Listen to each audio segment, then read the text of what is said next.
If you're to take... But look, I just want to say, listen, yo, Tehuti is a close brother of mine, excellent scholar.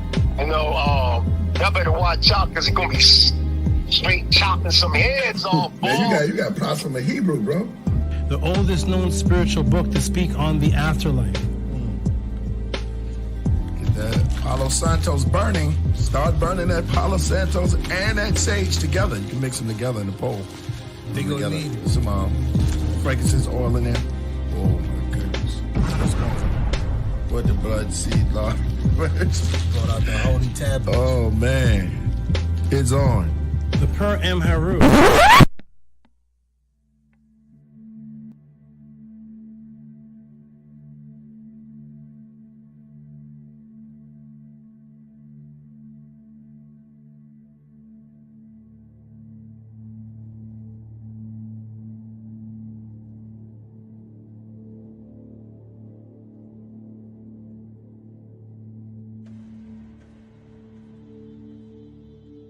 Coming to you live.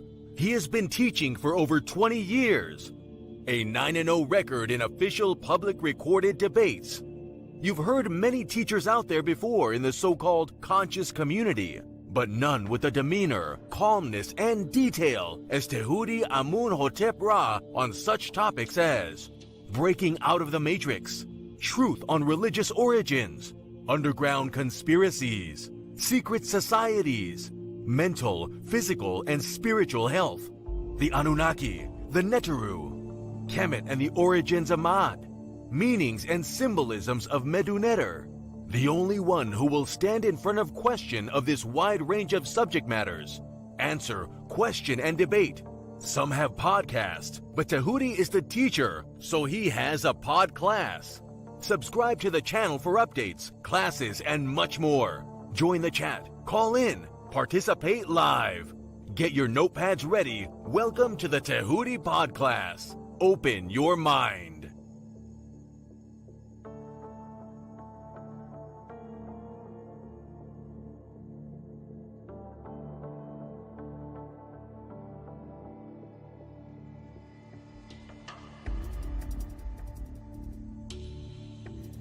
He has been teaching for over 20 years.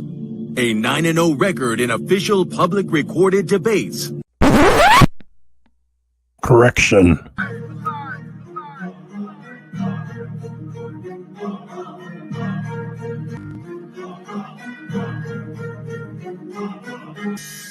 All right, man. You already know what it is. That's the anthem for the debate music. Y'all already know. We got our brother Tehuti in the building, and he is going up against a heavy hitter, you know, who have been featured on this platform for a while now, Vocab Malone.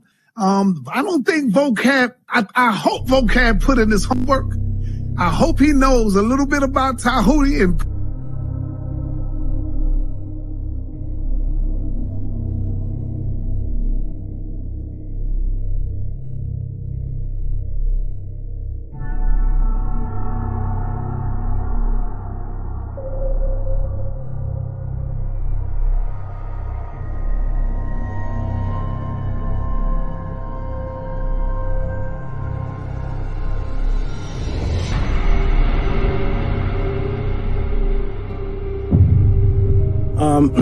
I appreciate everybody. Press 1 for Tehuti. Press 2 for JJ, y'all. Yes, I appreciate always being here. It's fun, it's educational. It's good to hear all these crazy views and just hear where people are coming from.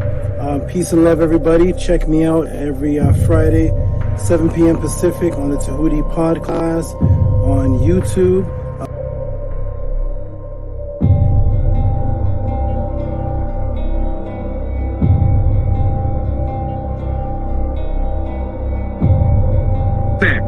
That's your words. Brother, Stand on it. that's not the topic of the debate, JJ. That was not the I'm topic. talking about the whole word, I'm talking about the whole misinformation. I don't give a damn about the topic of the debate. No, if you look at the community wall, I mean, damn, Tehuti is like dusting you on that shit. He killing you, Jay. And this is why you upset.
And my point is simply this.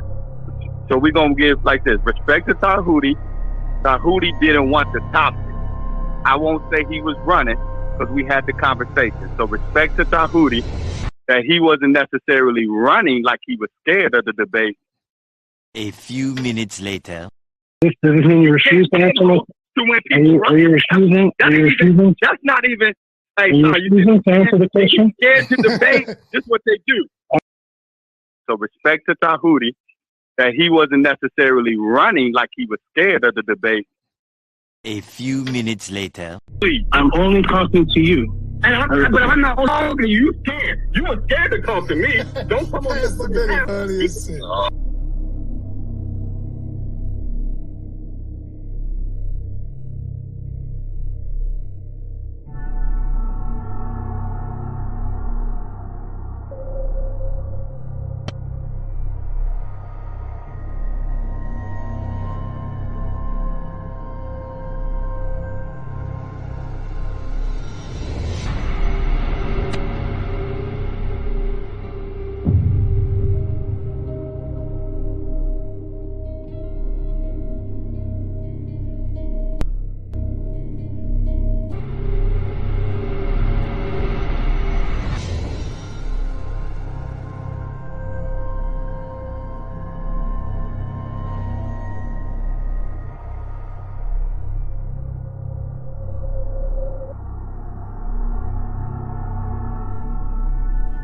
So he is God, the most high God.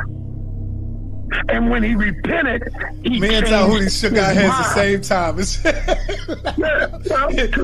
is Tehuti crazy. believes on writings on the wall that he don't know who wrote it. He don't know who wrote them writings, whether it was the Greeks or whether it was the Kemites. I think I need to clarify that with you. I think I need to clarify. You should let me clarify. Because I wasn't talking to you when I was talking about the writings on the wall.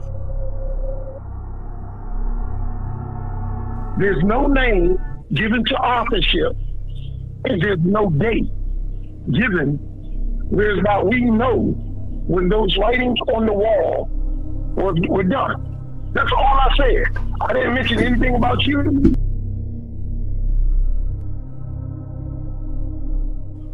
So he is God, the most high God. And when he repented, he Me and changed Tehuti shook our his heads the mind. same time. This is Tehuti crazy. believes on writings on the wall that he don't know who wrote it. He don't know who wrote them writings, whether it was the Greeks or whether it was the Kemites.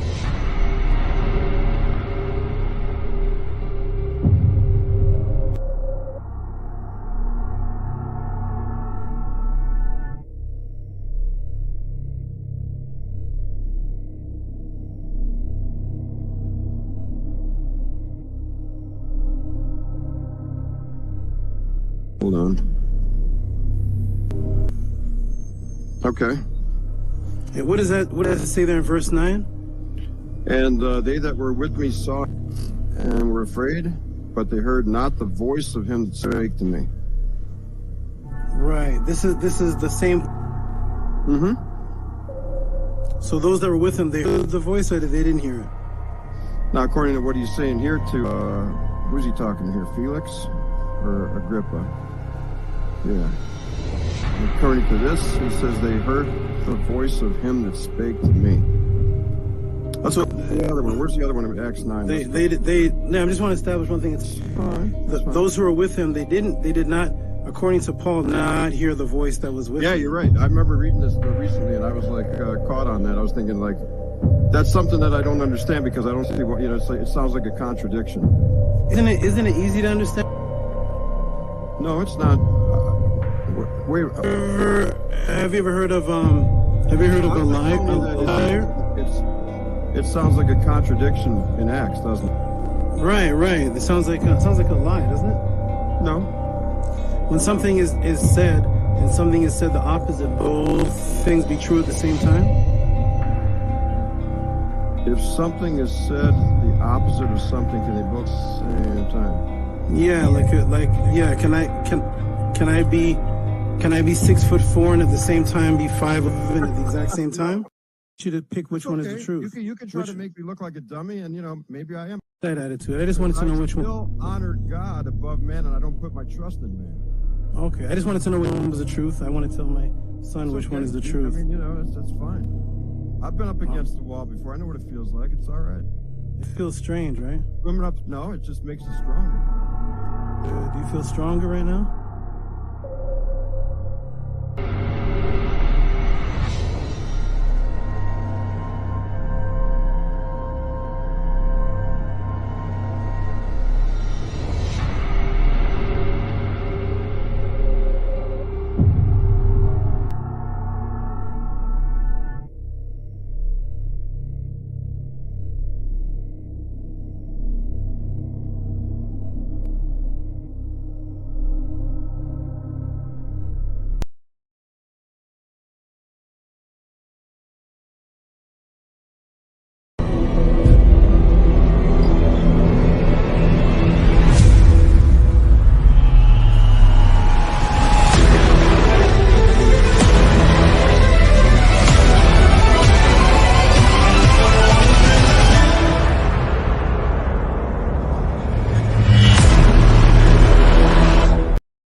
Mic check, mic check. Let me get a mic check. Who hears? Mic check, mic check. We check the room. 39 people in here. Shout out to everybody. This room is gonna be this class here. So the donations already. Shout out to everybody in the class. Let me give a shout out to those in the class. Shout out to my brother AJ Super McCool, the network formerly known as People Chat, Uncle Johnsonet. Let me get a one if you can hear me. Let me get a one. There we go. We got the ones. We got the ones. We got the ones. Wonderful. Who else we have in the room here? We have one of the moderators, Uncle and Ma'at. The first sentence in the affirmation. Uncle and Ma'at un MS. Boom. Guano trending. Pizza Guano trending. We have Stranger, the name of the moderators. Who's this? We got a new person in here, everybody. We got somebody new. Who's this? Tehuti. Shout out to Tehuti. Greetings. Thank you for coming to class. Hope you learn a lot. I'm looking for a partner.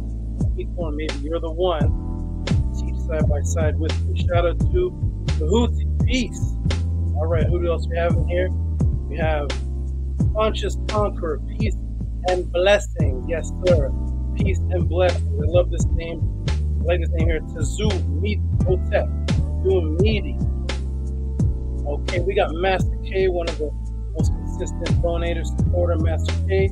We got somebody new in here that I'm going to give a shout out to. Welcome all new people, and that is James Jones. Shout out to James Jones. Shout out to you.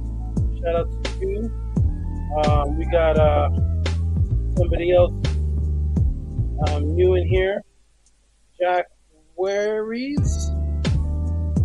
Jack Worries says, Jack Worries, shout out to Jack Worries, very words sometimes. Shout out to Jack Worries. I think I always love new people. Always love new people to come in the room. We got the unknown Adam. Unknown Atum. When you speak in 3 times, you give him more power to the word. That's the power of three.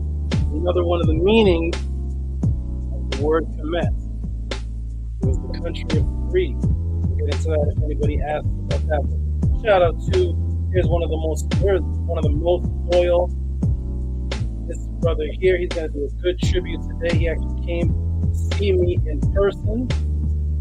Shout out to the scribe. He has great stories to tell. I'm going to break, and actually he has the first question here that I have to answer. After I answer that, I'm going to let them all in, and they can get the testimonies and break. Shout out to the scribe. Shout out to, who else in here? Cash Peden. We love Cash Peden. Cash Peden is a good, great brother. He set off the donations that go 111-222-333-444-555 and all the great stuff. Shout out to Cash Peden. He is awesome. Awesome. Who else is in here? Woo! We have the music in the background playing. Maybe Raphael Gary is in here. He can spit some lyrics and teach me how to rap. Okay, we got who else in here? We got I thought I saw my old brother. Let me show you. Oh wait, we got that's Unknown Adam again. We got Rick Rolled. Shout out to Rick Rolled. There he is, Rick Rolled. We got a brother that hopefully he'll come to the front. This is a brother that can vouch how long I've been teaching him when he first saw me teaching, before there was internets and YouTubes and Google this and Wikipedia that, when this brother used to see me on the streets in the snow, teaching, breaking things down, performing. Boris Muhammad, all the way from Toronto, Canada. This is the brother who was in the midst of setting me up with a debate with Wesley Muhammad. It unfortunately fell through. Maybe I'll talk to him again and we'll see if we can get that set up again, or at least a conversation or something. Shout out to Boris Muhammad. He was there. I don't even remember how long Boris was there with me on the streets. Always respectful, dedicated to the Nation of Islam, but always by my side. When I was teaching, he'd always be right there, soaking up the information, and he was there every day, downtown Yonge and Dundas. That is a good brother, Boris Muhammad. Shout out to Boris Muhammad. We have Unknown Adam saying hello to Tehuti and his family. Hello, Ian, Charlotte, Zebra, and everyone. And Zebra is going to be taking a flight maybe this coming week, go to her new owner and friend, and that is going to be SCRIIBE. We'll talk about it. Okay, Selling Rock Rashu. Shout out to you. Oh, he put the snake up, absolutely. Arcad Infinite. Today's class is going to be woo-wee. I see questions in. I see some support donations in already. We're going to break it all down. Bounty, I can't remember his name. Bounty Lee Farnsworth, shout out to you. Shout out to you. Jody. She's always in class. Where is she? She says peace. Good evening, everyone. Shout out to Jody. Okay, wonderful. We got King Lama. King Lamuya Productions. Shout out to King Lamuya Productions. Wonderful. Nice to see you. We have this brother who's been with me all the way, watching from the Killer Priest podcast. Son Netter, Jamio X.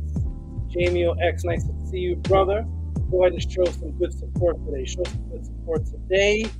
Jamio X. We always see you in every class. You're shouting me out in different rooms. Shout out to Jamio X. Shout out, show some good support towards Tehuti. Today we have the spiritual brother of the other Tehuti son, Tehuti Mos. The younger brother is, where'd he go? Shimbo Shane. Shout out to Shimbo Shane, who came in the podcast about a month ago, dropping I think it was like 175, his very first entrance in. Huge donation. Shout out to Shimbo Shane. Peace Scribe, Peace Scribe. Okay, who else is got here? Give a couple more shout outs. There's Tehuti. That's perfect, right after Shimbo Shane. Tehuti. This is, let me get everybody straight on this brother right here. This is the most supportive, highest, consistent donator out of him and two others. Consistent, highest donator. This man has donated $100 for someone else to ask a question. That someone else who asks a question doesn't even come back to the podcast anymore. You throw that person $100. He is constantly supporting with people donations ever, because, and I haven't even looked at my Cash Apps or PayPal, but I bet when I go there right now, I'm going to see a monster donation from this brother here, who converted from being a rabbi, watching my class for a few months, and then I dropped the class on Moses, and then boom, he was converted. He said I changed his life. Ever so grateful. And his motto is Tehuti, and I bet it's going to be on his donation. He always puts this: Tehuti, your preservation is my motivation. This man's goal is to keep me alive. Thank you, good brother. Tehuti most. Thank you. All right, who else we got here? Rob Moses. Shout out to Rob Moses. I believe it's the same elder brother that goes to Sonetter. Shout out to Rob Moses. He always puts in the chat, Sonetter. It's the same guy. He always puts the stars were the Natiru. Every Sonetter show he types in the stars of Job or the Natiru. Shout out to this brother. Very, very excited. Rob Moses. If that's him, I believe that's him. Shout out to you. We got the older schoolian. Shout out to the older schoolian. Shout out to you, older schoolian. That's a new name. Shout out to older schoolian. Actually, older schoolian sent, I don't even know if this is the same person, but somebody sent a Cash App and then directly after asked for a refund, and I send them a message saying, is someone, sometimes people play on people's Cash Apps, or sometimes people send a donation, but then their other half isn't with the teaching. They see the donation, they demand it back. I'm not sure, but if this is the same person, I sent out a message to this person asking if that was a glitch in the Cash App or what that was. But shout out to older schoolian. I like that name too. All right. Unknown Adam says, why is it that every time Tehuti is building with someone, that person never lets him talk? Very simple answer, and that is because there is a fear for me to talk or definitely finish the question, because when I start talking to people, they feel the pressure slowly creeping up.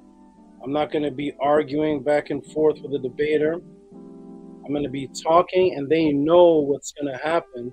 So they have to talk, gish gallop, and go crazy, and that's what usually happens. And the last person that did that to me was some black minister, and I told Sonetter, I will not talk to him again unless we are in the dojo, barefooted. We have to be barefooted on the mat, and that's the only time I'll talk to that black Jesus minister again, is we have to be bare mat in the dojo, and then we can have as much conversations as he would like to have. I do not take disrespect lightly. Shout out to Unknown Adam for noticing that. Boss Nation, shout out to Boss Nation. Okay, Boss Nation, Arcade Infinite. This is one of my favorite brothers. Something special about this brother. I don't know what it is. Something about him. His loyalty to me, literally out of nowhere. We have there's no history or anything. He just said he found this accidentally, and then boom, something hit him, and he is so loyal. And his message to everybody is, come join us. And he said, stop comparing people to our SABA. That's it. Shout out to Arcade Infinite, the Schlacken. Schlacken reminds me of some type of thriller movie. The Schlacken. Shout out to you, the Schlacken. The Schlacken. Support my brother. I don't know if you support a different name, but you're always here soaking up the information, my good brother. I don't remember a Cash App or PayPal name called the Schlacken, but if I want to give everybody their credits and props, so if you have a name that's in here that's different from the PayPal or Cash App name, let me know what that is. So when I get the Cash App, I can give a shout out to you in the room. And I don't think people are just in the room soaking up the information week after week. Meanwhile, they're giving donations, but it's under Gregory Isaac, and they're really the Schlacken. I don't give them any props, thinking that they're not supporting. Shout out to the Schlacken. The Schlacken. Shout out. Wonderful, wonderful. Is the music maybe used for calmness? Yeah, this is one of my favorite instrumentals. Calmness, I love it. 1993, he went back. Yes. Shout out to Boris. Shout out to Boris. He said, "I bear witness." He went back longer than I thought. I thought it was 98. Boris goes back. Let it be known, Boris. You need to come up when I do my break. There's gonna be a lot of testimony today. Come up to the screen. Let them know. A lot of people think you got these strange people. JJ saying, "We gave birth to Tehuti. We gave him his name. We put him on the stage." Brother, what were you doing in 1993 when I was on the streets in the snow, breaking people out of the Matrix in 1993? What were these brothers that are famous now on YouTube doing in 1993? You know what they were doing? I will tell you. A few of them were the children of my students that were too young to teach because they're only about 11 years old or so. And I was teaching their parents. That's what they were doing in 1993. Shout out to Boris Muhammad, who bear witness that I was there in 1993. That's right. The white boy, right? The white boy used to follow you and me around. Young street trying to challenge us. Christian guy with a cowboy hat. I have that on my YouTube channel. You're absolutely right. He bears witness. I got somebody. I thought that Wes Barrett and Golden One were the oldest. They were actually the oldest students that bear witness. They go back to 1996. But Boris goes back to 1993. Let's go, people. You think that I'm some brand new guy because I look young? I'm some brand new guy teaching. No, I was teaching your parents, everybody. All right, man. 1993. Let's go. Shout out to D. I know so many D's. I'm not sure this is the one I know, but shout out to D. Shout out to D. Bajan Faro. Bajan Faro. Okay, we got everybody here. We got everybody here. Okay, we got Brahu who says, Tehuti, I'm a poor with 2 R's. 2 R's. I'm a poor black man who can't afford a super chat. But what is the history has to do with help with the current condition? Okay, so first of all, shout out to the new brother, Brahor. I actually want to give you respect for speaking, but I actually want to tell everybody, and I'm going to talk about a young brother named Jacoby and other. I'm going to talk about some things today. I don't believe anybody on this planet Earth that has internet cannot send a cash out. I don't believe it. I'm sorry. I don't believe it. If you've ever eaten a donut in your life, have you ever eaten a donut, Krispy Kreme, in your life? Have you ever bought a pack of gum for $2? So I believe that everybody on this YouTube line has something they can put into the Cash App. It's actually Cash App. I'm going to explain it, my brother Brohu, but it's Cash App. And Cash App takes almost any donation. There is no such thing as, unless somebody is literally homeless on the streets, hooking up their internet through a plug, typing in, watching the podcast, and you're actually homeless. I don't believe that there's a black man or woman on this planet Earth watching this channel that cannot send a $4, $5 Cash App. I just don't believe it. I don't believe it. But I respect folks. Shout out to Brohu. The questions are in the Cash App, the Super Chat, but I believe that everybody has spent $4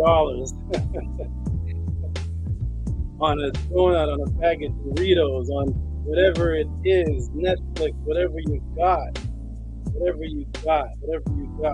So we appreciate it all. I don't want Brohu or anybody to be intimidated by the large donations from some of the brothers that are 25, 50, 125. Brohu, don't worry about it.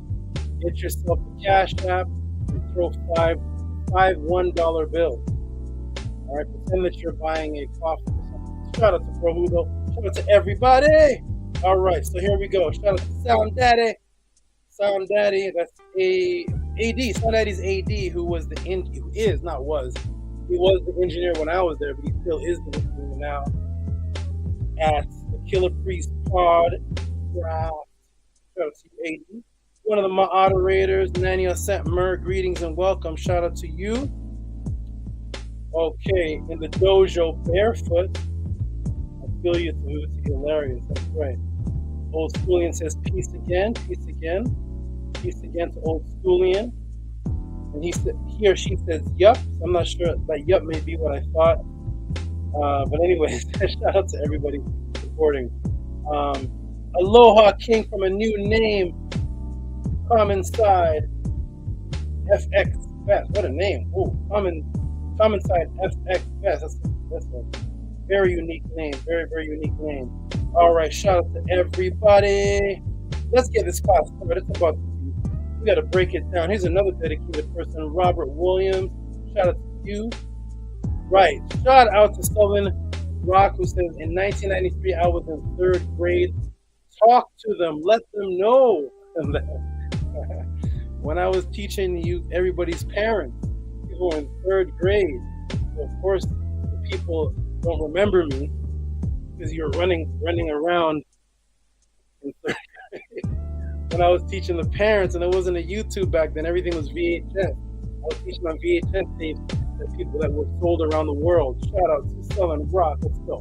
More wisdom. Shout out to you. Too many people to shout out. There's 86 people in here. I can't shout out everybody. Okay. Oh, we got a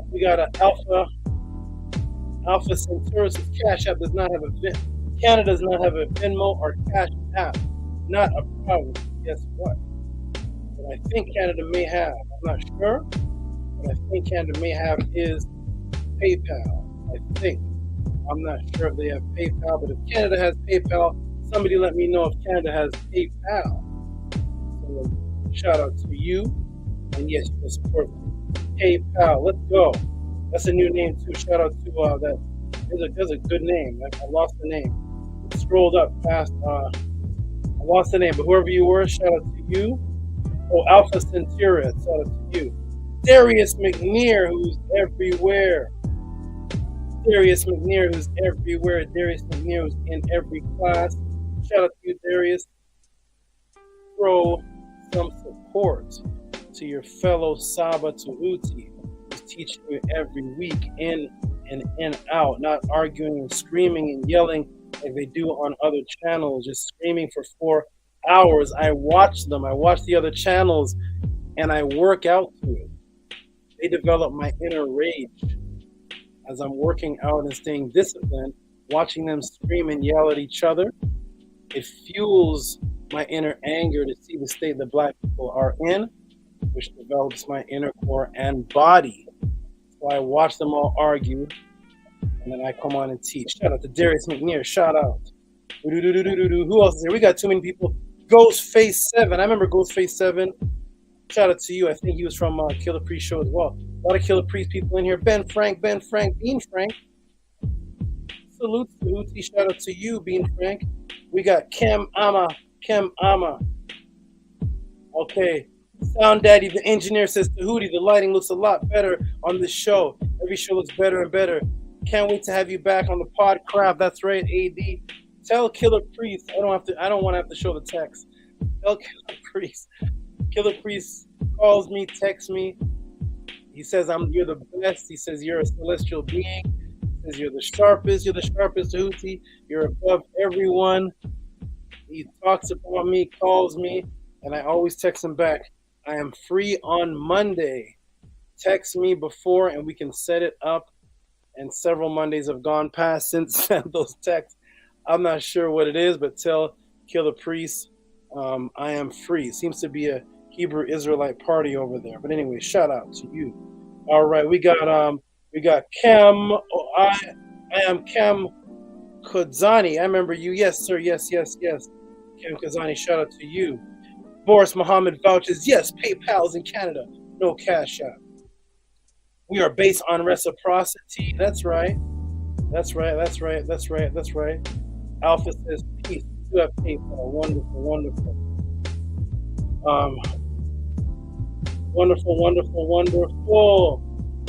Okay, wonderful.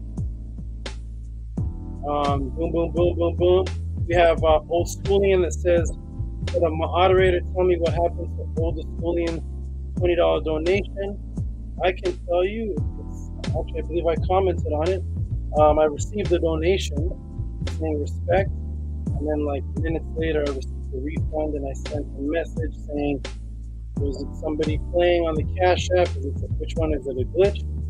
And I sent it to the Facebook Messenger looking for a response. And if the person says, "I sent you a donation, but I don't want to support you and I want it back," and boom, I'll send it right back. If the person says it was a glitch and it was a mistake, so I'm just waiting for a response, and it is ready to show on the screen for respect or send back. All right, I appreciate everybody's support. Okay, so we got Boris Muhammad says, "I need to set up PayPal." We got a new person, Rich Genetics. Shout out to Rich Genetics. Peace to the class. Shout out to Rich Genetics. AD says, "You don't know how many times people in the post and chat bring Tehuti back." That's right. Oh man, true. We got everybody from the Podcraft today. Podcraft family in the class. Shout out to Podcraft. There's too many people to give. Danny Salinas, I can't forget Danny. Too many people to give shout outs to in here. We got a whole bunch of people. Shout out to everybody in the room. Let's get started, everybody. Let me get started by this. I'm going to turn the music down. We start every class with wonderful, awesome affirmation.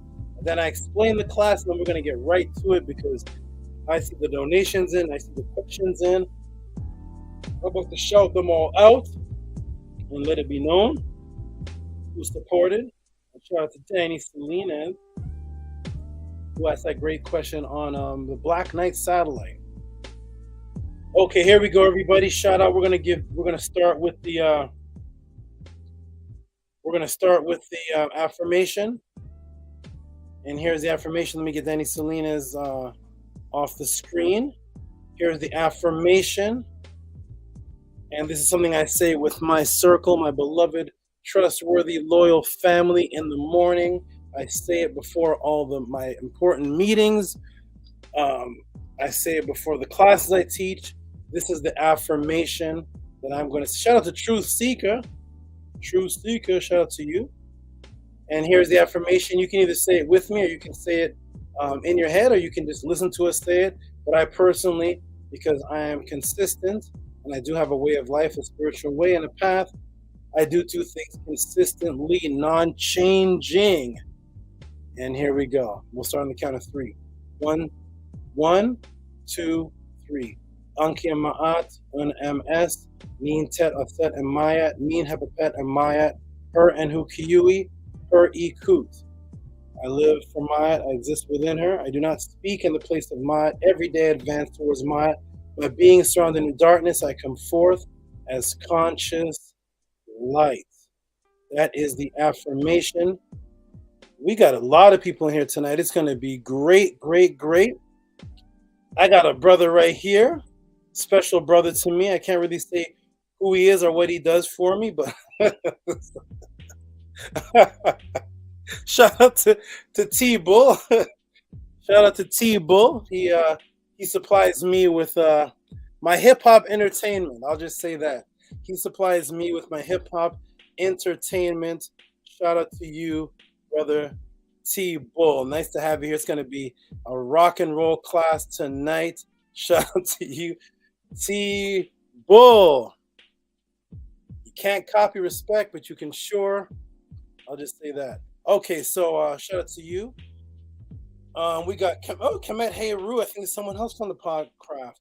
Peace. I usually wake up at 3 in the morning. The podcast is always on late night. I wish the podcast was on early. I know people are different places in the world. what can we do, right? It's only 6 o'clock over here. In Ghana, it's another time. Trinidad's another time. New York's another time. But shout out to you for being here. Shout out to you. Okay, everybody. Everybody, let's get started with the Tehuti pod class, the most original class on YouTube. And let me explain. First of all, let me introduce everybody, because it's not just me. I'm going to introduce everybody. First, on my hat is Neeth. She's all the way from Zimbabwe. I had her since she was a newborn baby. Her name is Neeth. She represents photonic entanglement. She is the weaver. Neeth was the deity of string theory, as they call it today. Weaving the unseen, as they call it today. And I wear her and I walk around with her to represent that. Plus, she's from the southernmost parts of the Nile, from where the people and life originated from on that side. Shout out to the famous, the one and only Nakash. Shout out to Nakash. This is a very, very, very special serpent of mine. Shout out to Nakash. Okay. He is a Honduran, tricolor, hypomelanated. He's supposed to be 3 colors, but his melanin was too strong, so he came out red and black. They're usually gray and an orange and a black. He came out hypomelanated, very special, and he came out red and black, which actually imitates the poisonous snakes of South America. So when they see him, they think he is poisonous. He is a constrictor, and he represents my style of debating and my style of thinking. Wonderful, wonderful, wonderful. I wanted to say shout out again to Old Schoolian. Just for clarity, says thank you. I'll be resending.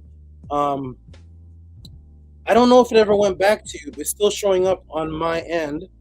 So I don't know if you have to resend, because I don't think it was refunded.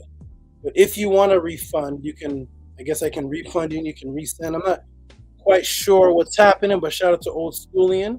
But as far as on my end, it's still showing up on my side. So you don't have to resend if you're waiting for that. I'm not sure, but shout out to you. We'll get it figured out, whatever it is. I don't know what's going on. But shout out to everybody. Okay, so that is Nakash. And they represent the serpent and the weaving. All right, everybody, we're going to get started. We have a lot to go over. So let me explain what's going on. My name is Tehuti. I'm in Hotep Ra. Oh, wait a minute. Is Kamid in here? I thought I just saw another. There he is. This brother, the monster. He's this brother right here. Peace of mind to the Tehuti pod class. I made it. Running into KC. Had to get my 10 drums of rainwater collection on. Okay, that's some cold talk. I'm not sure what that is, but shout out to you. Mary Buntas all the way from Trinidad. Bye. Peace to you. Jamal Amar, shout out to you. All right, let's get started, everybody. Oh, somebody says there's no sound. Can you all hear me? Press a 1 before I start. If you can hear me, press a 1 before I start. We're going to get into the introduction. I'm going to get into the breakdownian. 1 if you can hear me, everybody. 1 if you can hear me. Okay, good. They can hear me. Everybody can hear me. Hey, there is Carolina. I used to say Minkela, but one of my goddesses who speaks the fluent language from Spain said it's Mencia. She said, don't worry about the 2 L's and it's Carolina Mencia. Not I was saying Menkela. It's Mencia. Okay, shout out to Carolina Mencia Hernandez. All right, shout out to you. Here we go. Let's get it on. It's about to be on, everybody. Let's break it down. Boom, boom, boom. Breakdown time. Boom. It's an innovating time Carolina says, yeah, that's right, right? It's Mencia, right? Even though it's an L, forget it. Let's just ignore that. Forget the L. These languages are crazy. These European languages are crazy. Shout out to Bella. Shout out to Bella. All right, hold on. Let me turn this phone down. I'm getting calls. I'm getting calls. One moment, everybody. This may be important. Hold on a second.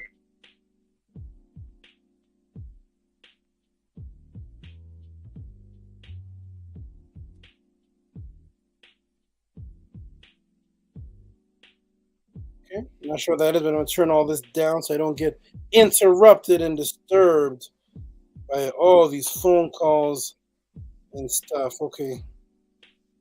Somebody sent a message saying, one of the moderators said, you are the best in the world. Shout out to the beloved moderator. Thank you. Okay, let's get started, everybody. Let's get started, everyone. It's about to be on. Okay, let me go ahead and fix this. It's getting blurry. This is about to be the class of classes. The class of classes for the masses. Got any questions, just ask us. Here we go. All right, everybody. My name is Tehuti Amenhotep Ra. I've been a teacher for much over 30 years. I've been teaching in the public for many years, as Boris sees, vouches, going back all the way to 1993. I forgot I went back that far. I go back to 1993. I think some people here weren't even born, but I go back 1993. And I was teaching publicly all around America, Canada, until VHS tapes and CDs and cassette tapes were put out with myself teaching. And I enjoyed it, and I love breaking people out of the matrix. Unfortunately, I was in a group that I mentally bypassed at the time. I mentally bypassed the group. And they were very intimidated because I bypassed the group. They said that I was not teaching directly from the books of the teacher at the time, and that is right. I was teaching kind of pod class style. With the way I teach now, it's not from any book. I don't have any master teachers. Dr. Ben, shout out to you. Dr. Clark, shout out to you. Ashar Kwesi and all those people that everybody mentioned. Those are not my master teachers. Shout out to Malachi and all the people from the past. I don't have a master teacher that I'm learning from. I am the teacher. I don't have any master teacher that I'm taking his books and putting them on the screen and all that people claim that I'm doing. No, sir. I don't belong to one set of teachings other than Ma'at. I have a gift to break down information and make things clear, and you do as you wish with the information. So I was teaching. I had to leave that group because there was threats. People were coming to my door with torches to burn my belongings, to burn all the books that I was teaching from that weren't coming from a particular teacher. They literally came to my residence with torches. Can you believe it? Ladies and gentlemen, my life has been threatened multiple times for all type of reasons. And so I left that organization. I went into quietness and just started learning business. Took my knowledge of information and just started learning business. And because I love the people in the organization so much, even though a lot of people in the organization were against me, I went back to the organization, didn't teach, but went back and broke down how to do economics and finance and how to break out of the grid and the matrix and how to make money off of away from taxes and all of that. I took people from the streets that were homeless, literally moved them in my house, taught them how to open up LLCs, taught them how to open up trust companies and real estate. We started flipping properties. I created a real estate company, Empire Estates, and we started just taking over, driving down the street. Guys had money in their hand like the rappers before they did it. Guys were really, really excited. And I was just saying to them, listen, you can survive without working for the man. And this is very, very important. So I started teaching people that, inviting people to my home, and then those people started robbing me. So, okay, thank you. Old Schooling says don't refund. Thank you. Love you. Then those people started robbing me. Woo wee! Can't win, right? Those people started robbing me. Took $27,000 from me, sent me downhill. Another one took, I think, 10. They robbed me, so here I am, kicked out of the organization for jealousy, for teaching beyond the teachings. I go back to the organization, help the people, take them off the street. People were living in cars, and then they robbed me. Woo! So now I canceled everybody. I said, listen, I'm not teaching any of you anything. I'm going into complete seclusion. I have no time to play around. Let them play. Get away from me. I don't have no time for any of that. I went into complete seclusion and just started teaching my inner family. And then I moved to Canada, Florida, Montgomery, Florida, Canada, and then eventually out here to California. I came here, just started teaching my inner family, my goddesses, and then I met a brother named Ahati Ma'at, who should be in the chat. And Ahati Ma'at was down and out, just like the people I was teaching. I was reserved. He was homeless. He was down and out. He was an ex-Hebrew Israelite. I was reserved. And then my heart moved me to teach him. I taught him. He showed complete loyalty, complete trust, and eventually he earned the way to come to my residence. And there I invited him, open arms, to my open family. My goddesses invited him in, and I started teaching him and stayed in seclusion. Only taught him and my goddesses, and that is it. I was not teaching anybody until Ahati Ma'at said, brother, on the internet, there's several teachers, quote unquote teachers, that are misrepresenting, not teaching. They're argumentative. They're la la la la la. They're screaming at each other. They're not breaking down the facts. Can you come on the internet and let everybody know that you're still here? You are here. And I said, nope. Let them have all those guys. Let them have the brother booger nuts, you stupid butt wipe. Let them have all those. Let me tell you something. You need to recognize, and all of them have all those guys. I had no time for it. I felt peace in my inner home. After about 5 or 6 months, I have him continuously asking me. I said, okay, I will come out and teach. Before that, I was teaching on a place called Pal Talk. The Hebrew Israelites started threatening my life, telling me to put me in a body bag because I was converting their women, the Hebrew Israelites. And anyways, I came onto YouTube and did an interview on a debate channel, ended up debating, and we all know how that story went. I ended up debating and winning every debate, ended up going to Sonetta, winning every debate there, and ended up going to Killer Priest, which most people in here can vouch for. Killer Priest Podcraft, went there. My second time there, third time there, I was in a debate. The first time there was my interview. The next time there, I ran the Podcraft. Killer Priest said, take over, I gotta go do something. That's my second time meeting him. He said, take over, I trust you. You go run the Podcraft. Go interview Mighty Hebrew. I trust you. And then the next one after that, I was in a debate with a brother named Rasul. So beat him in a debate, and the story goes on. I ended up, people ended up seeing me and knew me from my teachings from years and years ago, and they ended up asking me for one-on-one classes. I did the one-on-one classes with the new people and people who had seen me from before, and it was taking up too much time in my day. Too much time. So I announced on Killer Priest that I will have a pod class where I invite people to come for free, but in order to participate, because of the work I put in since 1993. Everybody here, just type in what you were doing in 1993. What was people doing here in 1993? Please type in what knowledge you were studying in 1993. So since 1993 till now, I've been teaching. I've been telling people, okay, here's what I'll do. I'll come teach on a pod class, and all you got to do is send in a super chat. YouTube removed my super chat, so then I created a Cash App system. Here is the Cash App. Cash App TT Amun, PayPal at Rocky SV, and Cash App TT Amun. When you send the Cash App, you can actually type the question, or the PayPal, you can actually type the question in, and it will show up like this. Boom.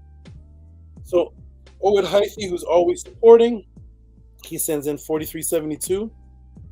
I want to show one that actually has writing on it. I think this one here. Heka Kipra says $25. It says, how do we access our genetic memories? Shout out to Heka Kipra. He's probably in the room already. So you can actually type in your question. It pops up on the screen.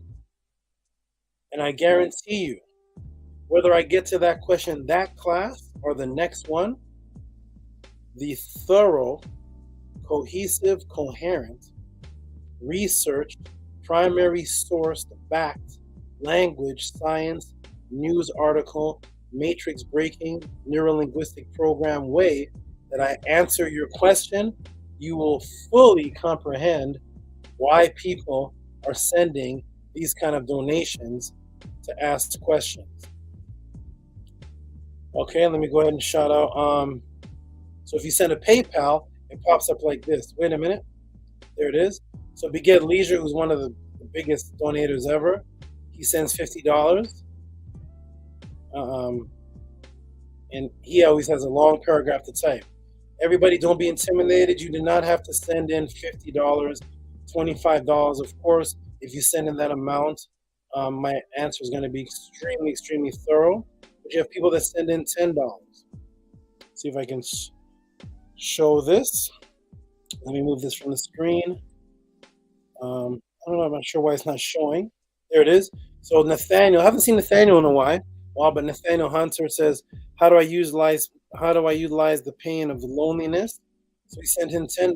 He used to send in $5 every class. I haven't seen him in a while though, but you can send in $10. You can send in whatever it is you feel that it's worth. I just have my loyal, dedicated students who send in these big amounts, these huge, massive amounts. It doesn't mean that has to be you. 7227 from Kamid, who says, Pangea and Ma'at, do you see the mass exodus from us in the U.S.? Whatever you send in, if I don't get to the actual answer by the class, I read it off in the class. Like, for example, there's several. You're going to see it as the class goes on. And if you send a donation in the middle of the week, I think that's what Old Schoolian did. If it's close to the pod class, I announce it at the pod class. So we're about to get into it, everybody.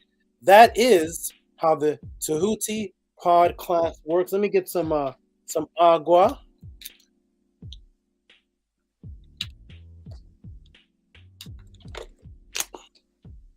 Oh, we have some people that answer the question. We have in 1993. I did not exist yet. Right. 1993 did not exist yet. That's right. So in 1993, Stranger was listening to Far Side. I think Greg was listening to Boot Camp Clip. Jody was in junior high in 1993. This brother said he's traveling. Outlaw life. 1993, Kamid Heru was in 8th grade. Right. Shout out to, here's a new name here. Need More Collection. Shout out to that. I was what is known as in junior high school in 1993. Yep. And then Stranger, who witnesses my answer to a question. He sent in a question about the Delta 18, and he bears witness. He says, that answer to my question last week about Delta 18 was truly mind-blowing. When you all see the way that I answer questions, you will understand why I do this for a living. Speaking of which, I'm going to give you an example. I'm going to go through the very first question. But first, before I do that, I got to give a shout out to, of course, the people that are in the room that you see with wrenches that are helping me keep this room run smoothly are none only than the moderators, named so by this man right here, Stranger, who actually created the word moderators, not moderators, but moderators, because the word moderator actually comes from the word ma'at. So who do we have as our trustworthy, awesome moderators? Who do we have, everybody? We have Nania Stepmer, Ankia Ma'at, Ahati Ma'at, and the scribe, the great technician. The great technician is not only the technician, but he's the creator of this. He's the creator of what you see on my shirt. Let me go ahead and show all of you what you see on my shirt. Let me hold it up. I got to give the props out. Let me take this off. What you see on my shirt here. Let me move this down. Hold on, Nakash. 1 second, young man. Okay, let me move this out of the way. You guys can see on my shirt is, can you see? Man, let me spread out. He made this. She made this shirt. He is the maker of the shirt. I'll put up there. Teachings. What the heck? It's up. Teachingsofma'at.org. That is our website. He made this shirt. The shirt is the podcast logo. If you can see it, I'll put it right up.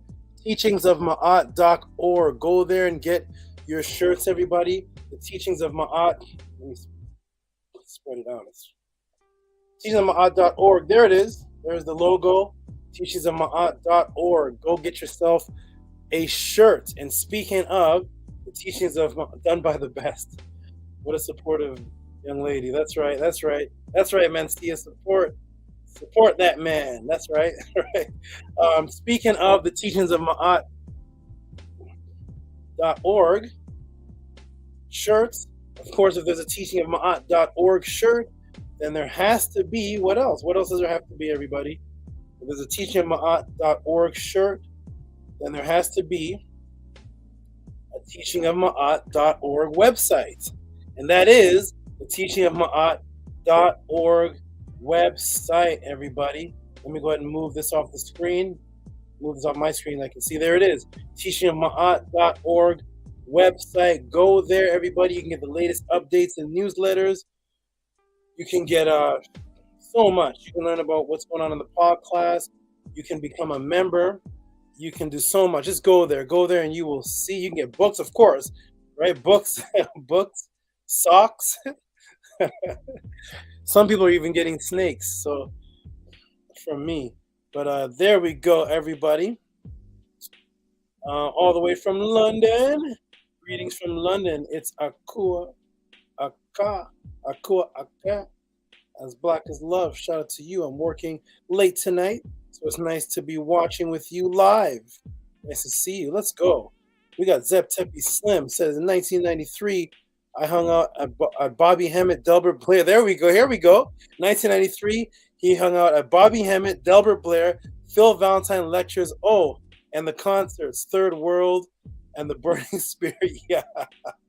There we go. There we go. You're naming people that you don't even see around anymore. Well, one brother passed, but that was a different class of people compared to what you see today. Shout out. Let's go, everybody. We're going to get into the first question of the Tehuti pod class. Now, speaking of the first question, I'm actually going to get the scribe to step up right now and ask the question while I step away for just a quick moment. This is the person who actually asked the question. I'm going to get him to step up, ask the question on the screen. Then I'm going to put it on the screen. Things are slow for some reason. Let me see. Having trouble connecting? Please check your internet connection. Let me see. That seems okay. Let me do this again, everybody. Hold on. There it is. Dr. Anthony Ando. Okay. I sent the giant spider to somebody's bathroom. Okay, jump on, scribe. I want you to ask the question live. I'm going to put the question in the room, and I want you also to ask the question live. And I'm going to break down your answer first. This answer is actually going to be in there's so many parts to this answer, but this is going to be fun. We're going to start off with this part right here. Scribe, jump on, ask the question. I put the question in the room, but I want them to see. Let me close this down. I want them to see that these are real life questions for all the new people in the room. These are real life questions. I am your SABA, which means that this class is controlled by you. I'm just the answerer of the questions. You all control what the class is going to be about. I don't come with pre-prepared lectures. I come with answers to your questions. Press a 1 if you can hear me. Let me do a mic check. One, if you can hear me. One, if you can hear me. One, if you can hear me. There is the scribe himself. We're both wearing the shirt. There's the scribe himself. All Peace right, and all right. love. Peace and love. I'm gonna go ahead and let me let you ask the question, and then I'll pull it. I'm gonna step away for just a moment. You can tell the people your question, and then after this, scribe, you and I think Shannon can come up here, and I think you guys have some stories to tell. So so go ahead, my brother. Go ahead and ask the question live. I'm gonna step off for just a moment and come back and answer the question. I'll be right back. Hotep Ma'at, peace and love to the Tehuti podcast chat. Peace and love to everybody. First and foremost, I just want to give adoration to everyone here. Thank you all for, being here consistently, showing your reciprocity, showing your love. This is a very light-hearted chat room, so peace and love to everyone here. Make sure you hit the like button if you have not hit the like button so we can get this out to as many people as possible. So if you have not done so, hit that like button. And so my question, I think that is something that's necessary and needed for a lot of people, because, well, first let me say what my question is. My question is for him to break down the dangers of processed sugars, right? So, sugar it can be very, very addictive. The Halloween just passed, and it's all about the candy, all about the sugar, and it's very detrimental to our people and to our minds, so I think it's very important, that this is, broke down here, the right way, the Tehuti way, so that's definitely my question, and I'm excited to hear and learn what SABA Tehuti has to offer. Shout out Jimmy B. Yeah, see, a lot of people do, and I think that's why this is necessary, and it's definitely important, for us to learn and understand this. We can know things, but it helps us out whenever we have teachings that can really start to help to reconnect some neurons in our brains to help us make better decisions for our health, because our health has to be at the top. If we're not at our peak health, we can't perform the way that we need to be able to assist ourselves in getting what we want to get done, or being able to help anybody else. If we can't help ourselves, then we won't be able to help anyone else. So, it's definitely a big problem, especially over here on the west side of the planet. And it's definitely something that needs to be addressed and taught on, so I'm definitely excited to hear and learn from this. And and as SABA Tehuti just presented, the Teachings of Ma'at.org t-shirts are available on the website right now. So if you go to the teachingsofma'at.org and go under the shop section, you will see the ability to be able to purchase either a short sleeve shirt, a long sleeve shirt, or a hoodie.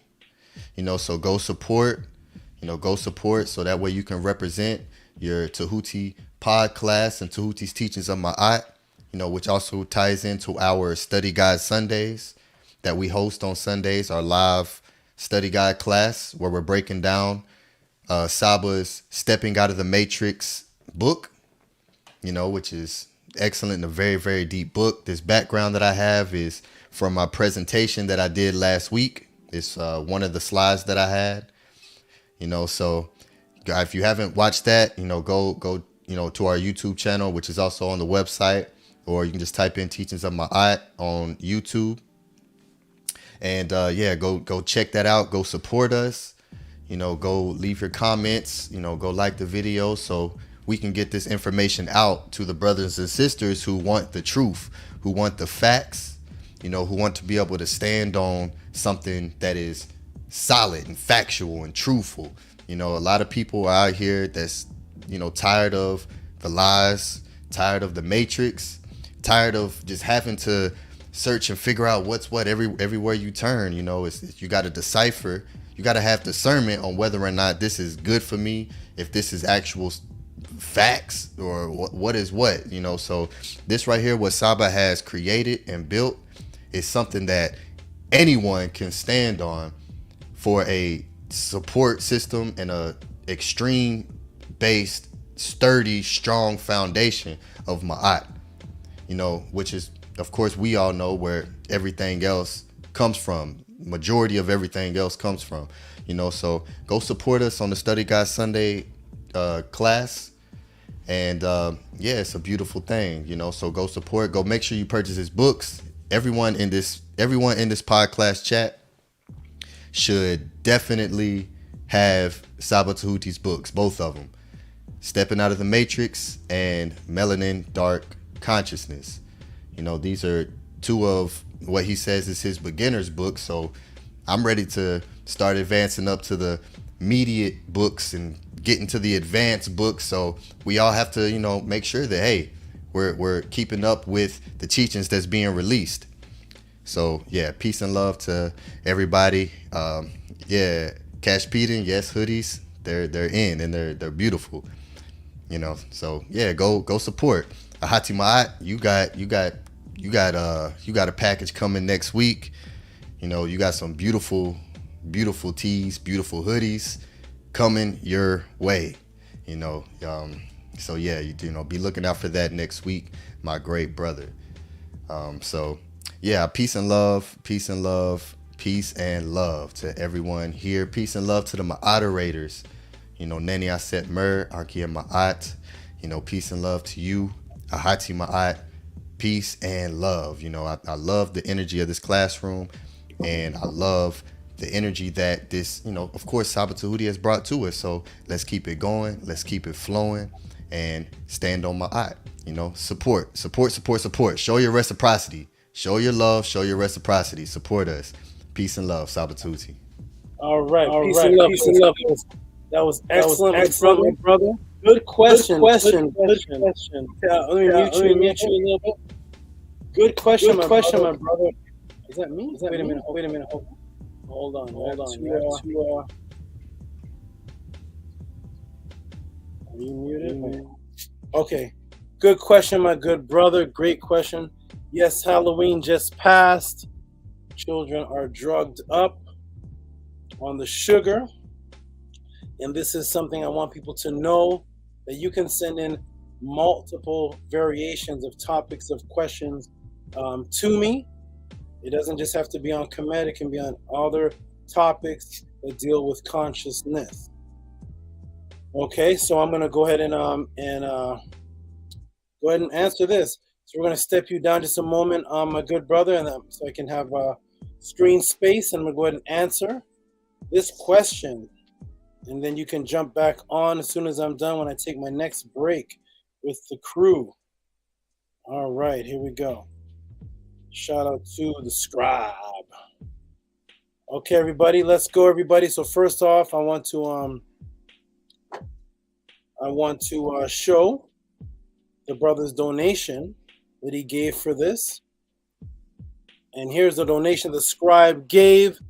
There is the donation, everybody. I want you all to see that. And of course, this donation, anything over $25, gives much respect, and I truly appreciate it.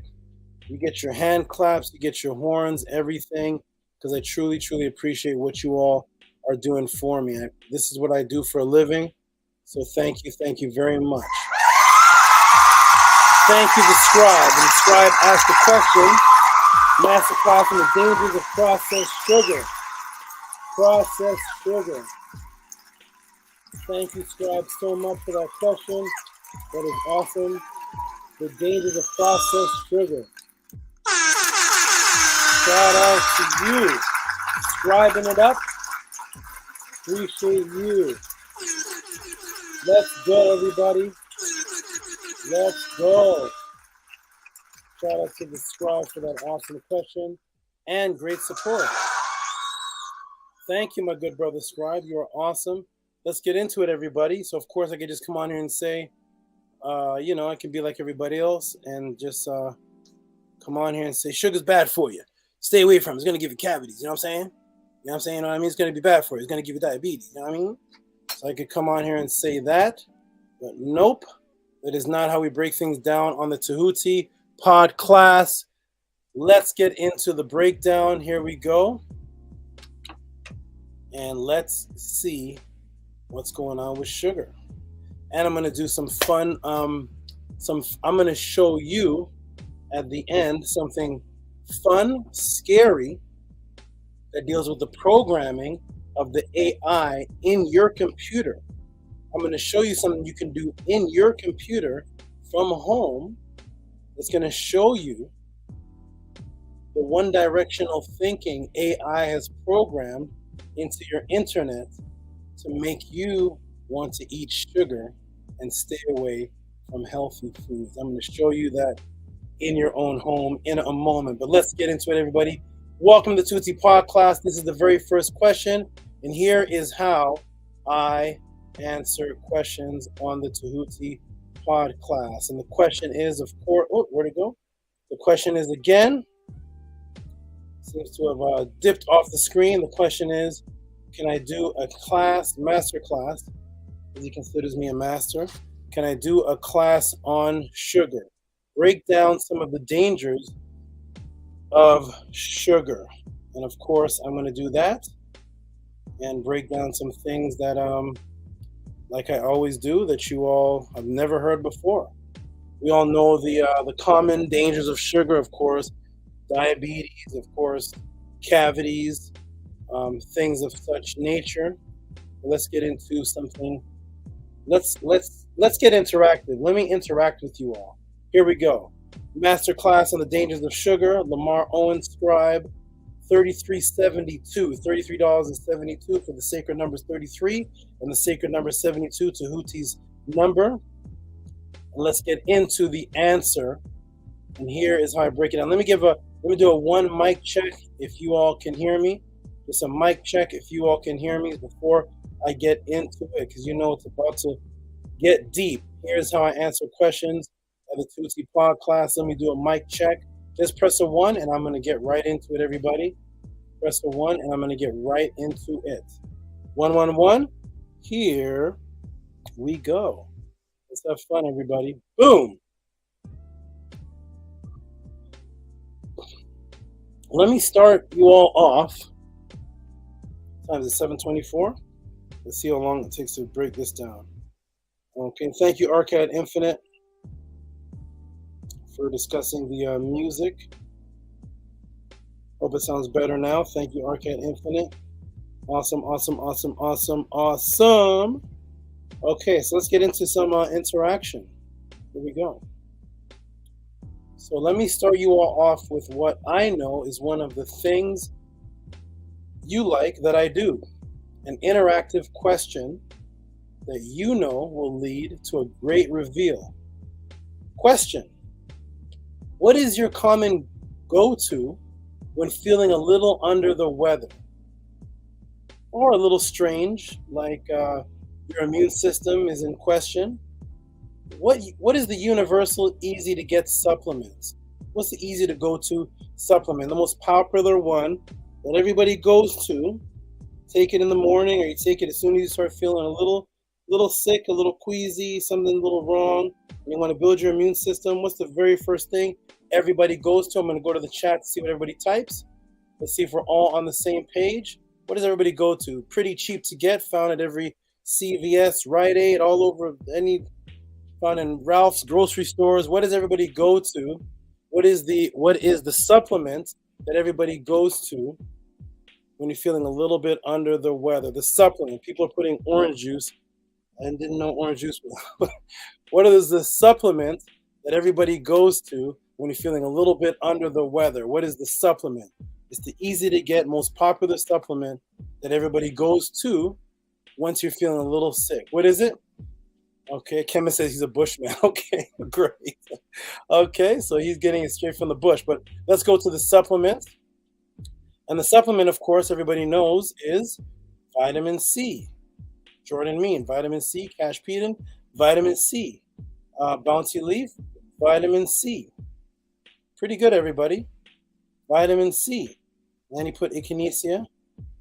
That's a nice one. It's not a common go-to, but that's a nice one. But the most common, easy to get is, of course, on every shelf, vitamin C, vitamin C, vitamin C. Ding, ding, ding, ding, ding. You all are right. That is the most common. You know, every time I ask you a question and interact with all of you, you know it's going to lead to something you've never heard before. So here we go, everybody. Welcome to the Tehuti pod class. There it is. Solgar, vitamin C. There it is. That's where everybody goes, right there.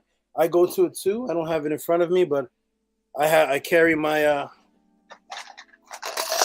my supplements always with me. I take about 40 pills a day.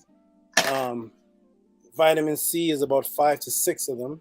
So yes, vitamin C, that is the most popular one. Easy go-to, right? Easy to get. Okay.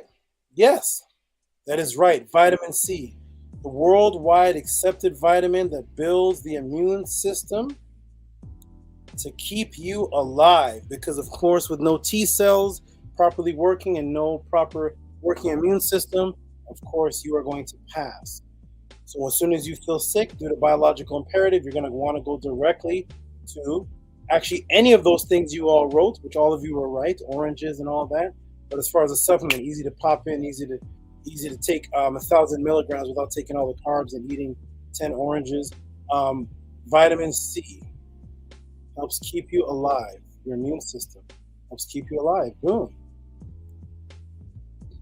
Vitamin C, also has a less common scientific name. Let me show you.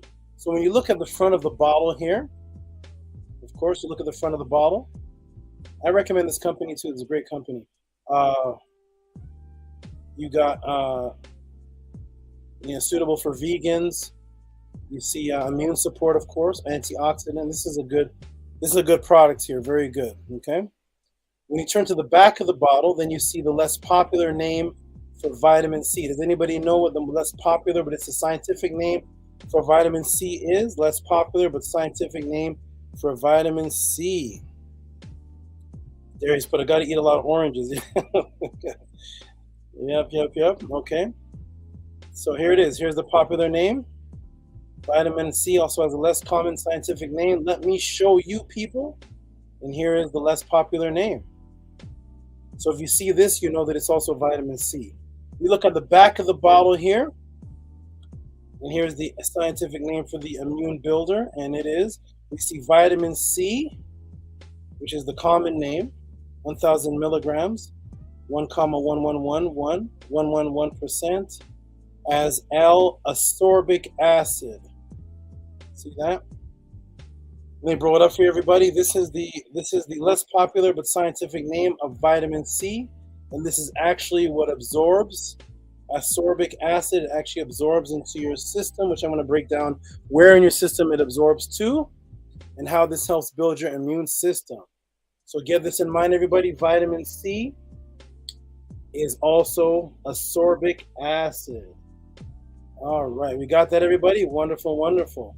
You know I'm building up to something, right? Here we go. All right. And here is what the chemical makeup looks like. Are you all ready?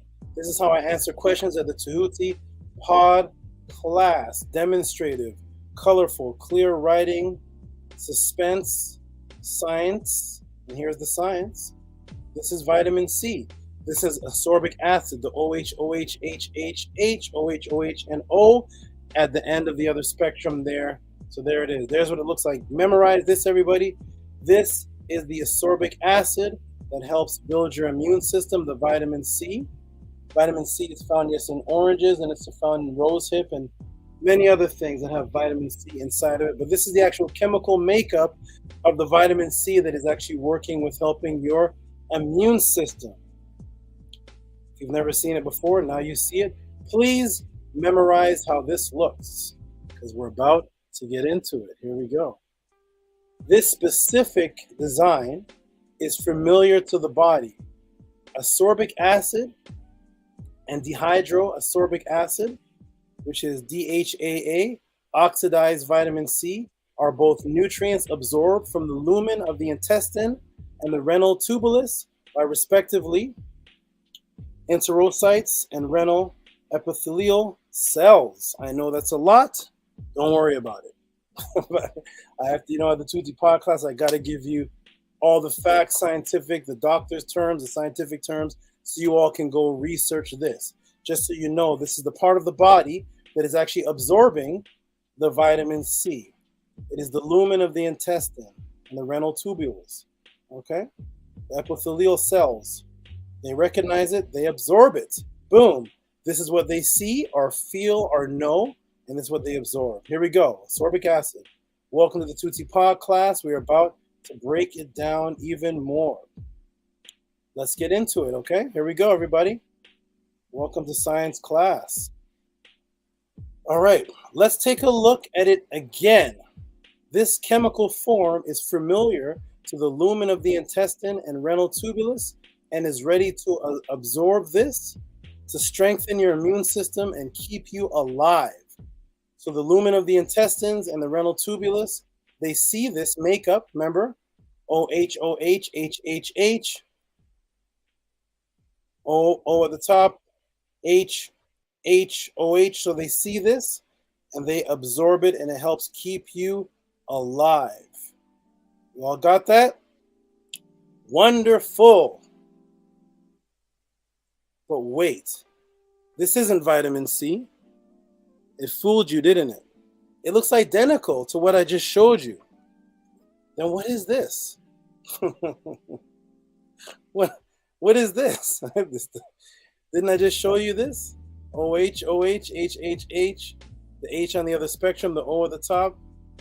But this is not vitamin C. What is this? What is this, everybody? Uh-oh. This is glucose. Bum, bum, bum, bum. This is glucose. OH, OH, HHH, OH, O at the top, forming the spectrum with the H and OH at the end. This is D-glucose, everybody. Sugar. Boom. So what's going on here? Ooh-wee. Welcome to the Tehuti Pod class, everybody. This is how I break things down step by step. And we are about to get into it. Let's get into it. Boom. Sugar. Let's take a look at them both side by side.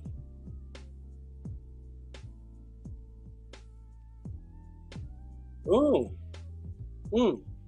Right? And boom. Let me shrink this down a little bit. You can see them both on the spectrum side by side. Ascorbic acid and D-glucose, the cyclic form. Look how similar they look. Interesting, right? So D-glucose looks like ascorbic acid, the thing that builds your immune system. Welcome to the Tehuti Pod class. Let's get into it. And just as it fooled you, it fools your internal organ. The lumen of the intestines, which readily take in place of the vitamin C, and the peptide that it fits in is now full due to the excessive intake of sugar, and this bounces off helpful vitamin C, destroying your body in two ways. One, blocking immunity. Two, once it takes that spot, it interferes with the brain's ability to regulate how much you need to eat. Yes, these are only some of the things that sugar does. So this glucose and these sugars that they're pumping in our system, some that are man-made and designed, are chemically identical to that which the body sees that it needs to build its immune system. Thus the peptide and thus the intestines and the body takes in this chemical. It fits the spot and screws in. If you ever seen how a peptide works, it screws in, takes the spot, and then it blocks the vitamin C. that you get from your orange, from your watermelon, from all the things that you guys mentioned. We have the glucose in its place. Welcome to the Tehuti Pod class. So let's get into it, everybody. So we already see that glucose, or the sugar, is already manipulated or manipulative to look like something else that is actually used to keep the body alive. And it's an invader looking like something else, but is doing the exact opposite, creating what you have heard is called AIDS. You all thought that AIDS was a sexually transmitted disease? Not at all. When was the last person you met that had AIDS? Not at all. No. Acquired immune deficiency syndrome. It's a deficiency to your immunity. That is AIDS. Before anything has to do with sex. I can do a whole class on that. AIDS is not a sexually transmitted disease. AIDS is the deficiency of your immune system. So here we go, everybody. Welcome to the Tehuti Pod class. So, yes. So the agenda, of course, once again, to destroy your biological imperative. Yes. On top of all of this, sugar causes impotency. Oh boy, it's getting bad, everybody. Which destroys your biological imperative. So your biological imperative to survive wants you to build your immune system so that you can live. That's your biological imperative. And of course, in order to produce and continue your seed, you have to have sex. So the sugar is designed to affect your physical health as you're walking and living, and also to slow down or stop you from reproducing, which is your biological imperative to create more of you by creating impotency. Let's go to Diabetes UK, because you know we always source up. You know me, everybody.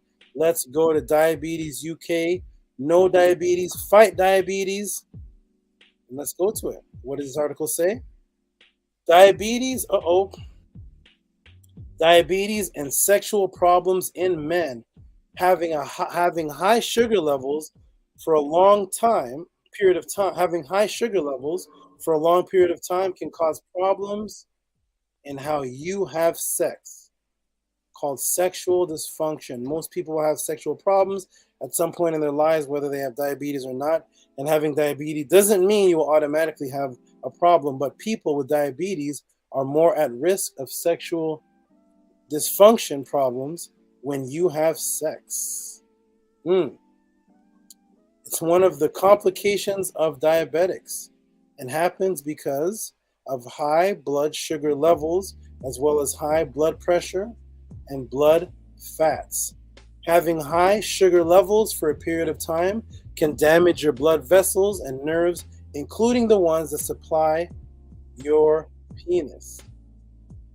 This can restrict the amount of blood flowing to your sexual organs, so you can lose some sensation. This could mean you have a difficulty getting aroused, both physically and how you feel mentally. So sugar is not only imitating the vitamin that's helping keeping you alive and build your immune system. It's getting in, blocking it. It also deregulates your brain's ability to know how much it needs to eat. All biological imperative, all reptilian brain. Understand that sugar is attacking everything that deals with your true self, which is the reptilian self, the reptilian brain. So your immune system goes down, you will die. Okay? Immune system goes down, you will die. Don't have sex, lose your feeling, you will not have children. You will not produce as much. All this attacking the biological imperative. Here we go again. Let me show you again, just to take a good look at it. And it's imitating the thing that's keeping you alive, and it's blocking the immunity, and it takes the spot, interferes with the brain's ability to regulate how much to eat, because of course how much you eat is also what keeps you alive. So it is a coincidence? Is it a coincidence that this one chemical that is the most popular food on the planet that we consume, everything so far it does attacks your ability to survive and reproduce? Yes, ladies and gentlemen, this is an agenda, of course. Okay, let's continue, everybody. You know I'm not done. You know that I am not done. Let's go. Here we go. All right. So now we go to men's health. And I'll tell you right now, I'm going to let you all know right now that I am a dietitian. I have helped countless amount of people with their diet. I create diet programs for people to keep them alive, healthy. People send me pictures of what type of body that they want to look like. I create a diet program and a workout program that facilitates the body that they are looking for. Well, I won't say any names of anyone, but I will say men from 26 years old up to 50 years old come to me all the time saying they can't get it up. They get it up and it only stays up for 3 minutes. It goes back down, it comes back up. I have no feeling, I have no libido, I have no arousal. And I design a diet program and supplements and also testosterone enhancement that help all of these men. Why? Because ever since they were 4 years old, on October 31st, sugar, sugar, sugar, sugar. You do something good, you get a treat. What's a treat? Sugar, sugar, sugar, sugar. More sugar, you did something else good, sugar, sugar, sugar. So kids are running around hyper and crazy, and now we think that has something to do with how children are supposed to behave. We say, it's a terrible twos. They're supposed to behave. That's just the phase they're going through. No, no, no. Show me terrible twos in ancient Sumeria. Show me a terrible twos in ancient papyrus. Show me a terrible twos in ancient Uganda. Show me any ancient writings where they were talking about terrible twos and kids acting hyper. Show me the writings. It doesn't exist. But in this day and time, hyper. Kids can't focus. They lie. They create stories. They move around. Take this, take that thing. They can't answer. They're all over the place because of sugar. And then by the time you get 20s, you're so full of sugar that it inhibits or stops the blood flow. And then brothers and people have to come to me to say, how do I get it back up?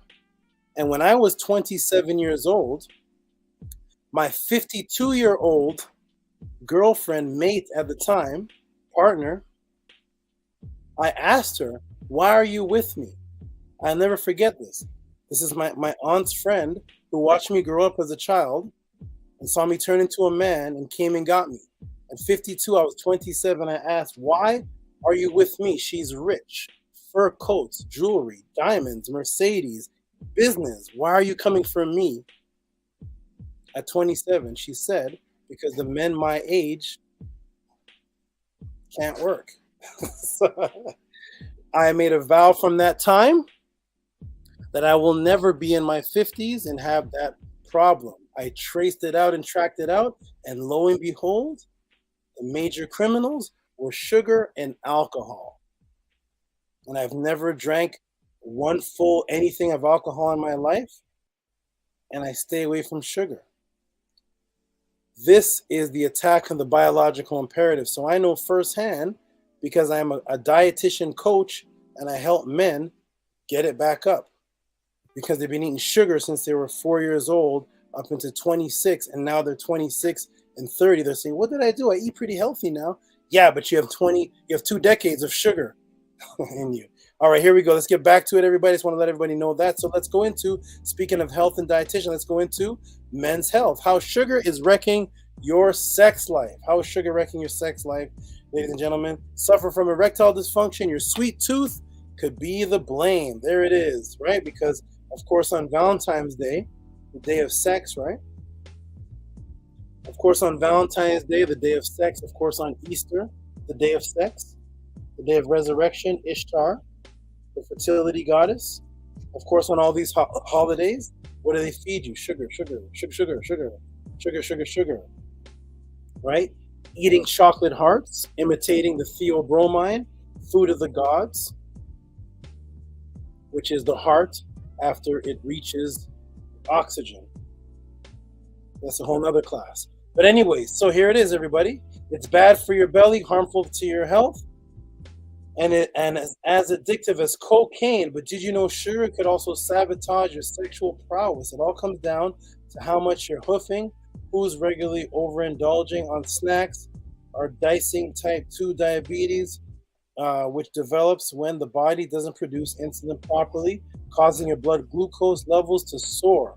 While the root cause of this debilitating condition is still up for debate. Cranking up calories is a surefire way to push back your risk factor through the roof. How is sugar wrecking your sex life? All attacks on the biological imperative. So, what if you learn all this and you say, you know what, I'm going to stay away from sugar. So what if one gets wise to the agenda of depopulation and wants to choose to stay away from sugar? They have a plan for you too, brother. They got a plan for you too, sister. In order to secretly feed this drug to you, they hide sugar under clandestine names, so you don't even know when you're eating it, that you're eating it. You don't even know that you're eating it. How many names do you think there are for sugar? Let me go in the room and see. How many names do you think there are for sugar? Because chicken is chicken. Chicken is chicken, right? Chocolate is chocolate. But sugar, how many names does sugar have other than sugar? Just type it in the room. How many names do y'all think the sugar has? There we go. We got a lot. We got 5. Boom. We got 5. 20. Oh my goodness. 20. Whoa. 20 names. Okay. We got 5. We got 20. Over 100. You get people going crazy now. But we got a bunch, right? Right? There's a lot. VIP Studio. Shout out to you, my brother. I try to reach you. Let me say this to you right now. I tried to reach you last week. I gave a message out. The question that you asked, a little break, I have to say this. I don't know if he's going to be here later. The question that you asked, beautiful. The first part of the question I have to talk to you about, because the first part of your question I'm actually can't speak on this platform. The Zionist, the Jew, and all that, I can't speak on it. So I want you to either you can email me, retype the question or something like that, because it dealt with the Zionists, the Jews, and Semitic and all that. And unfortunately, not other channels, but this one will get blocked, shadow banned, taken down. Okay, so I just want you to know that this is not like the other channels, because the way that I'm going to break it down is not me just talking, huffing and puffing. I'm going to show dates, systems, maps, and I'm going to cause those guys with the long hats to get curious, and they're going to shut me down. I want you to know that Israel, the Y was a J, and the J is a Y. Okay? Israel was Jizrael. Judah was Yehuda. It was a Y. Understanding that, I just want you to know the code of YouTube. Use that same principle. We're going to get to you later. Shout out to VIP Studios. Great question, but I can't fully break it down here. Maybe if you want to have a private thing, I can do that, or redo the question. Shout out to you, must.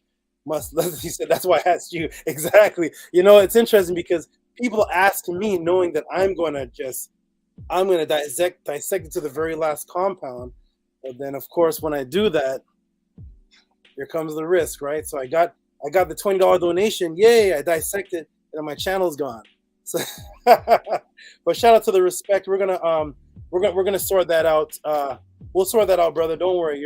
Your donation didn't go in vain, and we'll talk off of this. And you know that I'm good for it to break down whatever you want to know, other than, of course, Zionists and Jews.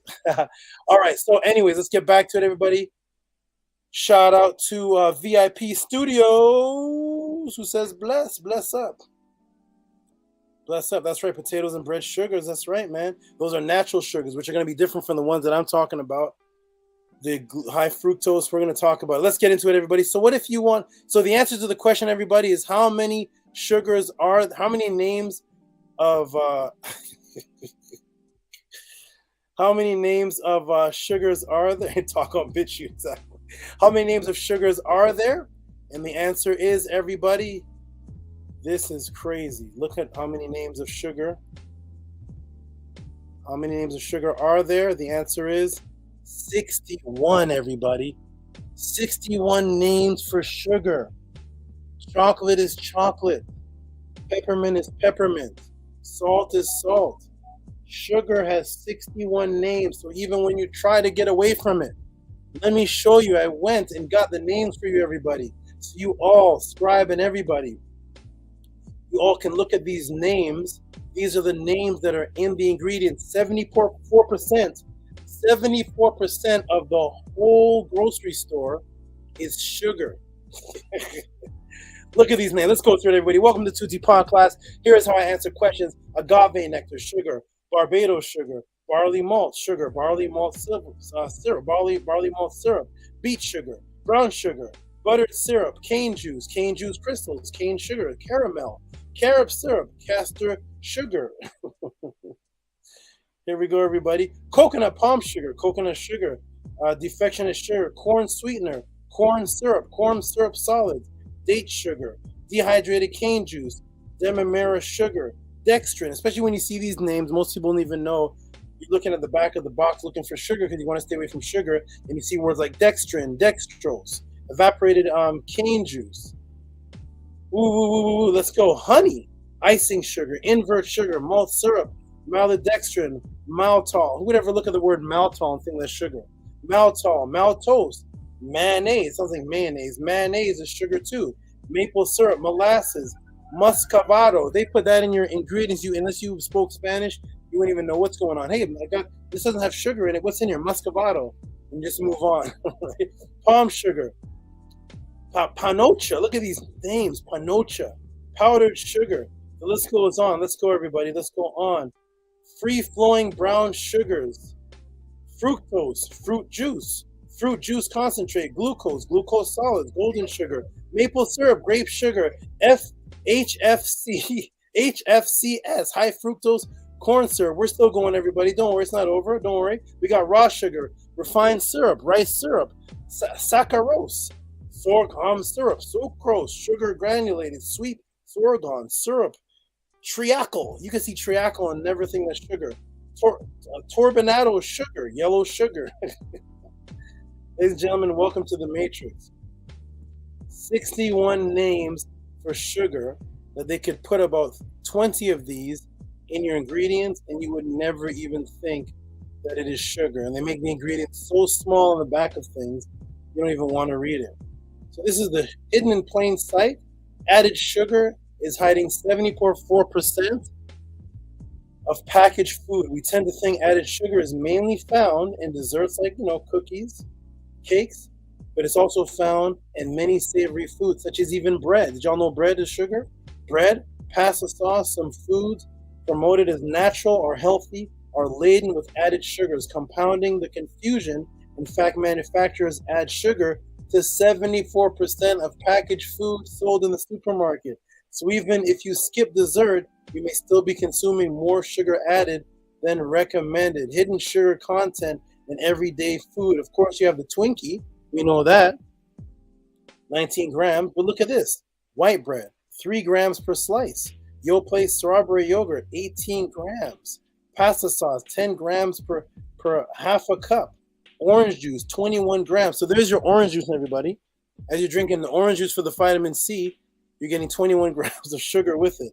Average granola bar, 8 grams. Campbell's condensed tomato soup. Remember, Mom used to always give us that when we were sick?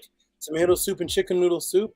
12 grams of sugar. Applesauce, Dole mixed cherry, Quaker instant oatmeal, which, by the way, look this up. Quaker instant oatmeal, which the company Quaker actually started putting radioactive chemicals inside of their Quaker, and then they started saying that several cups of sugar will take the radioactive effect out of your body. That's a whole nother class. Look that up. French salad, Caesar salad. It goes on and on and on, everybody. It is in everything. Here we go. A commonly added sugar in processed foods is what, everybody? High fructose corn syrup is created by chemically changing it to have more fructose. So this is not the regular sugar that you get in a potato, causing it to be sweeter. High fructose corn syrup is sometimes deceivingly called glucose-fructose. So they have 2 different names for the same thing, 3 names. Corn syrup, they have a high fructose corn syrup, and then glucose-fructose. On food labels, most commonly found in soda pop. It is also in fruit drinks, candied fruit, dairy desserts, flavored yogurts, cereals, baked goods, jellies, brain cells and memory, right? Brain cells. Let's deal with the brain cells. What does this do? Researchers at the University of California in 2012 trained rats to successfully navigate a maze, then replaced their water with 15% fructose corn syrup. Soda is typically 12%. After 6 weeks of fructose syrup, the rats were slower to complete the maze. Furthermore, the rats' brains were dissected. The researchers discovered the sugar disrupted synapses, relay chemical messages. That's the thing that relays the information from your brain to your hand so that you can move. So that's if the synapses is affected, your movements start to move slower. Your thinking is slower. It never actually gets digested. You take white crystallized sugar, the white fake one, put it in water, stir it up. Come back about 5 minutes later, you'll see the same white sugar at the bottom of the cup. That sits in your brain. Here we go. Affecting the ability of the brain to form memories. Oh my goodness.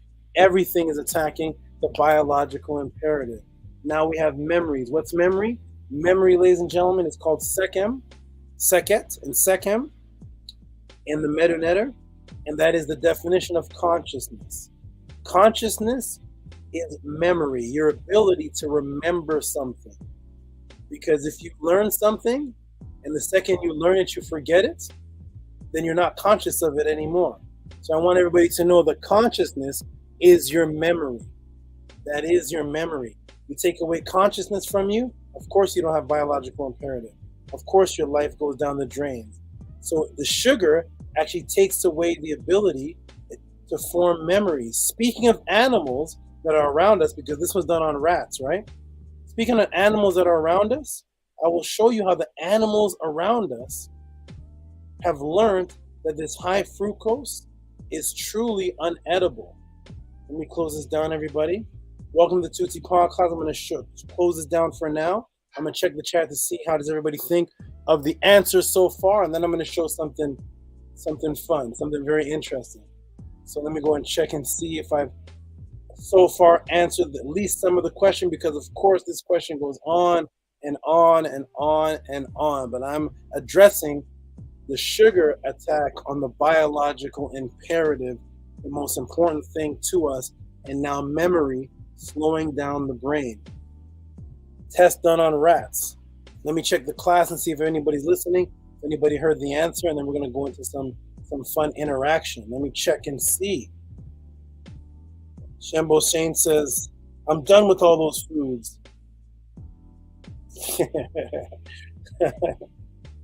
Okay. Rigo says, geez, literal poison. Exactly. Honeycomb, no buenos. Okay, wonderful, wonderful. Okay, good. Danny Sanders put happy faces. Ponacha, right? Ponacha, right? Okay, let's see if y'all heard the answer and what you thought of it so far, because I'm not even done yet. Wow, no memory, no consciousness. Exactly. No memory, no consciousness. Okay. Boom. Okay, good. Where is Scribe? My thing is slow, so I'm not seeing the I may be behind in your responses. No Mexican candy. Oh my gosh. Remember the thing, Danny, that they hit when you become a boy, you become a man or a woman, and they hit the little horse, and then all the sugar falls out and you got to eat it, and that's what makes you a man? That's what makes you a little boy or a man or a little woman? They hit it and hit it and hit it. It's a little horse. It looks like it's dead. It's like just sitting there like this, and you got to violently hit it and kill this horse and keep hitting its belly until its guts explode, and then all the things that fall out of its guts, and then you eat it, and now you're a real little boy. I think it's called a piñata or something like that. But Anyways, remember that? That's a sugar ritual. Teaching the children violence, killing animals, and then you get the sugar eating out of its guts as it explodes. Telling this matrix is deep. Okay, here we go. All right, so let me go, everybody. Here we go. Let me go in and get into it more. So here we go. So the rats live with us. There's another animal that lives with us, another creature that lives with us, and it's very familiar with high glucose because it eats out of our garbage.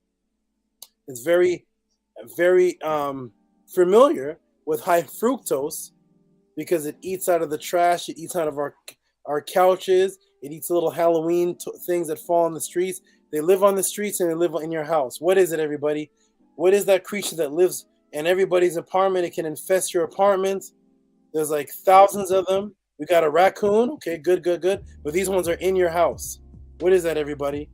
Pinata. There. What is it, everybody? What is the creature that's been living with us for ever since we've existed? And it lives in your house. It takes residence. It doesn't visit your house like a fly. A fly visits your house. It gets the food and it wants to fly back out. Flies don't want to live in your house. This creature takes residence in your house. It has mothers and grandmothers and grandfathers and grandchildren and generations and generations. They can live in your house for 50 years. What is it, everybody? What is that creature? Yeah, the cucaracha. There it is, right? Everybody put it. Cucarachas, the roaches, right? The roaches. Absolutely, roaches, right? They know us the best. They eat our food by the thousands. They infest your house more than any mouse, anything. You can move the drawer and see 80 of them run. You'll never move your drawer and see 80 mice. So these things live in our house by the thousands. They've been with us ever since we've been in caves. So they're very familiar with our foods. Let me go ahead and show you something to show you the difference between the ones that are in the wild that are unfamiliar with us and the ones that are familiar with us and how they behave around something. Here we go, everybody. Welcome to the Tehuti Pod class. We're about to get into it. Let me put this on the screen, everyone. And let's interact. Let me show you something very, very, very, very, very, very, very interesting here. Here we go. Oop. One moment.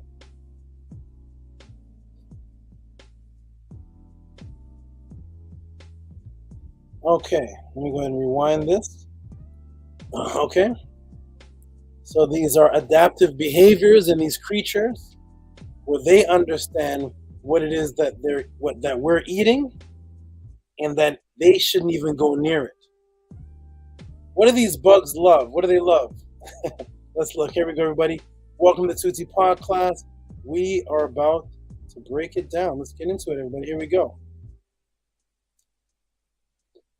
Where is it? Right here? Nope.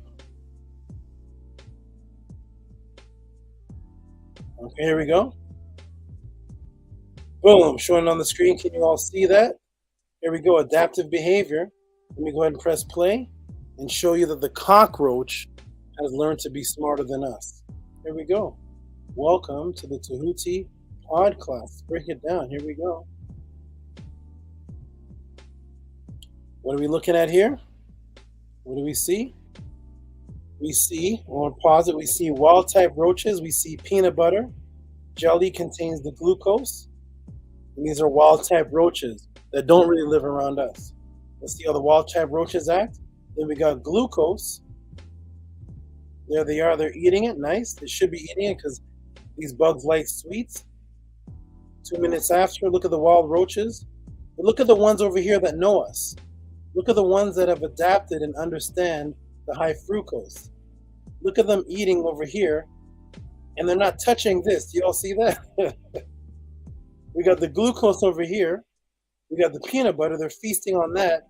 They're taking bites of this and running from it. The cockroach is smarter than you, everybody. The cockroach knows not to touch this. It's poison. Do you know that high fructose and glucose is used in cockroach killer? So there's the wild ones. They're feasting on it. They don't know any better.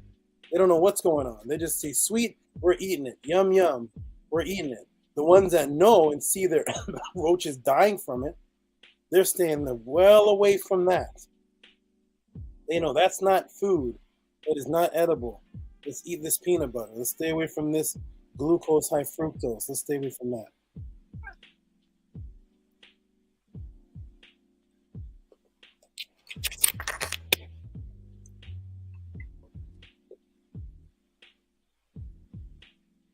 Wild roaches are feasting off it. They'll learn.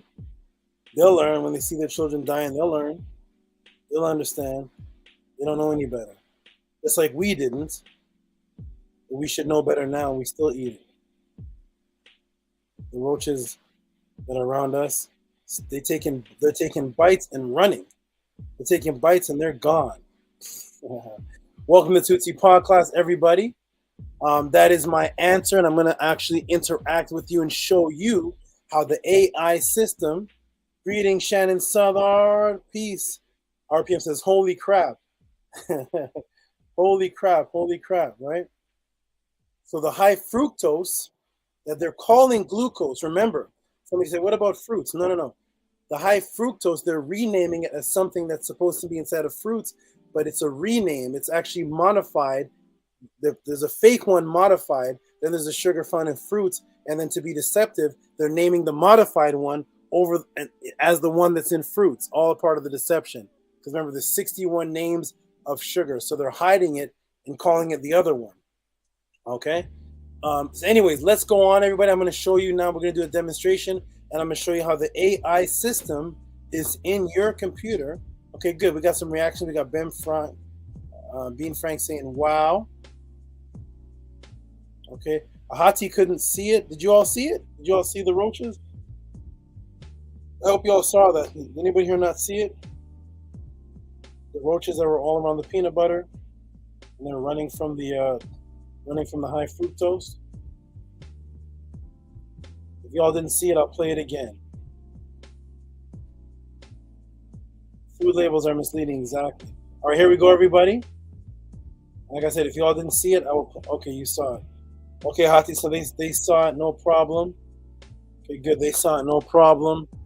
I can show it to you later, Hati, when you know what it is. So anyways, here we go, everybody. Now, I'm going to show you how AI is programmed in your computer system, in your internet system,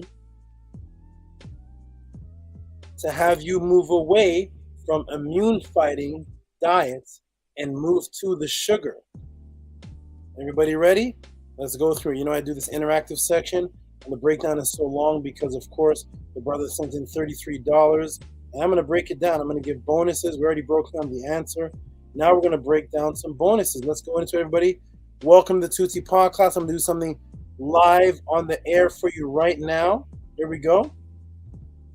And let's see. So you know that there are algorithms or things that are researched. And then the computer is programmed to fill in the spaces of that which is researched the most. So it's autocorrect and auto sentence fill. Everybody familiar with that? It autocorrects based on the most common usage of the word, or it finishes the sentence. So if right now you put in, if you just type in, say, Kanye West, it'll finish the sentence of what everybody's looking out for him. If you put Jada Pinkett, Chris Rock, it'll put Chris Rock gets slapped. So it's taking the highest algorithms of what people are researching and it's filling in the blanks, right? Okay, so let's get into it, everybody. Let me show you. So some people who want to go to a good diet and they want to get away from the sugars, they're going to go to supplements, right? Supplements is a way to where they extract that which is needed for you in the pill, in the powder, but you don't have to have all the carbs, all the sugars. They can extract creatine from a steak. You don't have to eat 1 pound of steak to get 6 grams of creatine. But you'd have to eat almost 1 pound of steak to get 6 grams of creatine, and you'd have so many calories and fats and all these things that you don't want. What they do is they just extract the creatine, put it in a powder, and you can have 6 grams in a little teaspoon. Eat it, no calories. You get all the benefits. You don't have to be wolfing down steak, and now your stomach is so full. So they make supplements for that. Everybody here, I'm sure in the room, has taken supplements, right? So let's do this. I'm going to go to Google, and we're going to do a check and see if this is still in the program.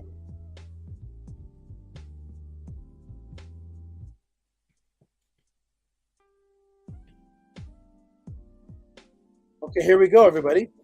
So when we think of supplements, I'm going to put it on the screen. Here we go. When we think of supplements, what do we think of? We think of echinacea, vitamin C, multivitamins, things that you can take in a pill form, right? A pill form, a powder form, a mix. These are supplements without having to actually eat the actual food. So let me go ahead and show you. We're going to go live on Google now. I'm going to show you how the AI is controlling your brain. So when a children looks up something, let me show you what it says. It gets programmed in his brain. Welcome to the Tehuti podcast. We are breaking it down. This is just the first question. All right, so here we go, everybody. I'm going to type in and watch how it fills it. Can everybody see the screen? Press 1 if you can see the screen. Press 1 if you can see the screen. Kanye West, George Bush comes up. Right? Press 1 if you can see the screen, everybody. Can you see the screen? Here we go. All right. I'm going to put in supplements and watch how it finishes the sentence for the young children that are looking up supplements. Supplements are, look at this, everybody. Supplements are not regulated by the government. Supplements are a waste of money. Supplements are useless. Supplements are dangerous. Supplements are bad for you. Do you see all this? Supplements are not necessary. Is this what people are typing in when they're looking up supplements, everybody? Are they typing in supplements are a waste of money? Supplements are useless? Absolutely not.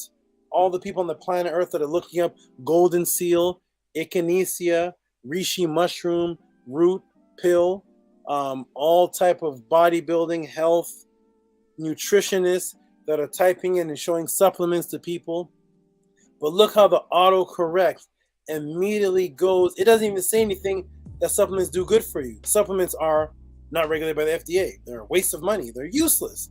Supplements are useless. Does anybody agree with that? Your multivitamins are useless. Vitamin C is useless. Multivitamins are useless. They do nothing. Absolutely nothing. Creatine does nothing. Nothing does nothing. Golden seal, it doesn't help your immune system. It does nothing. It's dangerous. So supplements are dangerous, everybody. So that's what happens when you look up supplements. That's the pre-programming. When your children are looking up these words, they automatically find supplements are dangerous. Okay? This is called Orwellian programming, everybody. And I'm showing you how the matrix works. This is Orwellian programming. Supplements. Okay? So Orwellian programming is called Orwellian inverse. Orwellian inversion is taking two things that are diametrically opposed and switching them. So auto search in AI in your computer is based on Orwellian inversion, taking two things diametrically opposite and switching the definition that they say represents the highest search, right? So that's supposed to be the highest search. So here's what I did, everybody. Let's see. I'm going to go ahead and show this on the screen. Let's look up the algorithms and see if supplements are bad, supplements are useless, supplements are dangerous. Let's see if that's actually the highest search. Because you know us at the Tehuti podcast, we are all about the facts. So I'm going to go ahead and show you the algorithm. We got it in the red and the blue, and here it is. Boom, boom, boom. Here it is. Supplements are bad and are blue. Supplements are good are red. Look at this, everybody. This is the algorithm as of 2019. Supplements are good. Look how high they are. Let me blow this up. You can look this up yourself. Supplements are good is the red. Look how high the red is in the algorithms from the blue. Look at the blue way down here. The blue is supplements are bad. Here's what the research shows, that the blue is less. So they're doing diametric opposites on your brain. When your children are looking up the algorithms, supplements are good, they're switching them and putting the algorithm of supplements are bad for supplements are good. But when you go look up the algorithm, it's actually supplements are good are way higher than supplements are bad. This is diametric opposition and Orwellian inversion live shown to you on the Tehuti podcast that you all can type in right now on your computer to show yourself that AI and the government system is programmed to have you unhealthy. It's programmed to have you automatically unhealthy. So when you look it up, you automatically will see that that which is healthy is unhealthy, and that which is healthy is bad, and that which is unhealthy is healthy. But let me ask everybody this. I'm going to ask everybody who would like to interact, right? So supplements are bad. That's what comes up, right? Everybody, I want you to type in good or bad for you in the chat. I'm gonna say a word, 3-letter acronym, 3-letter word. You guys type in what you think of it if you guys would go to eat this. GMOs. What do y'all think of GMOs? You don't have to write a long paragraph. Just write in, are GMOs good for you or are GMOs bad for you? Somebody asks you to come to this chicken shop. Hey, it's all GMO chicken. You ready to chow down? Are GMOs good or are GMOs bad for you? What do y'all think? Just type it in. Alpha put got him. Facts, Tehuti. Exactly. This is how I teach everybody. Let's do it off the charts. Boom, boom, boom. All right. So supplements is GMO bad for you or is GMO good for you? Let's see what we got. We got thumbs down. We got bad. We got no GMOs. We got XA with a thumbs down. We got SCRIIBE that says bad. Rigo says bad. Master K says toxic. Shimbo Shane says nah, bad. Okay. And bad. Everybody basically, nobody's looking for GMOs. Right? Nobody's looking for GMOs to eat purposely. The worst. Shannon didn't even put bad. She put the worst. Who's looking for GMOs? Everybody has typed GMOs are bad. Bella, Unknown Adam, Ascari the Great, Nania Setmer says no bueno. Everybody, no bueno, senor. We have people in here speaking different languages saying that it's bad. Okay, so GMOs are bad, right? Supplements are bad according to the AI fill-in. Welcome to Tehuti Podcast. I'm about to show you live. Let me show you the Orwellian programming. Let's show you, everybody. Here we go. Let us look it up. GMOs, everybody.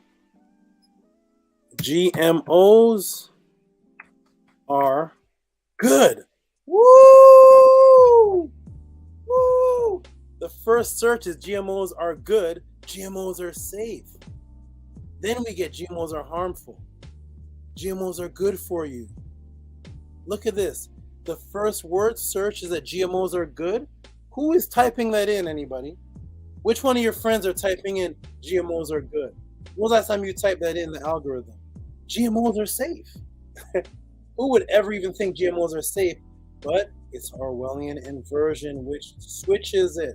So now when your child is looking up supplements are bad, he's going to click on it. It's within the first 10 lines. Supplements are bad.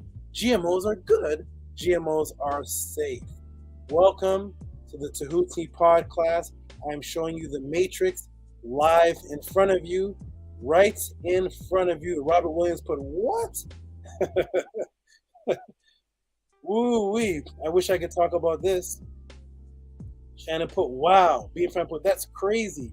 Jugal King put, wow. I'm showing you live Agent Smith. I'm showing you Agent Smith in your living room. He's there. He's there. They're there. To put what? Sugar in you. To put GMO in you, everybody. This is the programming. This is the programming. So, let me ask everybody. Here we go. So let me ask everybody this. Let's go through the Orwellian inversion. So let me ask Shannon, everybody, the vegans, anybody, let me ask anybody. So what kind of food is good? GMOs are bad. What would you guys suggest for the world to eat? As opposed to GMO food, what would you say? Put the word down there. The type of food that we should eat. What would you call the good food? What's the good food called? So GMOs are bad. What's the good one called? What's the good one called? Everybody type it in. Type it in. What's the good one called? What's the good one called? What are the good foods called? It's one word. Hey, there we go. We go put Mr. Tehuti. The good one's called organic. That's right. VIP Studios, you know what it is? Darius? Ascari? Organic. That's right. Shannon, you agree? Organic, farm-raised food. There we go. Mancia, Carolina, organic. Organic, non-GMO. Everybody agrees, right? GMOs are good. GMOs are safe. So the opposite of GMOs is organic. Y'all ready? You know what I'm going to do? Here we go. Welcome to Tehuti Pod class. Let's blow your mind again and show you the matrix in your internet. Woo. So organic is, let me see. Let me type in here. Organic is,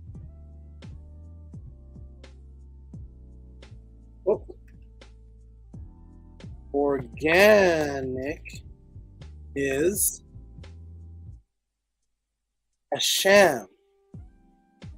Organic is a sham. Organic is a marketing gimmick. Organic is a lie. Everybody, look please. The first search that your child is looking up because he wants to get away from the sugars, the GMOs. He wants to get away from the hormones put in the food. So he wants to go organic. So they give them 61 names of sugar. You can't escape. You can't escape. So the child runs. He goes to the computer. I'm going to find good food, Mom. Don't worry. I'll find it. Let me find some good food in the supplements. Supplements is bad for you. Supplements is unsafe. Supplements is okay. What about GMO? GMO is good for you. GMO is safe. Okay, I'm going to go organic. I know organic is good. Organic is a sham. Organic is a lie. Organic is a marketing gimmick. The first 3 searches, organic is a lie. Orwellian diversion, everybody, right in front of you, shown to you for the first time for most on the Tehuti Pod class. You can do this for your friends and family at home. You can show them live. Ask them, is the Matrix just something that we just think is religion? It's a lie. No, it's actually in the programming in your computers, in your cell phone, on the billboards. The Matrix is real. You see that? The Matrix is real. The Matrix is real. That's why I call myself the breaker of the Matrix. You see that, everybody? The breaker of the Matrix. The Matrix is real. I'm here to break the Matrix, change the thinking, show you the plan that's happening right in front of you. All. Woo-wee, everybody. Boom. Boom, boom, boom, boom, boom. Okay? So let's say this. Okay, let's say this. We'll do one more. You know me, I got a lot. We'll do this. I had to do this because the brother gave such a big donation. So, let's say you don't want to go to the hospital. Nothing wrong with going or not going. I will never tell you all here not to go to the hospital. Do go to the hospital. Go see a doctor, not see a doctor. I'm not going to be the one that's going to tell anybody any type of advice like that. If your doctor can help you, go see him. If the drug can help you, go take it. If the drug has side effects that aren't worth it, don't take it. You want to do homeopathy? Do it. If you want to do, I'm not going to be the one to say that. But for those who want to do things naturally, right? Like the brother in here said, I'm a bushman. So you want to do homeopathy, healing yourself with the herbs, with how we used to do it before the side effectal drugs, right? So you want to go homeopathy. That's what you want to do, right? For some. Let me see something here.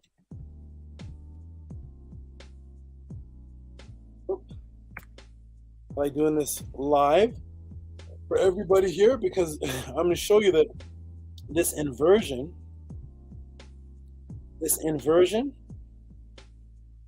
is real.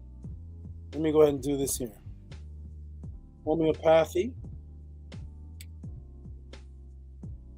So I'm going to do this here.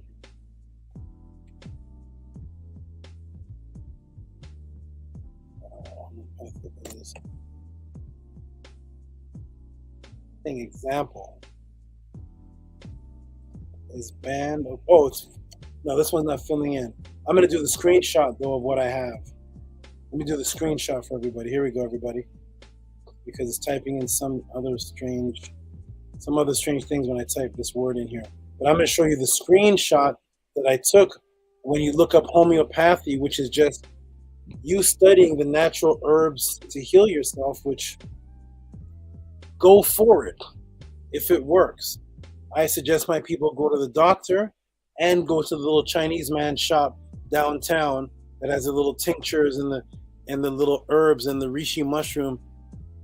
Do whatever it is that can help you, and you decide which one's good or bad. But we can't say that homeopathy is bad for you when it's saved and helped millions of people.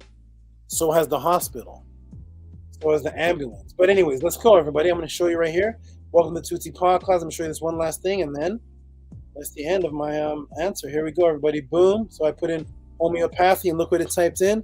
Homeopathy, this is what it typed in just now, is an example of a whatever that is. But then homeopathy is fake. Homeopathy is quackery. Homeopathy is a sham. Then you get down here, 1, 2, 3, 4, 5, 1, 2, 3, 4, 5, 6. Then homeopathy is real. Do you all see this? Homeopathy is fake. It's quackery. It's a sham. Then you get to it's real. The algorithms don't match that, though. Go look up the algorithms that I just showed you, and you will see that it doesn't match that. So, boom. Thank you, everybody. That is my answer. Welcome to the Tehuti Pod class. And, of course, because we started off with breaking down vitamin C, let me just do this one last one.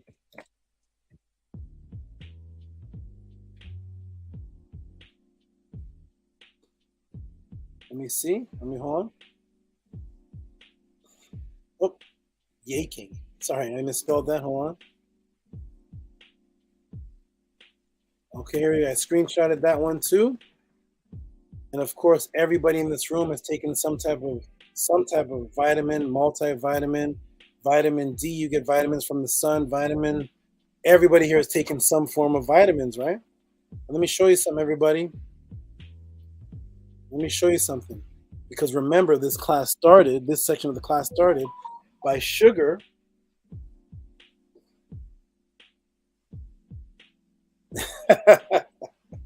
Remember how the class started? Sugar inversed. Sugar the diametric opposite. Remember how I started the class? That was all to build up the class to this part here.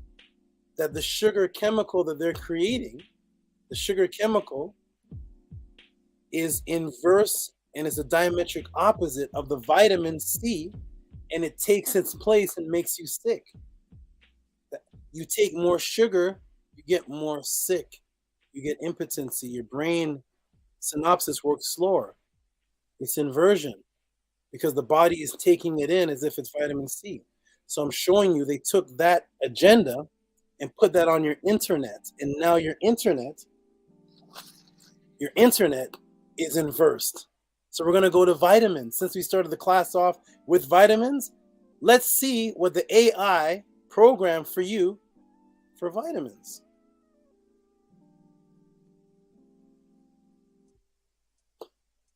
Welcome to Tehuti Pod class. Here we go. Taking vitamins is bad for you. It's a waste of money.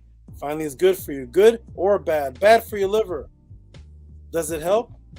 So the first thing when you look up taking vitamins is bad for you. It's a waste of money. Then it's good for you.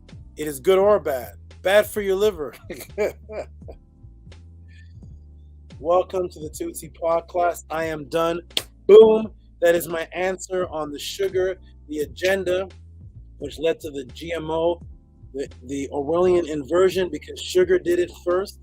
They created sugar to inverse the diametric opposite, taking the place of something that's good. So the good is bad and the bad is good, because by the time the body receives, the peptide receives the good, it bounces off because it's full of the sugar, the OHHHH, which looks just like the vitamin C that helps you. So it takes its place. And then as you get older, you want to get healthy. So you go look up the vitamins, you go look up the GMO, and the inverse is on the screen for you. So then you're more mentally trapped, because it guides you in a certain direction and inverses it, and that is the whole focus of the matrix. Boom! There's your answer, Scribe. I hope I helped you out. I showed you all of that. Cockroaches are smarter. Let's go, everybody. Welcome to the Tehuti podcast. This is how I answer questions. I am not sure if you're getting these answers in other places. I'm not sure. If so, send the link in the chat where you can send questions like this in and get this type of answer, an hour and 6-minute answer. That's just for that one. We got much more to go in here. I had to do it that elaborate because the brother is a great supporter and sends huge donations in. So I got to give him the hour answer. Some of my answers are 10 minutes. This brother here, he gets that answer. Boom. That is my answer. Hope I answered your question. Watch it.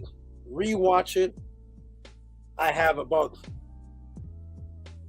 40 more hours to the answer for you. We're not going to take up 40 hours here. But that at least starts you off.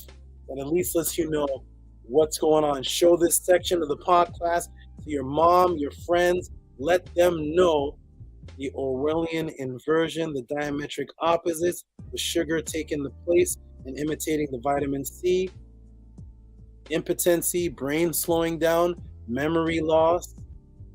Let them know. 74% of the grocery store, let them know. Boom, that's my answer. Let's go. Welcome to Tehuti Podcast, everybody. That is how I answer questions here. That is why people give the type of donations that they give. I'm going to now put the team on. Let me check the chat room and see if people heard the answer and if they appreciated the answer. And then I'm going to take a swift little break.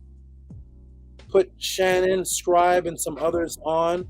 They got a little testimony. They came and visited me. They have a nice little story to tell. I'm going to take my break. Then I'm going to come back and answer the next question. If Beged Leisure is here, he has the next one. I'm going to give a couple shout outs to those who donated. Before I go, so we got, first, Andrea still well. Let me go ahead and put the link in the room for the brothers to join on.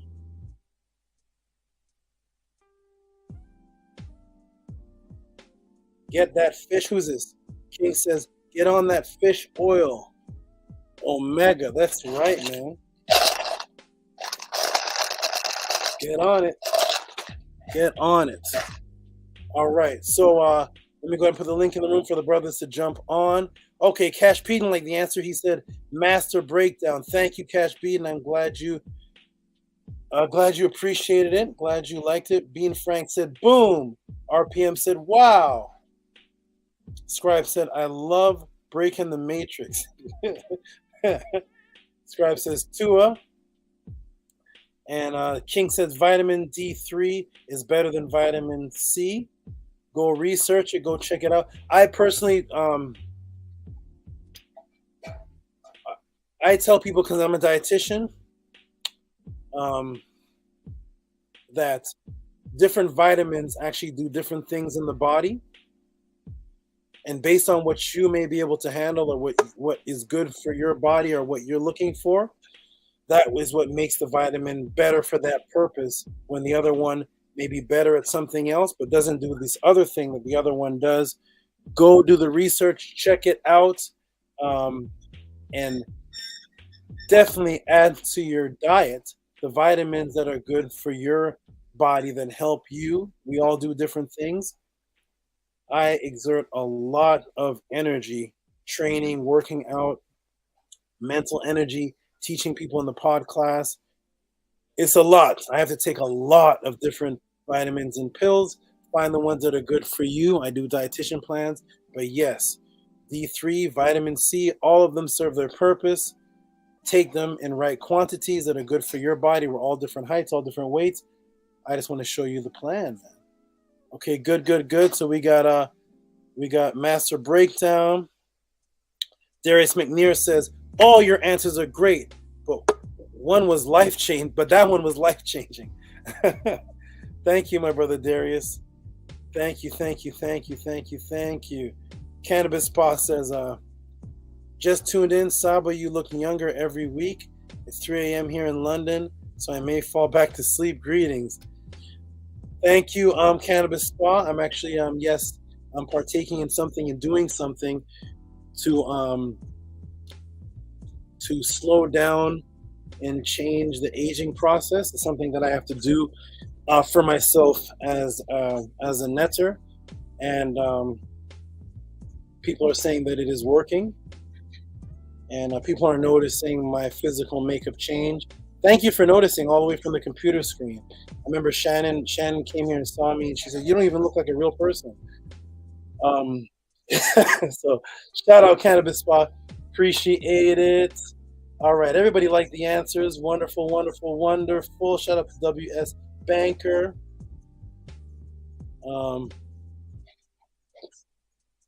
Shout out to everybody. I want Shannon jump on. While I step off. I want you to give your little breakdown of your experience with me, how it affected you. I want people to really see that what I'm doing for people is life changing, and you can show show what happened to you and everything. Shannon, jump on. Scribe, jump on. Hati's on. Tehuti is on. Oh, thank you. It's working. Thank you. Jump on, everybody. And I'm going to step away for a moment. And is True Seeker here? True Seeker changed his question to something a little fun that I think I may do that question right after this. Is True Seeker here? So we need Shannon on. We need Scribe. These are the two people that made the step to come see me in the flesh. Okay? One from very, very far away. One had to take a plane, hours of plane ride to come and see me and Ahati in the flesh. Thank you, man. And much respect for that, but I want people to know that those who have an experience and come and see me experience something much different than just what's on the internet. True Seekers here. I'm gonna deal with your thing next after this. I'm waiting for Shannon and Scribe to jump on. These are the two people that came and saw me. Where are you all? Click the link and come on and describe and talk. Shout out to the people that did come on. Arcad Infinite. I love your oh, it's Heru Bahutet. Very, very nice. Very, very, very nice. Heru Bahutet. Let me fix my it's okay. Okay, we got Scribe on. We're just waiting for Shannon. Waiting for the female energy to jump on. And describe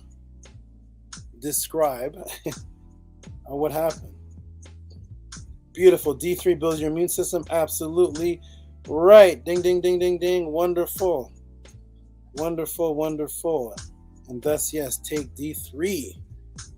Let's go. Who else jumped on? Shannon jumped on. Wonderful. Here we go. Yes, take these. Everybody here. We got the smiling Shannon. We got the curious Scribe. We got Shannon jumped on. Wonderful. Mickey Mouse. Yes, take these. Focus. Hey, Shannon, make sure to mute your YouTube in the background. Yes, Tehuti Mo's looking focused. He's ready. Hey, I'm looking for cockroaches, Saba. I tell Ahati all the time. Ahati says, hey, you go to these platforms and you you go there and talk and whatnot. And how do you feel navigating through this world? What do you feel like? How do you do it? And I say, I'm the cockroach. I tell people that all the time. I'm the cockroach. That's me right there. What is the cockroach? The cockroach is somebody that lives in your matrix. He's down on the other side of your house right now. You don't see him though, but he's in the walls, moving around. He's been here for millions and hundreds of millions of years before us. He can live in the snow. He can live in the cold. He can live in Russia. He can live in Jamaica. He can live in Canada. He navigates through your house and he eats the best because he eats all the food that drops from your table, gives it to his children. The children come, they eat, they're growing and growing and growing. And I'm the cockroach in the matrix, maneuvering, just scavenging through the matrix. I don't belong here. I'm not a part of this system. I'm just moving through and weaving through and surviving as long as I can. And then I got to disappear like the cockroach and reappear, grab something and back appear. I'm the cockroach. So, and those cockroaches will not touch high fructose. All right, everybody. Before you go, Saba, they can also survive a nuclear blast attack. They can survive it. So there you go. They can survive a nuclear blast attack, and they can eat wires. They eat the wires of your TV, the plastic and the wire. They are the best. La cucaracha. That's my favorite. Texas cockroaches can fly. They fly. They bite you. You're not getting rid of them. When we're gone, when we're extinct, they'll be here. Shout out to La Cucaracha. They are the gods of this planet Earth. Tell everybody Tehuti said it. Find an animal that can defeat the cockroach. No way, no sir. They can be in the sewer. They can swim across water. They are the best. You can step on them. They still live. They regenerate. Shout out to the cockroaches of the new world. movement, La Cucaracha. The cockroach movement. There we go, everybody. Everybody wants to be the royal animals and all this. Nah, I'm the cockroach, buddy. All right, here we go. I'm going to step off, and you guys go ahead. I'll be back. I'll be listening. I want to hear your stories. I'll be back. Peace and love. I got a lot to break down. Peace. Peace and love. Peace and love to the chat. Peace and love, Scribe and Shannon. A hot tea. OCTAV. OCTAV. Peace and love. Peace and love. See, that's what I'm talking about. Who's echoing in? Can't nobody compete with SABA, man. It ain't no competition. But yeah, Scribe, break that down, man. Tell us how your experience was. Peace and love. Can I be heard? Yes. All right, great. Yeah. So yeah, I flew out to LA to visit SABA Tehuti and Ahati Ma'at. And yeah, I'll give it quick as quick as I can. Basically, I'm just gonna show it. Every time I look at this, it throws me off. But I'm gonna show y'all something. Look. Y'all see that? Does anybody know what this is? It's a fork. And as you see, it's only the front end of the fork. Let me show you. Here's the other part of the fork. Now let me show you. He all I seen him do was this. And it bent up like that. Right? So he asked me to put something that represents me on this end. Because this was a normal fork at first. It was just a normal fork. He said, put something that represents you up here and something that you want to get rid of down here. So up here, I put the Ankh, and down here, I put a pep. And he had me blow on it. Like, next thing I know, this detaches and falls off. And it looks like this. And look, y'all. Look. This, I'm putting a lot of force on. This ain't bending. It takes a lot of force to bend this. Not only did he do that, I also have a spoon here. I don't know if y'all see that right there. Y'all see that?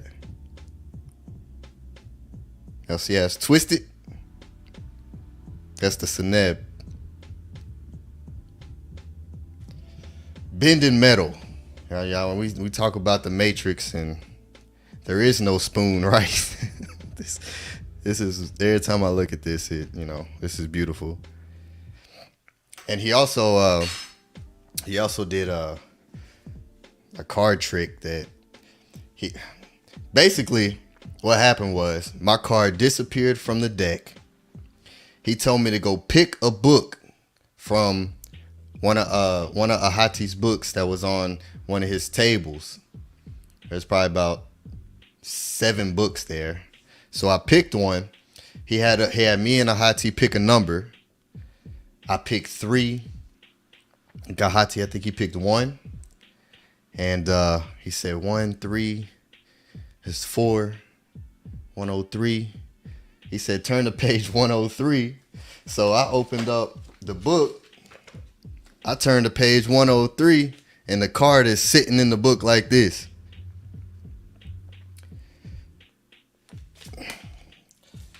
Now, of course, hey, how'd you do that? Yeah, it's very, very, very powerful and very magical and beautiful. If y'all have a chance to come visit SABA, do it. You know what I mean? It's beautiful, and he leaves you with an experience that you'll never forget. He gives you something that you can take with you and expand your minds, and shows you that this matrix can be broken. The reality that we perceive is not really what it seems, and we have to, to see it physically in real time is just next level, so I'll pass it to you, Shannon, so you can talk about your magical experience that SABA Tehuti gave to you as well. So peace to you, my sister. Oh man. Thank you so much, Scribe. Oh man, I was blessed with the opportunity to meet Tehuti in person, and when I first saw him, he looks nothing like he looks on screen. His energy is just, it was something that I was searching for a long time, and I really do appreciate everything that he does and everything about him. It's just so magical. And so we sat for a while and we chatted for a while. We got to know each other a little better, and he asked me, what are some areas in my life that I would like to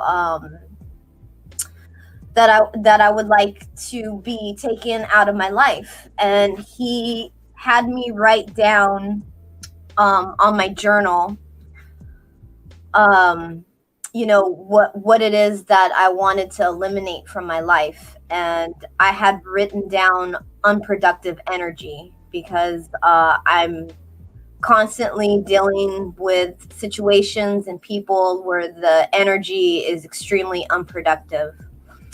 And so I wrote down unproductive energy, and then we talked about it some more, and basically he's like, so like the chaos, and I'm saying, yeah, so the chaos is actually causing the unproductive energy the unproductive energy is actually causing chaos in my life. And I said, yes. So he took a piece of paper, a piece of tissue, and I wrote down chaos on the tissue.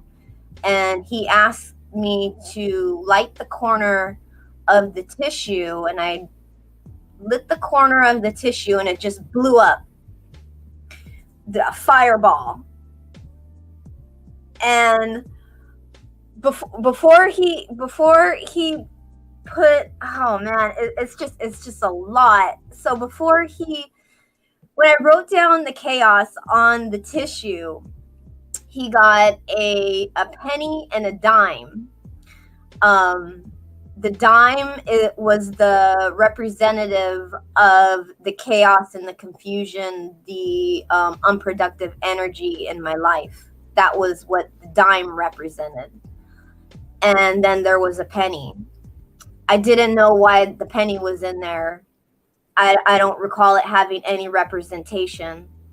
So he put it in a tissue, wrapped the tissue up, and said, light the corner of the tissue. I lit the corner, huge fireball, and it was in my lap, and I was just like, oh shit, fireball is huge.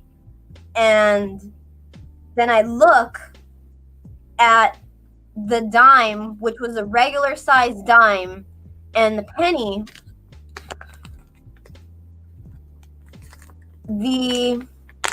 he actually shrunk the dime that was a representative of the chaos and the confusion in my life. Let me see, let me get a tweezer. That's how small he shrunk it. This is the dime that represents the chaos and the confusion and the unproductive energy in my life. This is the dime. This is a regular size dime, you guys. This is a regular size dime. He shrunk the dime. And now I realize that the penny was there to give scale to how small he actually shrunk this dime. And ever since we did this, things have started, people have started to reveal themselves, and not just the people that were causing the unproductive energy and chaos, just not those people in situations that I wanted to shrink, brand new situations. So I found myself presented with the opportunity to have a major shift and just recognize that where this unproductive energy is coming from, because it has absolutely nothing to do with me. So yeah, I didn't say that as beautifully as I wanted to. It's just a lot. Like, I can't believe that, Fork. Yes, and if anybody is blessed enough for Tehuti to invite you to meet him, you should take that opportunity to meet him, because he is really on another level. It was just great to be in his company and the company of his goddesses. It was I'm looking forward to going back and spending more time with them, because it's a beautiful environment that he's created. Yeah, that was great, Shannon. That was beautiful. Yeah, thank you. Thank you for sharing that. Yeah, we need these type of testimonies, because it's important. Like, that mini dime is that's crazy right there. I mean,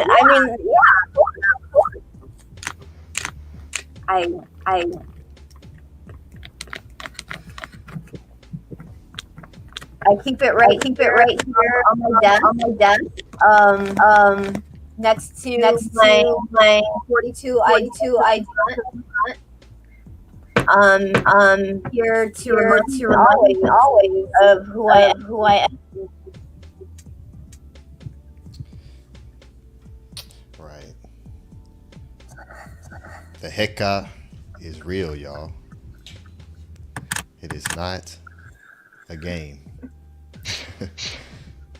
I don't know if anybody tried to twist a spoon before.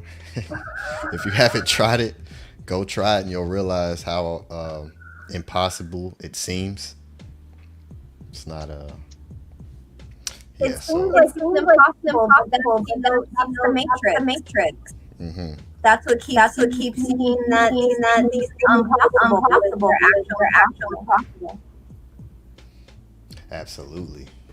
Who's echoing? Is that you, Shannon? I don't know. I have everything off. Or maybe it's Saba's computer. I even have.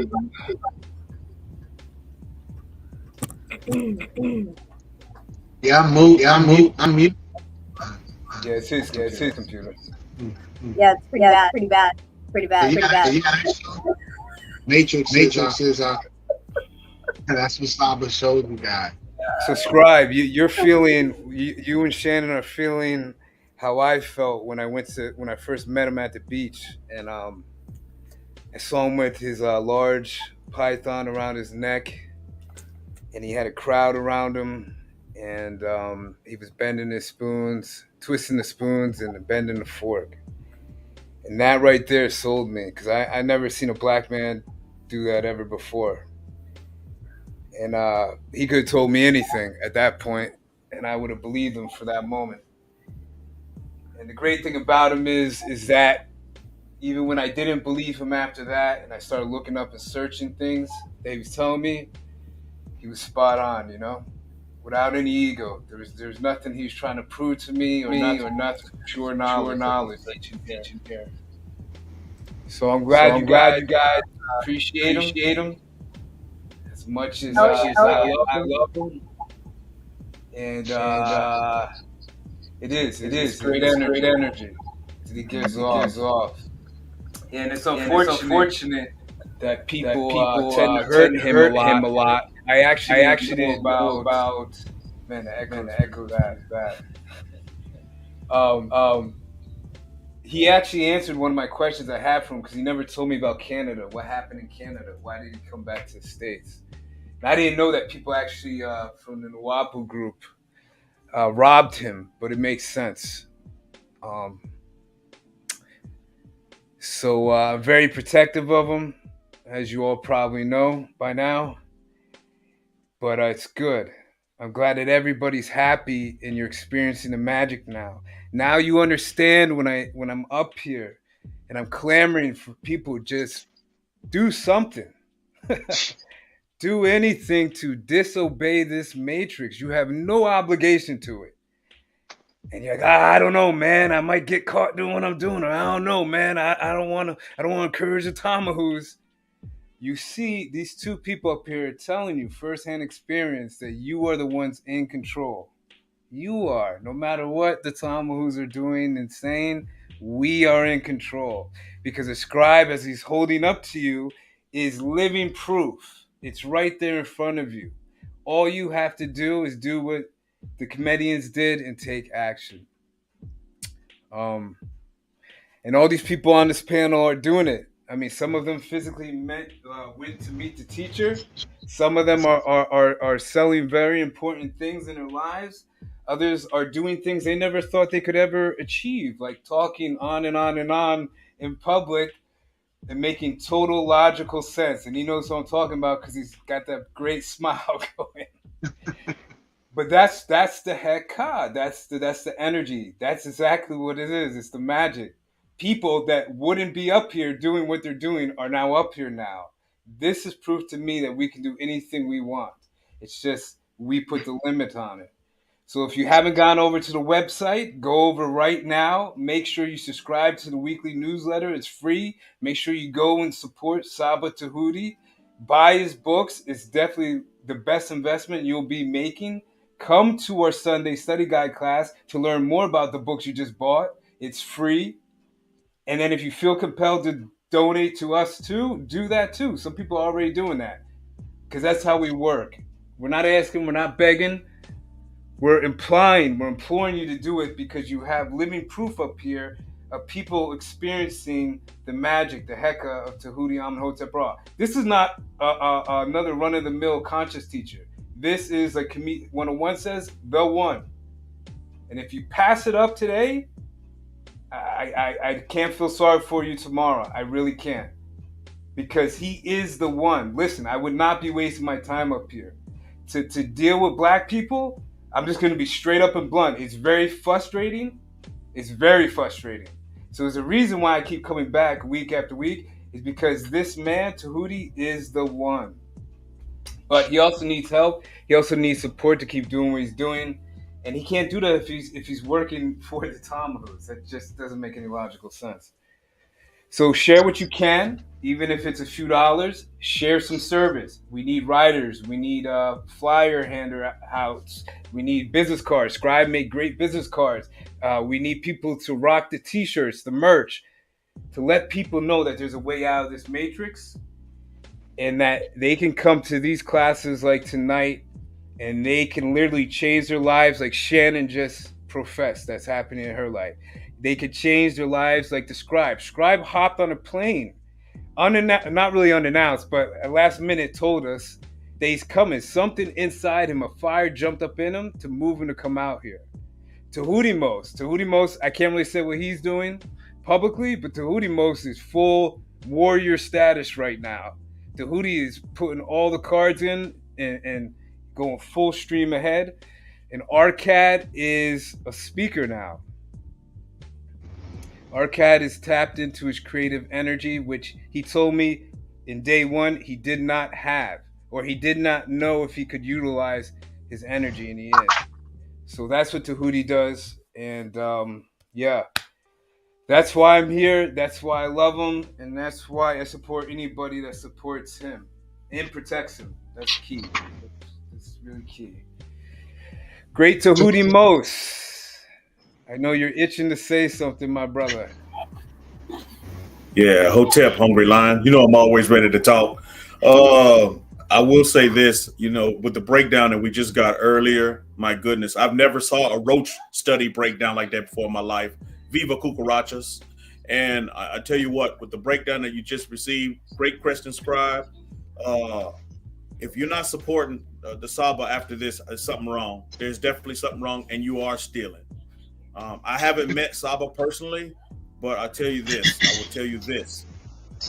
I have developed, being in Ma'at under the tutelage of Master Teacher Tehuti, Amenhotep Ra, I have developed a new courage within me, a strength that I didn't have before. Never found it in Judaism, never found it in anything else for me to take action and do the necessary things that I need to do. I've never considered myself a fearful man, but Ma'at has given me a courage that I just can't describe, but that is definitely being demonstrated. So I would encourage you all to develop a courage, to seek out that courage so you can take the necessary steps that you need to take and stop making excuses. There's no reason why you just can't come up with $5 out of your pocket. That's ridiculous. I mean, there's no reason. With the breakdown that you just got, there's no reason why you cannot support this man. This great, marvelous, good man that's doing marvelous things in your life. Otherwise, you wouldn't be here. So I would encourage you all to take those necessary steps that you need to take to show your appreciation, not just with word, but with deed and action and with currency. So take it to heart and do the necessary things that you need to do, because guess what? Supplements are not cheap. Saba, you just heard what he said. Can anybody tell me how many supplements does Saba say he take in a day? Anybody tell me? Supplements are not cheap. So again, if you're going to support, if you want to preserve the SABA like I do, then let's put your actions where your mouth is, or where your thoughts is, or where your heart is, and let's just take the necessary steps. That's all I have to say. And I'm a man of courage. It kind of reminded me of, how many of you saw the Yellow Brick Road, where, you know, Dorothy and all them was going to Yellow Brick Road, and they run into the wizard, and then they find out the wizard was a fraud, but they went to the wizard because they all wanted something from the wizard, right? We have more than a wizard in front of us, and he can help us and assist us in getting exactly what we desire for ourselves. So, I mean, this is not the Yellow Brick Road story. This is better than that. So, you know, I was like that lion, teacher Ahati. The lion, he went to the wizard for what? For courage, didn't he? Didn't he go to that wizard for courage? And throughout that whole ordeal, he ran into situations where he actually developed his courage before he even met the wizard. Get that? There's wisdom in that if you can grab a hold of it. So that's all I have to say. I love you all. Peace to the chat. Peace to you, Saba, and peace to your goddesses, and much love. So let's just do this. Move this movement. Peace and love, everybody. Peace and love, Saba. I know you back. I just want to say one thing before you get on. I just want to just out to all you good brothers out there on the panel, and I just want to touch on what the good brother Ahati said before I go about. I need everybody to just look around and see what's happening with our people. And when Ahati said that he's his protector, I'm his protector as well, and I'm not even there in the same jurisdiction as him. And he wanted to know where I came from. I was just searching for the truth. How does it And sound? How does it sound to you? Is it choppy? Is it choppy? It's okay, brother. It's just this computer. It sounds fine to everybody else. It's fine. Yeah, but I just wanted to shout out, everybody, and just to look around and just understand that we at war, and the ridiculous thing about it is that we don't even realize that we at war because we're so busy, knocking ourselves off, and we're so busy tapped into the ignorance of what's going on around us. And some of it isn't our fault, but at some point we have to stop making excuses because the truth is out there and it's in plain sight, right? And if right, this brother is not someone that needs protecting, then who? Then who does though? Right? Because, and I'm not saying that the other brothers don't need protection because we can win as a team. And I look forward to the day that we can all come together as a people, standing on Ma'at, right? On truth, like all I wanted was the truth. That's where I came from, SABA. I wanted the truth, and I was searching, and I removed my biases, and I just looked at it for what it was. And once I found it, I recognized it. And I didn't even know that I recognized it until I recognized it because I didn't know what I was looking for except for the truth. All I wanted was the truth. I was tired of the lies, and I was tired of what's going on with my people, dying left and right. We out there dying, and we don't know that we at war. And they fighting a war against us. And we don't even realize that. And that's why behind them it says, the breaker of the matrix. So I'm not going to be long-winded, but I'm telling you, SABA, that I am your protector as well as Tehuti, as well as Shannon, as well as SCRIIBE, brother. So with that being said, I'm just going to tell everybody that's out there to look around and understand that you at war and you don't even know you at war. It's a spiritual war. Being perpetrated against you. And every week, SABA breaks it down and points it out to you and give you the evidence. He giving you the evidence for you. You go like he said, whatever you do with it is up to you. It's completely up to you. But I wanted the truth, and I found it, and I am your protector, SABA, and that's where I came from. Peace and love, everybody in the chat, and I look forward to the rest of your teachings, brother. Wonderful. That was beautiful, everybody. I was listening from the background, and I'm going to watch it back so I can see it. I know SCRIIBE and Shannon held up some things. I was moving back and forth, and I heard Ahati, I heard everybody. Tehuti most beautiful. Arcat, dedication, loyalty, beautiful. Thank you, everybody. Appreciate that. We're going to get into the next question, which is actually changed, and this is going to be very interesting. It actually is going to match the theme of what you all were just talking about. So we're going to get into the next question, peace and love. And let me see something here. Let me see something. Yeah, you look different, Shannon. You don't even look the same. Oh, yeah, I had a major shift. Yeah, you don't even look the same. Yeah. Like supernatural things have been happening to me. The supernatural is present. Like it's hard for me to describe. It's really emotional. But I've definitely had a major shift, a long-awaited major shift. Wonderful. Wonderful. Yeah, you look different. These guys, everybody's. It's wonderful. It's just wonderful. This is a great experience. What I'm going to do now to answer the next question, I'm going to get you all to exit off for a moment to the next break. But shout out and love to Shannon. Shout out and love to SCRIIBE. Shout out and love to Ahati Ma'at, to Tehuti Mos, Arcad Infinite. I'm going to read a couple of donations on the screen. Am I echoing? I'm not echoing, am I? No.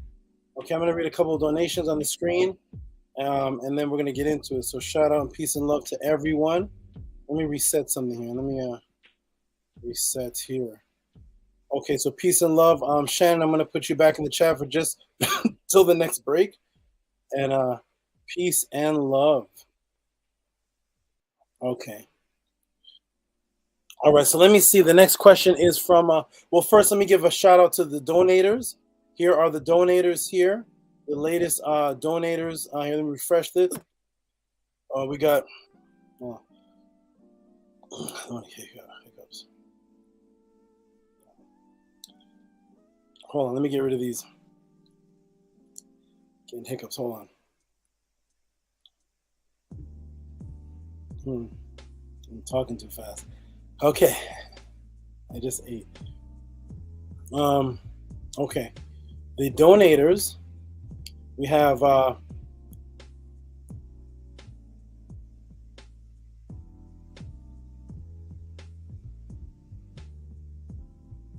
where did it go?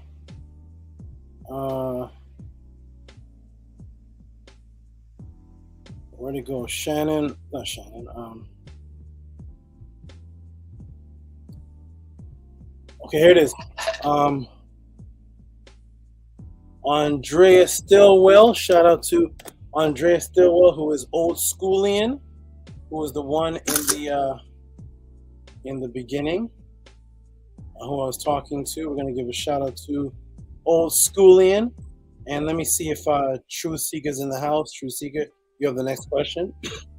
True Seeker. So old schoolian, here we go. Shout out to old schoolian.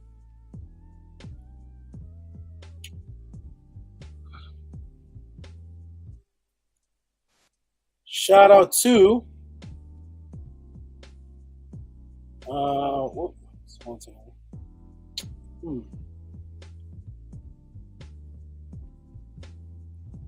where'd it go, everybody? Hold on. Shout out to old schoolian for the support.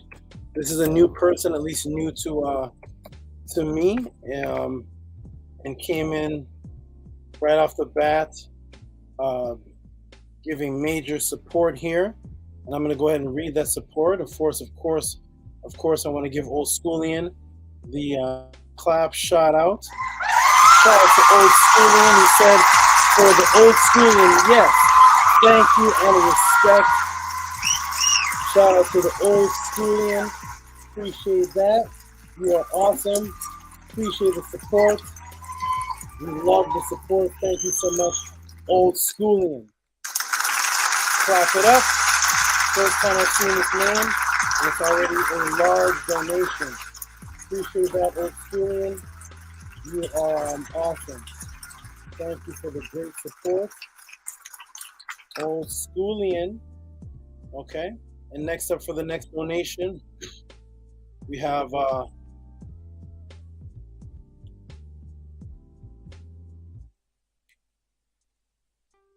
that's the Marionetta class. Wait a minute.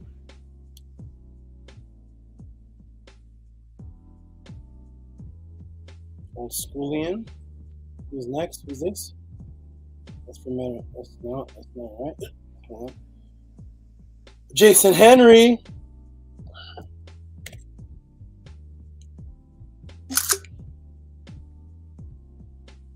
Let me go ahead and do this.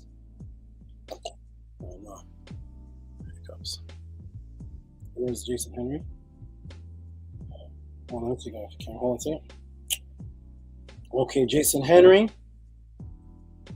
Shout out to Jason Henry.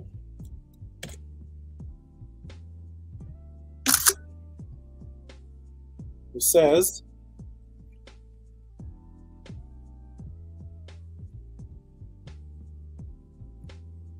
what does he say? Jason Henry says, peace, Tehuti, love and peace.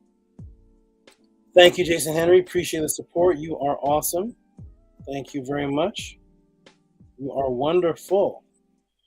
Next supporter, we're going to go through one or two more, and then I'm going to go right into the next question.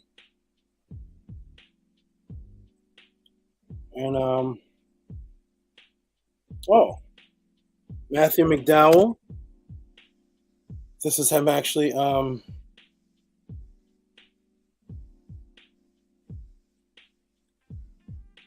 changing his question. Wonderful. Here we go.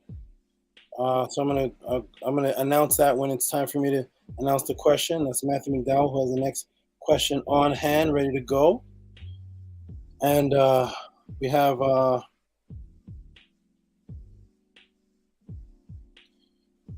Okay, I'm gonna address something here.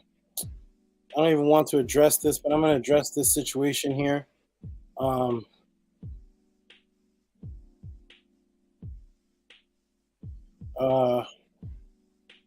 Just the situation.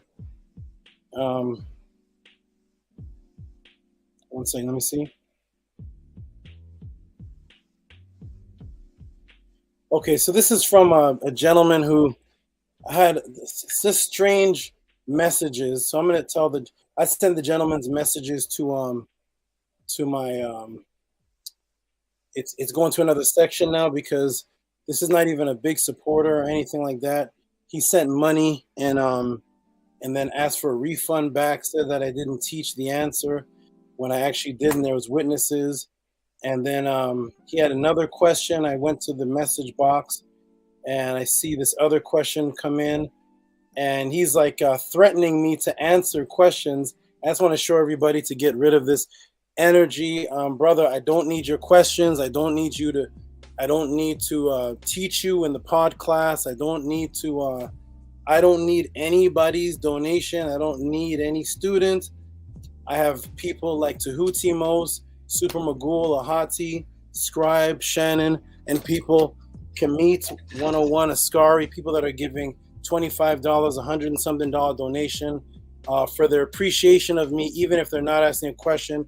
And I just wanted to show this to get this off my mind and let everybody know that I'm not going to be dealing with this type of foolishness. I'm excommunicating all foolishness from any circles, presence, anything that is any kind of foolishness. I'm disconnecting with it. Just wanted to show everybody this right here so you guys can see. So this is just foolishness here, but I have to address it because it was sent in as a donation. But I want to show the conversation. So this is from a brother named Jacoby, and he sent this. You guys can see this right here. I'll see if this will pull up. So here is the screenshot right here. And he said, I watched the answer to my first question about the word incest, explaining it. Do you participate in such things like the Egyptians? So he's sending me questions in the chat, in the Facebook, and you all know that I take questions in the class. And then he says, I really don't know if I should continue learning information from you. Okay, don't. Wonderful. Don't. I don't want to do what you're explaining in the pod class. That pod class was about incest, and I was showing a family who is now mentally retarded somewhere in Virginia because the European family mixed their genes with their brothers and sisters, and they came out barking like dogs. And then I showed the Cometians who did that and how they came out fine. I'm telling nobody to practice anything. Don't practice anything when it comes to marriage. Marriage is up to you. I'm never telling anybody to marry their sister, to not marry their sister, to marry the man down the street, to not. That is completely up to you when you're wise enough to make the decision. But he's saying he doesn't want to continue learning from me. And then he says, if I should shed some light, it would be great. And then he sends this message here. If I have to send you a donation, then I'm not watching your pod class anymore. Yeah. Listen, I have people up here making testimonies, people seeing magic. I'm changing people's lives. I don't care, young brother, if you watch the pod class anymore. If I have to pay you to answer questions, I'm watching the pod class no more. Like this is some type of superhero villain and hero stupidness. No, I don't. I will say it. I don't want you to watch the pod class anymore. No. There are many what I call availables. Availables, those are the hundreds of other brothers out there that are teaching. Go to them, please, because I don't need that kind of energy when I have loyal people that are appreciating my answers, supporting me, seeing the time that it takes to even break down each question. I don't need somebody telling me, I don't know if I should learn from you anymore. If I have to pay you to answer this question, I'm not watching your pod class anymore. So I don't want. I've already sent his messages to the spam, and then he sends $1. So I have to address it because he did send. he did send a donation, and the donation was $1. Let me go ahead and go back to it here. Where'd it go? Hold on. I just had to address this so I can get into the good information, but just had to address this because it was a donation sent, and it's something I don't want. I don't want this type of energy around me. It's not beneficial to me. It's not something that is helping me. Your dollar, he sent $2 for George Floyd. You're not helping me. I have the $2. Give to the homeless, please. Please give to the homeless. Please don't let. I don't want the $2. I don't want the $1. Answer my question. I won't watch you anymore. I don't want it. I don't need it. But he sent $1, one fat dollar, one big. There's a whole dollar too. There's a complete full dollar that he sent, and I can't even find it on here. I think the donation is so small, my Gmail is not even registering it. But somewhere on here, he sent $1 to me. I think dollars would you give like homeless people, but okay, he sent $1 to me somewhere in here. It's somewhere in here. I don't know where it is, but it's somewhere in here. He sent $1, and the dollar was to ask me a question: do I practice incest? Do I practice it? Well, the answer you're going to get for $1 is no. That's it. None of my goddesses are my sisters. None of them are my sisters. I can't find the donation. I think my email may have rejected it. I don't think it takes dollars. But anyways, he sent $1. Shout out to Jacoby for sending $1 to Tehuti. There's great appreciation, I guess. You want to know, do I practice incest? I don't believe in incest. I don't believe in non-incest. Do incest. Don't do incest. I don't believe in the word. The word is invented. I had March 27th is when I gave my class, all on that topic, broke it down step by step. Are any of my goddesses my sisters? No. If I found out any of my goddesses were my sisters, would I leave them? No. So no, I'm not looking for my sisters or my daughter or to mate with. I'm not looking for that. And no, none of my goddesses, I'll check their father and mother again and see if they look like my father and mother. To my knowledge, none of my goddesses have the same father and mother as me. So to answer that question for the big dollar, no. All right, everybody. Welcome to Tehuti Podcast. Let us move on to the next question. Return to sender, exactly. The next question here. I got the hiccups again. The next question. Let me see. It is from Truth Seeker. I'm going to put this up in the room. And Truth Seeker sent 1722. He asked this question, and then we had to have a conversation about it. Oh, where'd it go? We had to have a conversation about it, and we cleared it up. I'm going to go ahead and put it in the room right now. Shout out to Truth Seeker. Truth Seeker, are you in the room at all? Are you in the room? Truth Seeker is Matthew McDowell.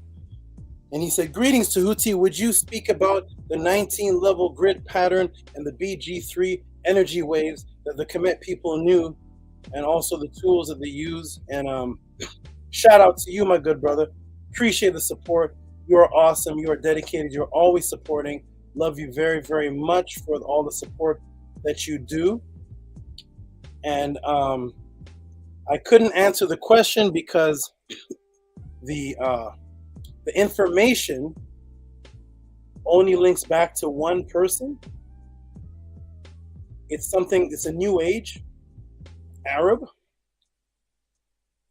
who created the term so that you can only ask him. It's not something the Kemetians acknowledge, and I'm not going to feed upon the new age, new definitions for the Kemetic knowledge. I watched the video. I could only make it through 3 minutes. It was talking about how the Kemetians went into the king's chamber and performed these rituals. No papyrus, no source. They used this particular tool and waved it around. No papyrus, no source, no stone. I pressed stop and told Truth Seeker, and he said, that is exactly why I asked you. I think you put in the room. Here he is.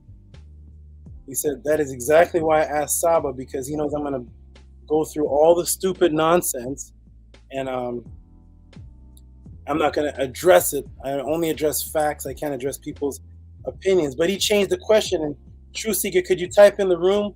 I told him to change the question. And we'll type in the room what you change it to. What did you change the question to, Truth Seeker? Hiccups, man. What did you change the question to, Truth Seeker?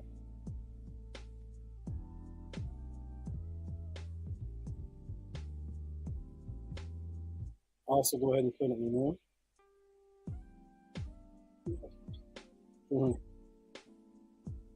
Truth Seeker said, and that's interesting because right along the lines of the testimonies in the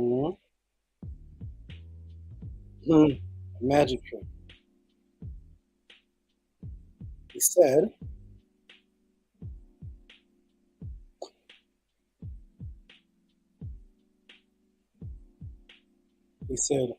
I know, perform a magic trick. It's been a while since last time I seen you perform on the pod class. I think it was the spoon trick. Okay. All right. So, magic trick is asked for. That's what you get.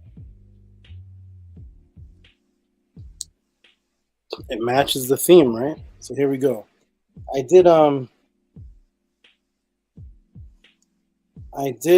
just ate. I did the spoons last time, the forks. It was very fast. It was like, can I scribe? Very fast, right? So I wanted to, people ask, can you do it slowly? Can you actually do it slowly? Yes. So here we go. Let me first do this.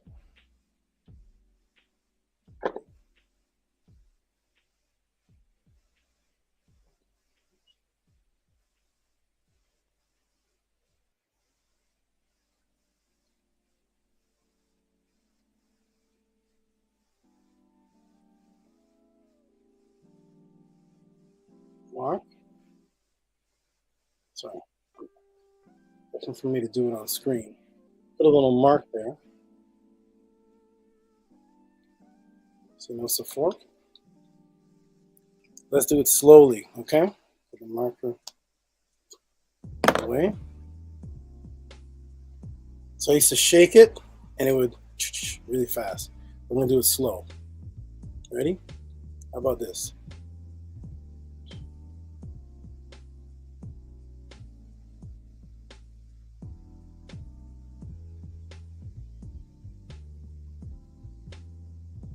Bending a little bit, just a little. I'm not sure. Is that good?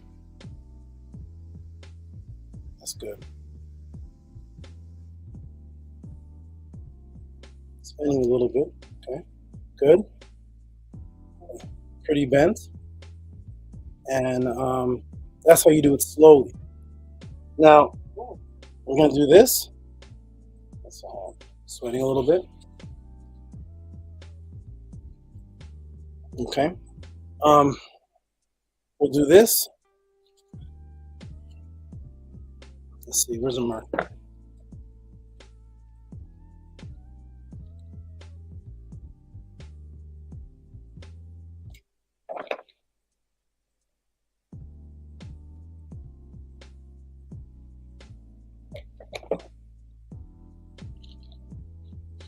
don't know if you can see that. Oh, here it is. It's on there. Darken up.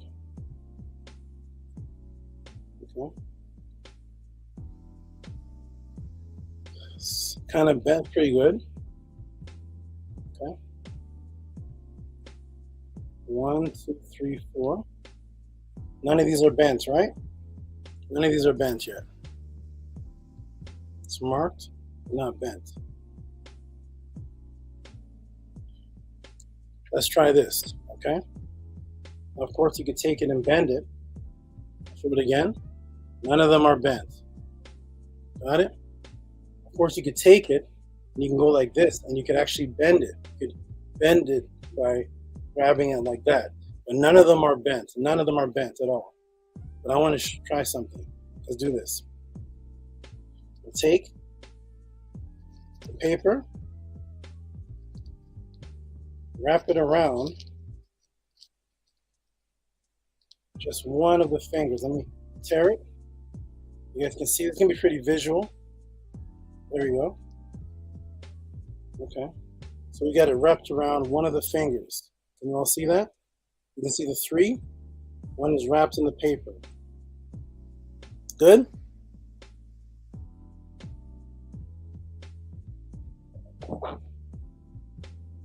One wrapped. If I light it and bends, will that impress you? Let's see. So one is wrapped. Move this out of the way.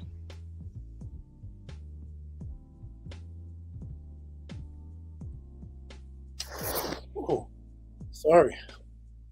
Oh no. Wait. One of the fingers is gone. What? Supposed to, what?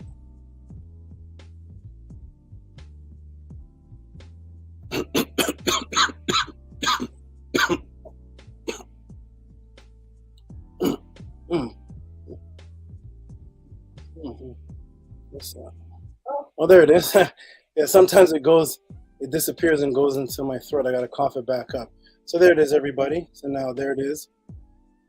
Melted, disappeared from the fork and appearing in my mouth. There it is. A little bit of magic for you, a little bit of fun. I enjoy doing it. Hope you all enjoyed something off the hand. There it is. Boom. Glad you all liked it. That was interesting. These are dangerous. Don't try that at home.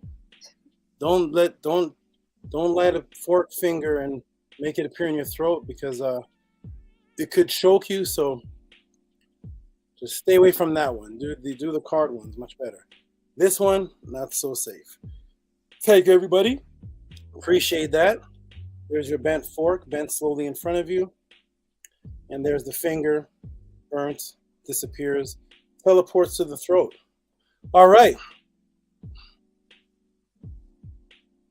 And for more of that, you can go see all the other Kemetic teachers.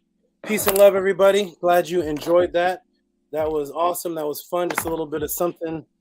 It's a little hard to perform magic on the screen visually, but there's a little something you can see. Glad you liked it. All right, everybody. Welcome to the Tehuti Pod class. This is what we do here. A little fun night tonight, right? Fun night tonight. Testimonies, magic. And Truth Seeker says, that was great. Thank you, Truth Seeker, for the donation. Thank you for the support. Let me see if everybody who all saw that. And thank you all. Glad I can entertain you while teaching you. It's fun. We're gonna go 3 more hours here. So let's see.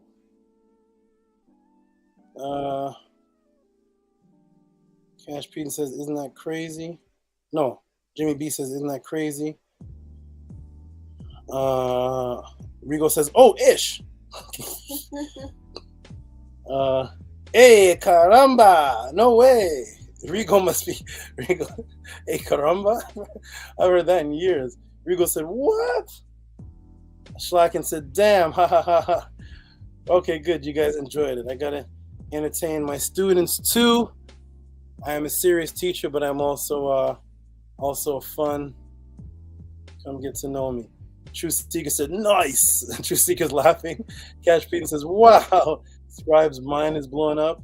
Okay, good. You guys liked it. Claps. Whoa. Okay, you guys liked it. Glad you guys liked it. That was a quick one. That was less than an hour. Thanks for the donation. Appreciate it. Glad you liked it. Rigo gave claps. Whoa! Claps. One of a kind. Derek said, that went from a fork to a trident. Thank you, man. Thank you. Yeah, it's fun. This is what I do. I walk the streets and do that. And that's how I start a lot of my knowledge conversations. I would walk the streets and I just have a coin flying beside me and I'll just be walking around. I get off at the gas station while all the brothers are there with their big rims, talking to the girls with the big butts and hollering at them, music playing. I just walk by quietly with the coin spinning right here by my neck and just walk around and ask people for directions. All right. Shout out to wow, amazing. I'm now a believer. Humble Bookstore came out of nowhere. That was fire, literally, right? That was fire. Okay, good. Okay, it's on my YouTube channel too. I have a lot of stuff on there. And Trusika said, I thought you were coughing from the smoke. Nice. Okay, wonderful. Let me get some water. Get into the next question. It's been a pretty exciting podcast so far. We have a lot more to go. Let me get into another donator, and then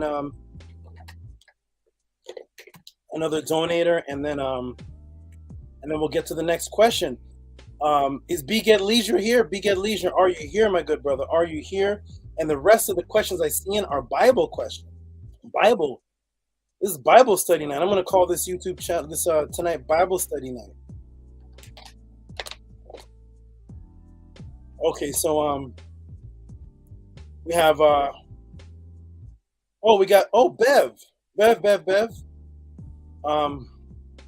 But I have questions in front of you. Oh, wait, no, not Bev. Who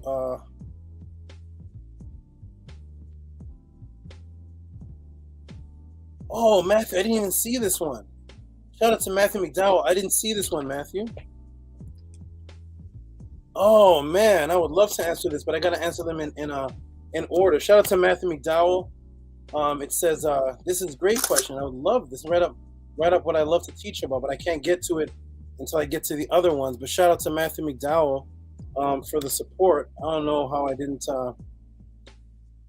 not see this, but shout out to the good brother who just who sent support for a magic trick, and then sent this here. Went right under my nose. Matthew McDowell, shout out. Why are Kemet symbols on the dollar bill? Man. Oh man. You know that's let me put a note beside this, because beautiful question, isn't it, everybody? That's a beautiful question. I have to get to it in order though, but that is what a beautiful question. Let me go ahead and note that and see when I can get to that, because there was a couple ahead. Be Get Leisure's ahead of that. What a great question though. Ooh, I'd love to I love that question. Nice. That's nice. Very nice. Okay, good. Thanks. Shout out to Matthew McDowell for that. You are awesome supporter. That one crept in. I didn't even see that one at all. Shout out to OCTAVIUS SLIGH asked about the field of Abraham. He's coming up. His answer is coming up. Cecil. Oh, Tehuti asks, when will I be on Sonnetter? Well, Tehuti is so awesome, man. I told one of my goddesses, I said, Tehuti sends cash apps for questions that people message me. He's such a great supporter. He is. He sent me a cash app to ask me a question. Shout out to Tehuti. Let me go ahead and put him on the screen. He is awesome. Appreciate you, my good brother. You in the room, Tehuti, and his Be Get Leisure in the room. Shout out to Tehuti. Shout out to Be Get Leisure. Let me put them in the room. I got a lot to answer today, I see. E pluribus unum, that's right.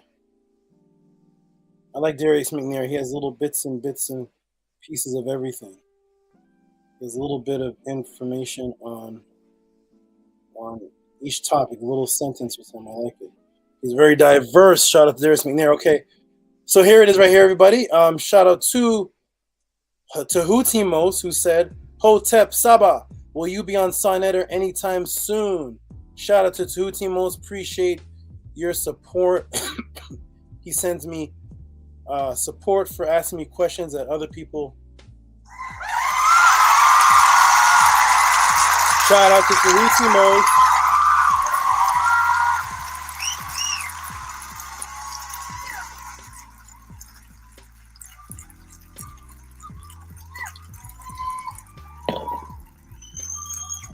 All right, man. That's awesome. Will I be on Sonnetter soon? Great question, my good brother Tehuti. Thank you for asking that question. Will I be on Sonnetter soon? Let me tell you something very interesting that whenever I talk to Son Eder, as soon as I talk to him, somewhere in the conversation, he always asks for me. He always says, you can come on anytime. Or he says, my casa, your casa. My house, your house.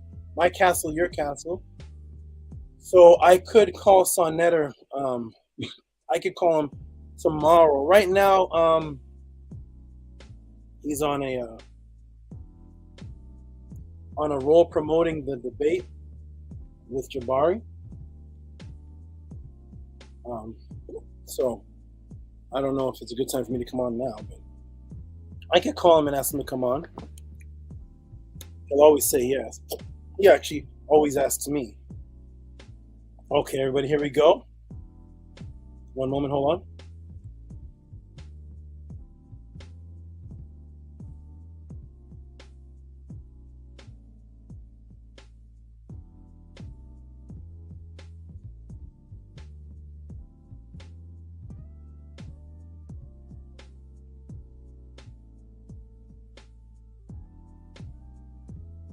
Can I be heard?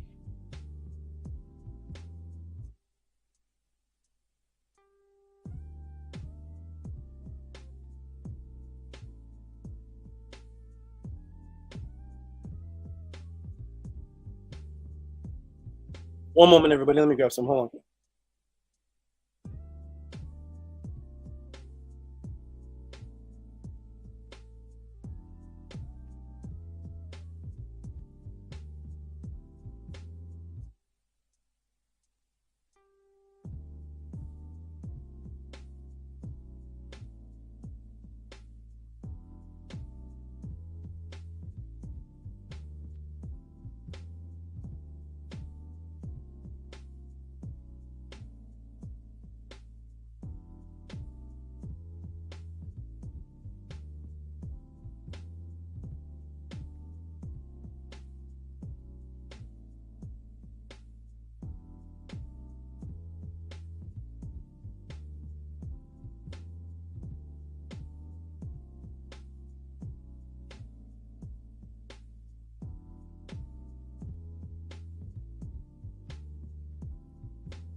Okay, should be good now. I'll move this over. Okay. Too crushed up. All right. Yes, I'm real. Okay. Okay, I'm back. Can you guys hear me and see me?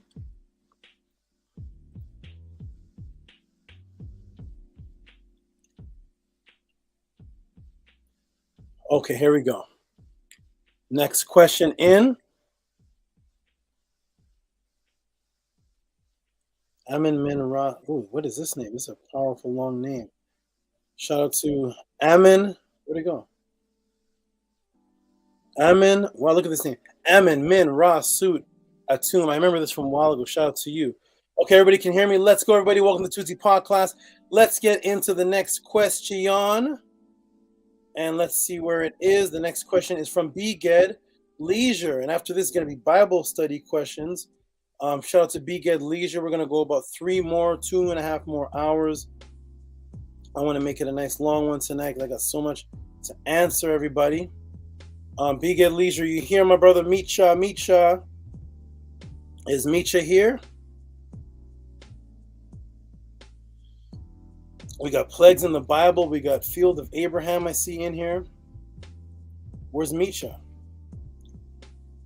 Is Micha here? Shout out to Micha. Let me go ahead and answer his question. Shout out. This one's a deep one. This one is nice. I like it. I like his he has a lot of experiences that he seeks my guidance on. These kind of questions, if you were to ask them anywhere else, you get laughed out the woodwork. But these are dope. Shout out to the good brother Micha who asked this question, or he posed something and asked about it, an experience. Let's go ahead and get into it. Welcome to the Tehuti podcast. Everybody who's watching this and appreciates my answers and how I answer questions, please send in your Cash App to T.O.M. Let me put on the screen, everybody. We're all about support and reciprocity. This is how you get the answers that I give. T.O.M. Cash App and PayPal at Rocky SV. I don't care if it's $5, $27 like Nito Campbell, $100, $50, $40, $15, $18, whatever it is that you feel that my teachings are worth, or what I'm doing is worth the support to keep myself functioning. Send in the support if you believe in what it is that I do and if you respect. 87 people watching and about 15 people supporting.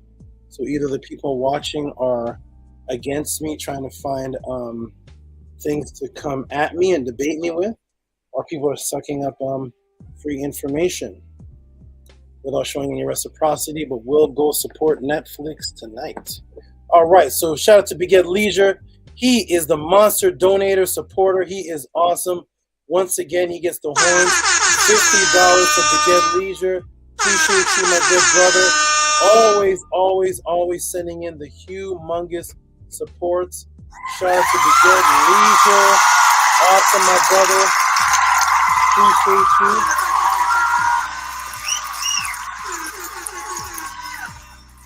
Thank you, my good brother. Appreciate you.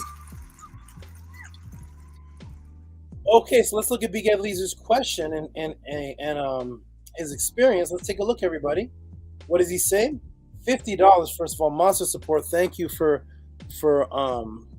supporting me. Appreciate that very, very much. Okay, Big Ed Leisure says, friendly bro. I like how he says, friendly bro. Tehuti SABA. How can I describe it? It feels like a shaking around me from since I was younger. I used to be afraid of it. I'll put in the period. I used to be afraid of it. So it's a shaky sensation that he feels, and he used to be afraid of it. And then he's describing what is about to happen that creates a shaky sensation. This morning, I heard my mother's voice call my name. After that, I felt vibration around me. So first off, rest in peace. I have to explain this because people may be saying, what does he mean his mother?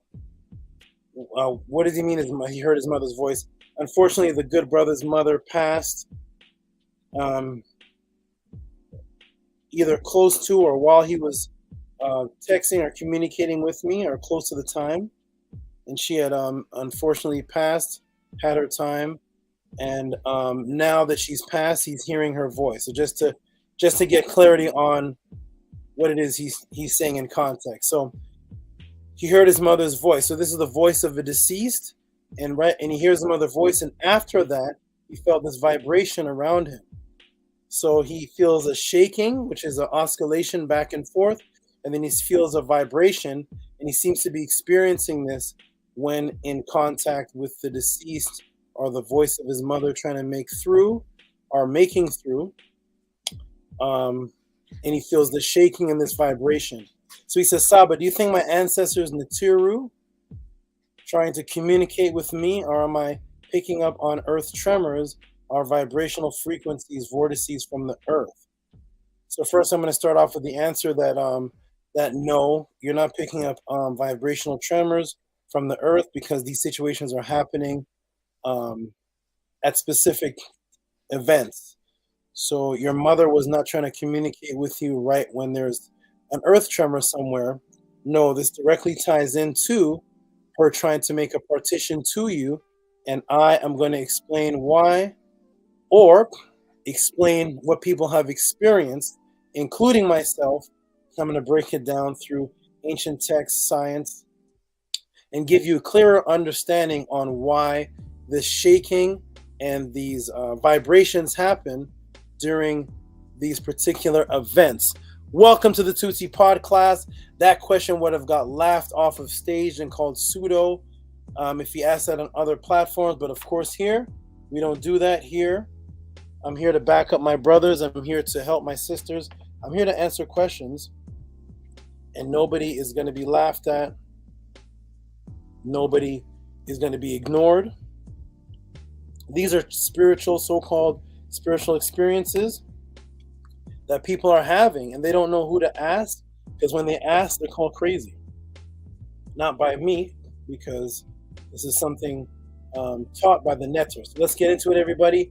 Welcome to the Tehuti Pod class. Those who are watching this, please send support if you believe the answers that I give are worth supporting. Okay? And if you believe they are worth supporting, then send the support. Here we go, everybody. Welcome to Tehuti Pod class. Let's get into my breakdown of why this is happening.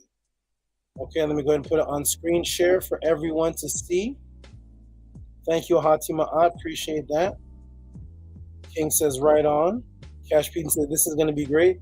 Right up your alley. Right up. This is up a lot of people's alleys, and they can't just voice it, because this new conscious community is non-spiritual, man. It's non-afterlife. It's atheist. Let's get into it, everybody. Welcome. Here we go. Another breakdown.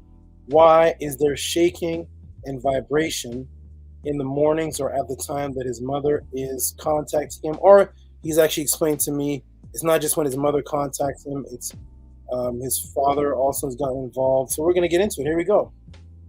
All right. So as the expanded etheric body is generated, the center of consciousness automatically transfers into the Ba above it.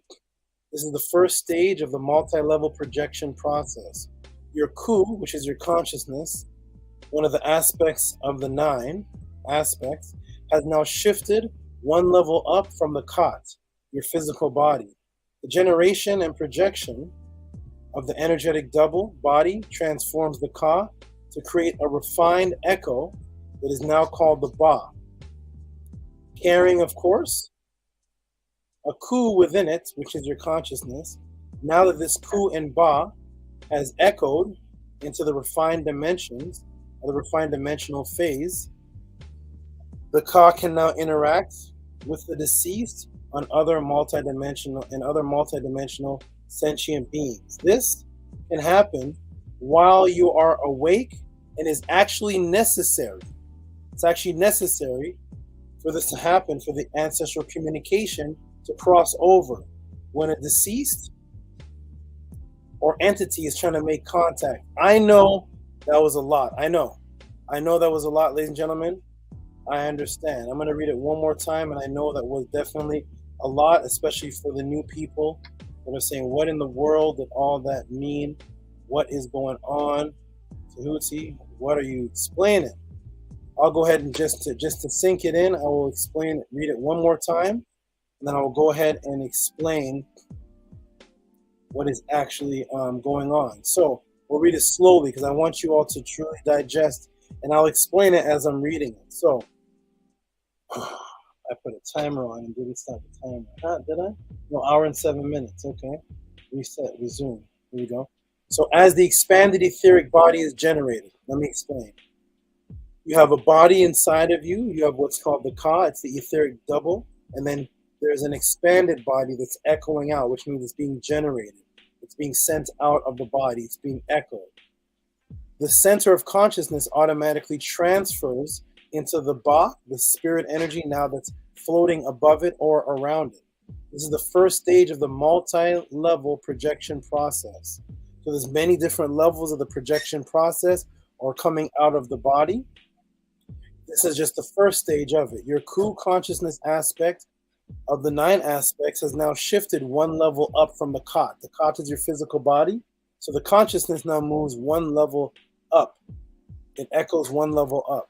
The generation and projection of the etheric double body transforms the Ka to create a refined echo that is now called the Ba. So the double body is called the Ka. That is the bioenergetic double that people see through Carnelian photography. As it's able to move out of the body, it's represented as a person's head with wings, because now it can fly further. When it flies further, now it's called the Ba. So the Ka is what stays in and around the body, and when it echoes out the Ba, that can travel further. It carries, of course, consciousness with it. So your body has to echo consciousness up to it, because all this is coming from your physical body, because you're not dead yet. Now that the Ku and Ba has echoed into the refined dimensional, so there's a refined stage that's not as thick or as dense as the physical stage. It's echoed up to that stage. Now it can interact with the deceased and other multidimensional sentient beings, which is what's happening with Beged Leisure. This can happen while you are awake, and is actually necessary for ancestral communication crossover when a deceased or entity is trying to make contact. So in order for you to make this contact, this process has to happen, because of course this being that you're contacting is not in a realm where there's physical sound. So your consciousness has to shift, and there has to be a partition for you to even be able to communicate. Here's a demonstration. Here's a depiction of it. So here would be your physical body. Here's the expanded energy body. And it's making echoes of itself. Echoes of itself. So it echoes itself here. Then a consciousness moves here, moves here, moves here, moves here, moving up different levels to communicate with things on those levels. But the consciousness is echoing from the physical body, because it is coming from you. Here's another depiction of it. This is why you don't have an out-of-body experience, as in your body is left alone. You have what's called the Satut in the Param Haru, and that's an echoed body. Your body has to echo out, and then it can interact with multidimensional beings, because it's no longer the physical. Okay? So this is echoing out consciousness, and that's why the word for brain is Utin Utet, the word for brain, and Utin Utet means to shoot out fire, to shoot out consciousness, depicted here by the neurons, shooting out these fires, but this doesn't stay within the physical body, it moves outside the physical body. This energy is called the Ka double. The Ka is also the word Kai, and it's consciousness, and that's where the word Kai, which is from Ka, means to think. It means to meditate, thought, meditation, thought of the heart. That is the Kai, which is the Ka, the consciousness that is echoing out of the body. And because the consciousness is what's echoing out, that's the part that can communicate with the multidimensional beings, because they can't communicate with your physical form. Okay? Similar to how a phone or a radio works for understanding. You think you're talking into a phone, and you're talking into a phone and you're hearing the person on your phone. You're not actually hearing the person on your phone based on them talking loud enough for you to hear them. You're using a device that is partitioning a technology. A technology is partitioning a communication that now breaks the sound waves, where it doesn't matter how far you are anymore, because you're using a partition device. And that partition device, that is the communication device that you need to talk to somebody in China, unless you have spiritual powers. So if you want to talk to somebody in Jamaica, they need to get on. There has to be a partition between the two. If you want to make communication with the deceased, there has to be a partition, because you can't yell at the deceased because they have no ears on this dimensional frequency to hear. So the partition is your bioenergetic echoed body that now is the segue between your physical body, that world, and the other world, and now the being that's on that side can communicate with that. And that energy and information can now retract and send it back to your physical body, and thus now you're communicating. All right. So the question arises. Let's see if that was it for that one. Yeah, that was it for that. Yeah. Okay, so the question arises, why all of these strange sounds and vibrations? This is what Miguel Leisure asked about. Why all the strange sounds and vibrations? Well, let me show you what the original name on the earth for the dimension that the deceased and the spirits dwell in. So, who knows what that is? What is the original name?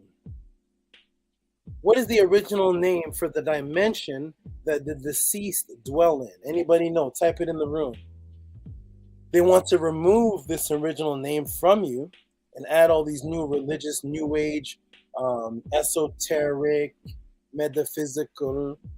They want to add all this Greek concepts to take you away from. Did ancient people on the earth know about multi-dimensions? And if so, who were the first to talk about multi-dimensions on this planet Earth, of communicating with the deceased and spirits? And what did they call the multi-dimensions? Forget about what people call it today.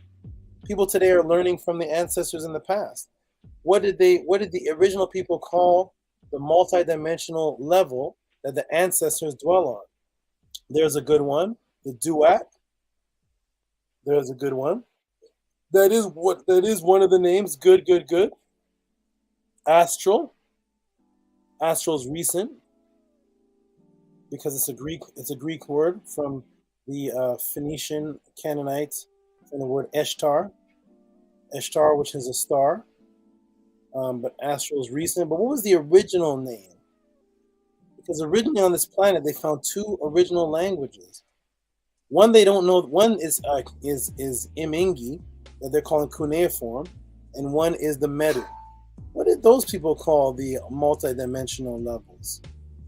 Right? Because they didn't speak English, so what did they call? Good answer. I don't know. Good answer. The underworld, yes, but that's English. What did they call it? It actually is the word that they throw. This is interesting. What Shannon put. They're putting the underworld. See that? The underworld, right? Good. Because they superimpose this word for the real word. They both tie into each other. There we go. Hati Ma'at says the nets are curved. That is right, but what does that mean? How come they never translate it to what the actual words are? Let's get into it, everybody. Welcome to Tehuti Pod Class. We are breaking it down step by step. Let's get into it. Let's look at what they called the multidimension of the deceased. Here it is right here. It says, this is the Param Haru, page 106, all the spiritual book on the afterlife on the planet Earth. Nobody was talking about the afterlife prior to these writings in the coffin text and the pyramid text. So here it is. I see hidden things. See? Right off the bat, we deal with Seta. Seta is hidden things. That's things that you can't see with the physical eye. Ma'a Seta. Ma'a. I see hidden things. I am diademed. Diademed is the Ka, the other word for the spirit, and it's the other word for the sun crown. The crown that rises up, which is why it looks like a horizon. The Ka'a, which is a word for crown. They have diademed. So, this person sees hidden things. Their crown is rising. The light is rising. Their Ka'a is rising. The word Ka'a itself means rise. Right? As king of the Netirug, I will not die a second time. Book of Revelations. Not will I die a second time. So thus, the person that is speaking here is already in the deceased realm. Speaking about, I've already died, but I'm not going to die a second time. The second death, the spiritual death. You'll understand also that there's no word in Kemet for death. What is the word for death? It's actually not death, it is mut, ma'at. Everybody see that right there? Mut. That is a word from mother and truth. Mat, mit, mut. All the same word. So the word for die in Kemet is actually the word mother. Why? Because the Kemetians did not want to die. They wanted to be reborn. So thus, they called death mit, or met. A second time in the Neter Kurt. See it right there, everybody? Neter Kurt, what Ahati said. So the realm of the multidimensional realm to the ancient people was the Neter Kurt. Chapter of not decaying in the Neter Kurt. What is decaying in the Neter Kurt? Separating your molecules, separating your existence, going in all different directions because you want it to be T.O.M. You want it to be complete. You didn't want your consciousness to go everywhere and be scattered. That's why the Kemetians, when they died, they held themselves together like this, called the T.O.M. Okay, symbolic of Osiris' body parts being brought together. The opposite of that would be his body parts were scattered. They didn't want his body parts to be scattered because that represented your consciousness going in every which direction. You want it to be one whole, again, one being. So the Neter Kurt, saith Osiris, Ani. Here's the Neter Kurt, everybody. Get a good look. These are the symbols for the Neter Kurt. It's an Aku with an entrance at the top and the Neter symbol at the top of that, with the Ma'ah symbol, and then we have the word Kur. Kur. Right there. There's the Aku. Okay? Here we go, everybody. So let's get into it. Welcome to the Tehuti Pod class. Here's how we answer questions here at the Tehuti Pod class. So what is this word Kur that's used for this dimension? Under, having, possession, something.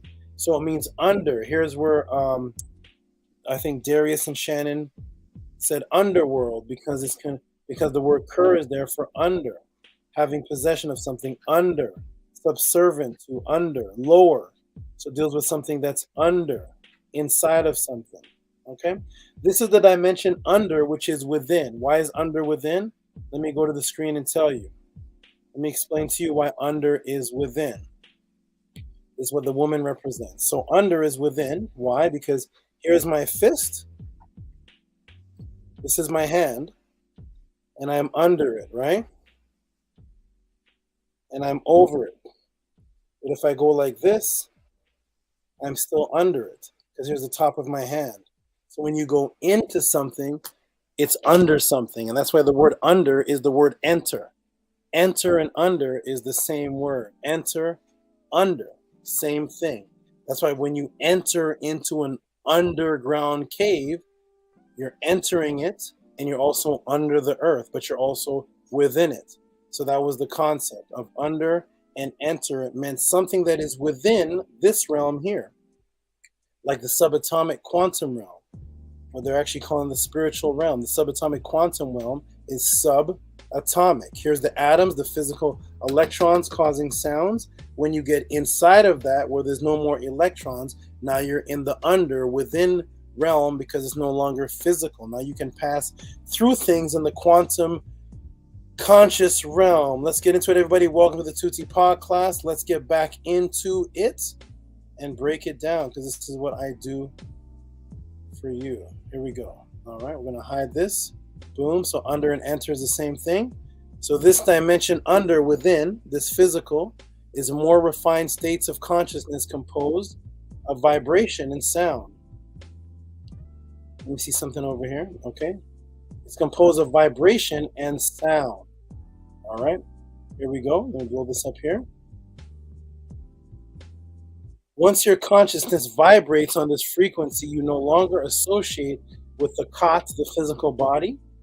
Like I said above, your Ku, consciousness shifts, echoes to the refined state of vibration.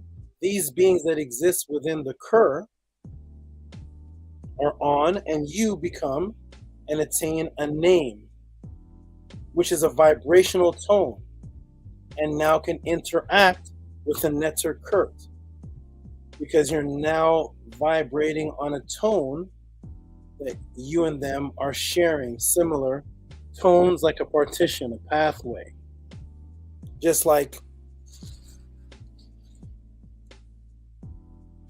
if I am on land and someone over there, this is going to be a funny one, but I'm on land and somebody over there pees, no problem. Okay? Once we share the same dimension, Now I want to get out of the swimming pool. Do you understand? So now I get into the swimming pool. Now, if you pee in the swimming pool, brother, you're peeing on me because we have a partition. We're now sharing the same dimension. Now we can communicate. If you have AIDS or COVID or monkeypox and you're way over there on the other side of the street, praise be to you, man. Keep it moving. Stay safe out there. Don't jump in the pool with me and cut your wrist and I see blood in the pool and I'm in it too. Now we're sharing the same partition, the same frequency, which is the water. Now we can communicate. Unfortunately, that would be communicating AIDS and P, but yeah, you understand the point. So when you attain a name, that's your vibrational tone, and now you can communicate with the beings in the netter because you're now on a vibrational frequency with them. This is the Per Amharu chapter of remembering. Remember, I said consciousness is memory. Remembering his Ren in the Netter Kurt. See? This is the double realm, the great double house. The realm that's beside this one, the double. Okay? It's a realm that's composed of light. That's why it's called Nesser, the realm of fire. The Pa Nesser. This is the realm of light. And you're in there as a vibration, as a Ren. Let's break it down, everybody. Here we go. So, what are the glyphs that compose the word Ren? Are you ready? Let's take a look. Boom. Ren, mouth, sound frequency, and N, waves. Yes, sound waves is what you need to be or vibrate on in the form to partition and interact with the vibrational Netter Kurt. So how does this tie into the vibrational, even the thunder, helicopter, propeller, even roaring sounds that people say that they're hearing and feeling when they crisscross and crossing over, partitioning to the other side? Okay, back to the beginning of this class when I spoke on when you're having an OBE or consciously making contact with a being on the other side in the Kur, your physical consciousness stays within the body as the Ku consciousness projects itself up to the bioenergetic etheric double above the body in a more refined state. Here it is again. Okay.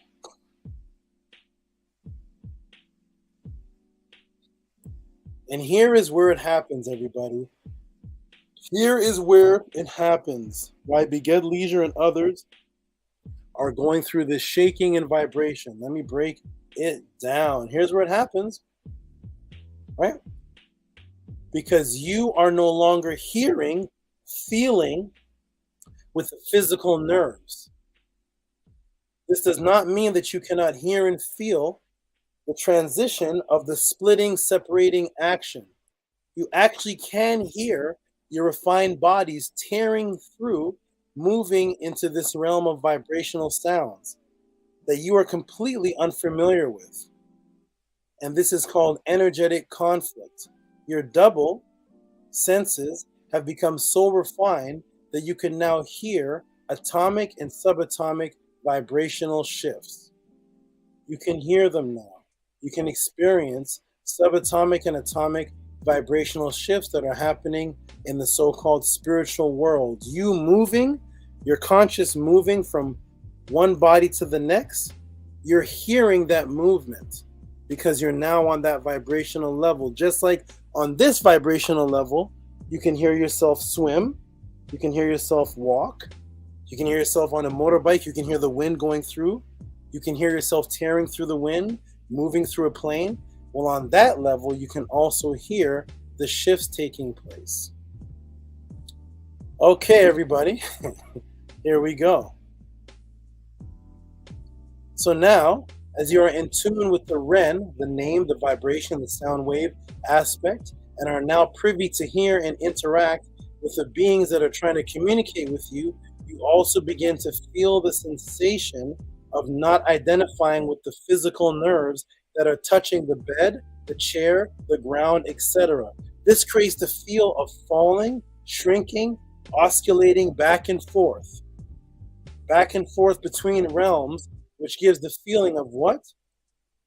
Strong, undescribable vibrations that make sounds that are oscillating, thus waves. Again, you're no longer identifying with the physical nerves. That's not what your brain is hearing anymore, that are touching the bed. But you're going back and forth because you're not used to that realm. So you're physical, non-physical, physical, non-physical. You're moving back and forth, right? This creates the feel of falling, because falling is the sense of you not touching anything around you. So sometimes when you have an out of body or you're having these experiences, it feels like you're not stable anymore because you're no longer using your nerve endings to touch the couch or the floor or whatever you're standing on. So it gives the feeling of shrinking or oscillating back and forth. And of course you can hear this oscillation because you're vibrating on that frequency. So to you, it makes sound, and it's like you're vibrating back and forth. It's hard to explain, but that is what actually is happening, because you are now in the realm of a Ren, which is a sound wave realm. That is where your consciousness has shifted, because your ancestor was trying to speak to you. He can't speak to you through your ears. As you move through the brain waves, quote unquote waves, you can now sense those transitions. Here are the waves. So your brain in the bed is now transitioning or standing up or wherever you are while your ancestors are trying to communicate with you. They need your brain to get off the 13 to 40 beta wavelengths. They can't communicate with you on that wavelength. You have to lower your frequency, not raise your frequency, lower your frequency. So on the high frequency of 13 to 40, it's associated with what? Irritability, anger, weakened health. There it is, the anti-biological imperative, nervousness, depression, anxiety. You got an ego. You can't, you're just back and forth, back and forth. Alpha waves. Now, when you move into the next shift, you're just beginning. Meditation, your relaxing begins. Effortless creativity. Powerful state of memory. Remember, memory is consciousness. Super learning, harmonious, peaceful states. Tranquility and calm. You're getting closer now to having full wavelengths that the ancestors can communicate with. Now you go to theta, insight, intuition, inspiration, answers to important questions, because you're now communicating with your Ka and the ancestors. It feels like you're floating. Why? Because you're no longer in tune with the physical world. So you're not touching anything. It feels like you're floating. A wonderful realm to explore. Dream-like imagery, good for probing, problem solving. More connected to others. Delta, renewal, healing, rejuvenation, deep dream sleep, very rewarding, said to be the entrance to the non-physical states of reality. The best state for your immune system function, restoration, health, and that's why spirits don't need vitamins. Okay, so now you're vibrating there, and now your ancestors can communicate with you. So to answer the question, why do people that have encounters with the other side, or have out of body or sleep paralysis, or speak with the deceased, sometimes describe the occurrence accompanied with sensations like, well, how do they explain it? A roaring, a loud sound, loud sounds, strong vibrations. When you're having an out of body or you're interacting with the deceased, like Big Ed Leisure did, you have these strange sensations, vibrations, large sounds. Some people even describe it as a wind sound, like a helicopter. And the only thing you can describe it to, that sounds like a helicopter. But it sounds like wind propelling, so it sounds like wind. Loud sound vibrations, strong wind sounds, roaring, all of that, right? That's how they describe the sensation. Big Ed Leisure describes some of it. Let me take you again back to the wisdom of our ancestors. What have I taught you? The original name on earth for the other dimension was called, remember, Kur. They just give you underworld. I taught you that it meant under, within, with, but I haven't shown you the other meaning until now, everybody. Are you ready? Are you ready, everybody? What did the ancestors describe when they were describing going over to the multidimensional being? They called it, of course, netter, because that's where the netters can dwell, but they called it the Kur. People that cross over to the other side in partition, whether it is to speak with their ancestors while they're awake, whether it is having an out-of-body, they describe the sensations as roaring, loud sounds, strong vibrations, like a helicopter with wind sounds. Well, what did the ancestors call the other side, ladies and gentlemen? They called it Kur. Want to see the definition of Kur? Uh-oh. Here it is, Kur, Kuruta, Kur. What is this? Uh-oh. Roaring of thunder, roar of the earth, whistling of the wind, voice personified, thunder, thunder. And there you have it. Ma'at Hotep, everybody. Welcome to Tehuti Podcast. That is my answer. I'm going to check the chat to see who heard the answer. If you all appreciated it, if you get this answers from someone else, send the link, please. And I will also go learn from them. But if you appreciated this type of answer, then please send your support and show your appreciation in the chat. And boom, that is my answer. Thank you, Beget Leisure, for asking that awesome question. I loved it when I saw it, and I love to answer it now. I'm going to go ahead and check the chat to see if anybody heard a word I said and heard the answer, and see what you all thought of the answer, and see if any of that clarified anything to you, and see what you got from it. Let me go to the room, everybody. Welcome to Tehuti Podcast. For those who saw that answer and understand the quality of how I answer questions, all we ask is please support. Please support. Send a question or just send in a donation or support. This is what I do. If you feel what I do is one of many, if you feel that I'm just one of many and there's hundreds of others answering questions like this, please don't support. Don't support. Please just send me the link. But I never see the links in the chat of anybody sending where other people are doing this. So I must be doing something different. So if you appreciate my originality or what I'm doing, all I ask is, this is what I do for a living, just like your mailman and the taxes that pay him. And just like the waiter that comes and gives you your lobster and steak and you give him a $20 tip because he gave you a cockroach that lives in water, and you gave him a nice tip for that. Support me and what I do. Please send your support to Rocky SV PayPal and Cash App T.O.M. Send your support to me as your friendly SABA waiter.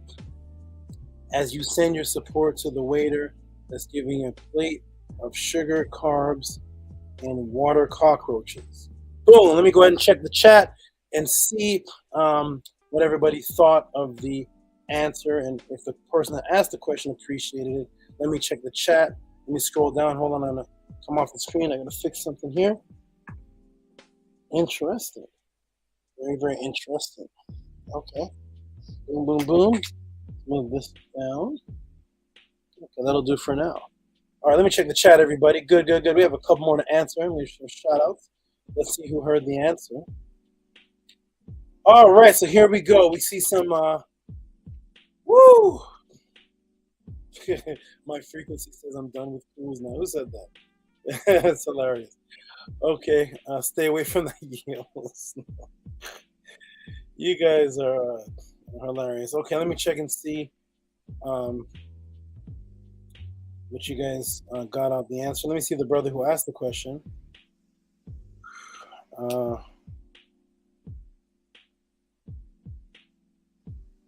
Okay, we got Robert Ray's putting lightning in. I don't know what that is. What is that? Is that a horseshoe? A magnet. All right, Robert Ray's a lightning in this. Hika Kepara, one of my greatest supporters, greatest humble, elder brother who's just, he's an elder brother.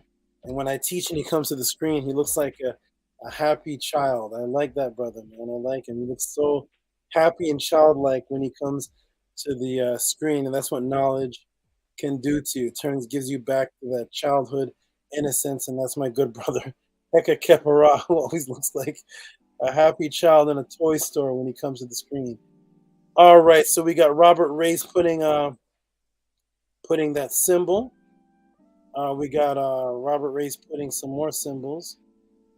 Let's see. We got Rigo putting woo, wow. I like Rigo also because Rigo always has those reactions, and he always sounds like he's being hit, like waking, like he's being hit with the knowledge. Thank you, Rigo, for your support. He's also one of the best supporters.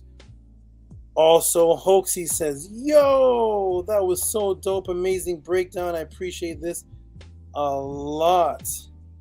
Angie Film says, great knowledge to end a birthday with. Hey, that's wonderful. Happy birthday, Earth Day. Oh, there is the man himself, Black Alucard, Boss Fee, Super Knowledge, one of the greatest supporters. He had to disappear for just a little while. He had some issues to take care of. He is back in full effect. Good to have him back. Shout out to Boss Fee.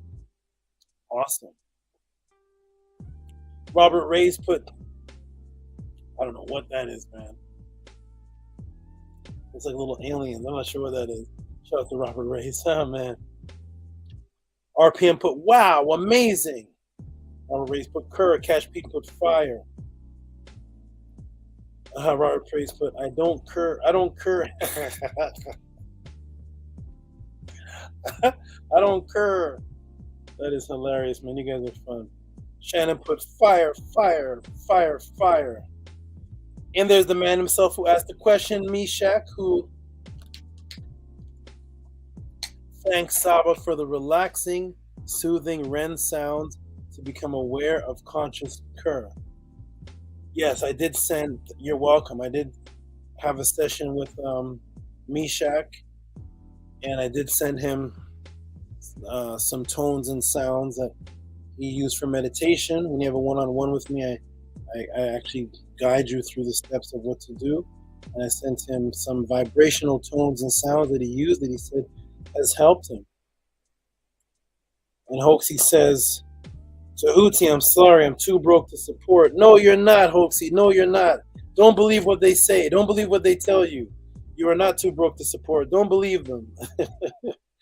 All right, we got Higa Kempera says, Thunder, Thunder. Robert Ray's put some more.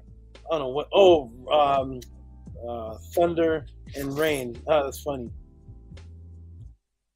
Cash Peden says, serving up big knowledge platters. Thank you. That's right. I'm your waiter.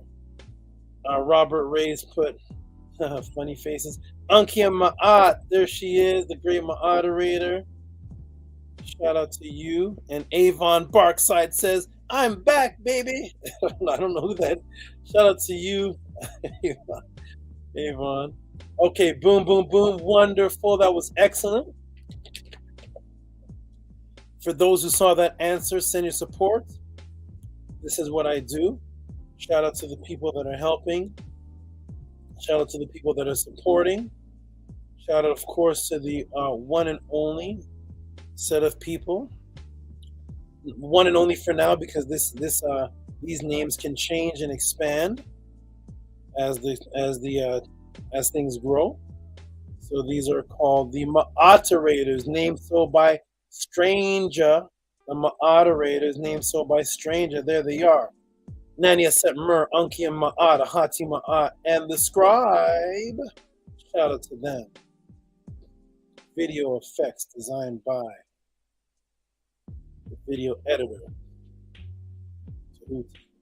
All right. Shout out to the great moderators. You are awesome, wonderful, wonderful, wonderful.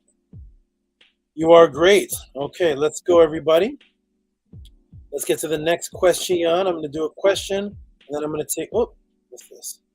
I'm going to do the next question and then take another break and let the team and people talk.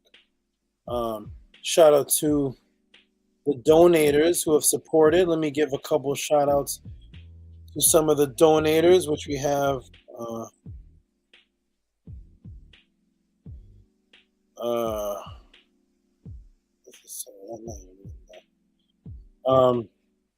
whoa!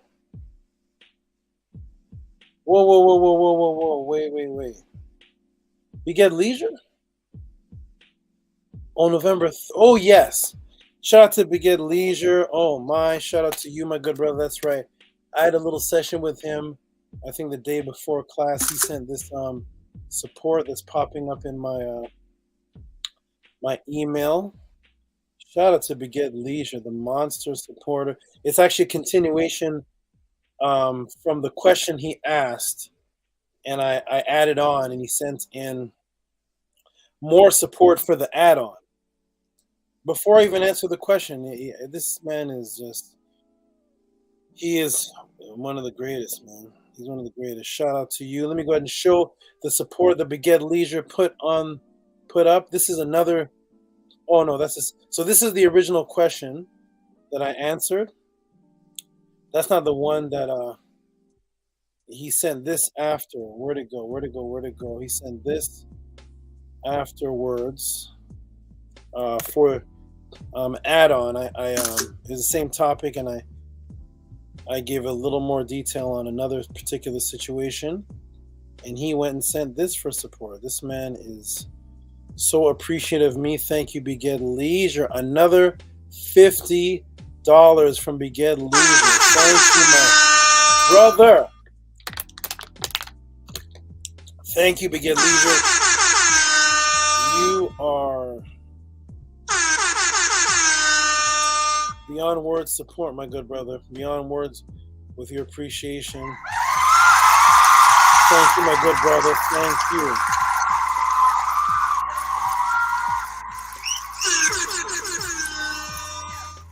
All right.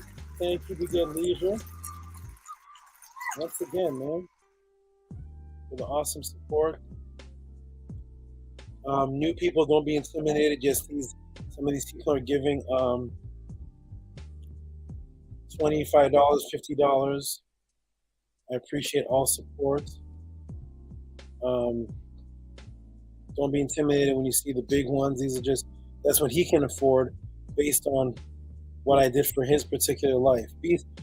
I want to make it clear too, these are not $50 to ask me a question. No. These are questions being asked within a support for appreciation of what it is that I do. And within the appreciation, they ask a question.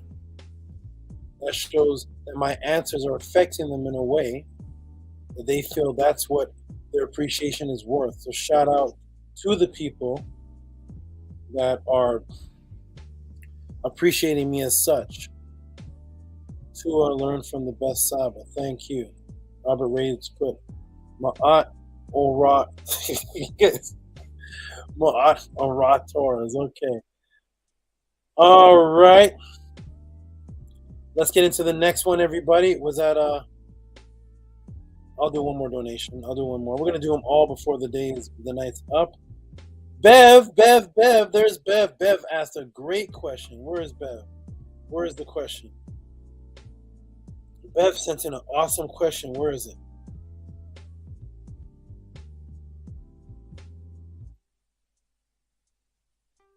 Where'd it go? It has disappeared. Wait. Oh, wait. Here it is. Shout out to Bev, who says her question's in the email.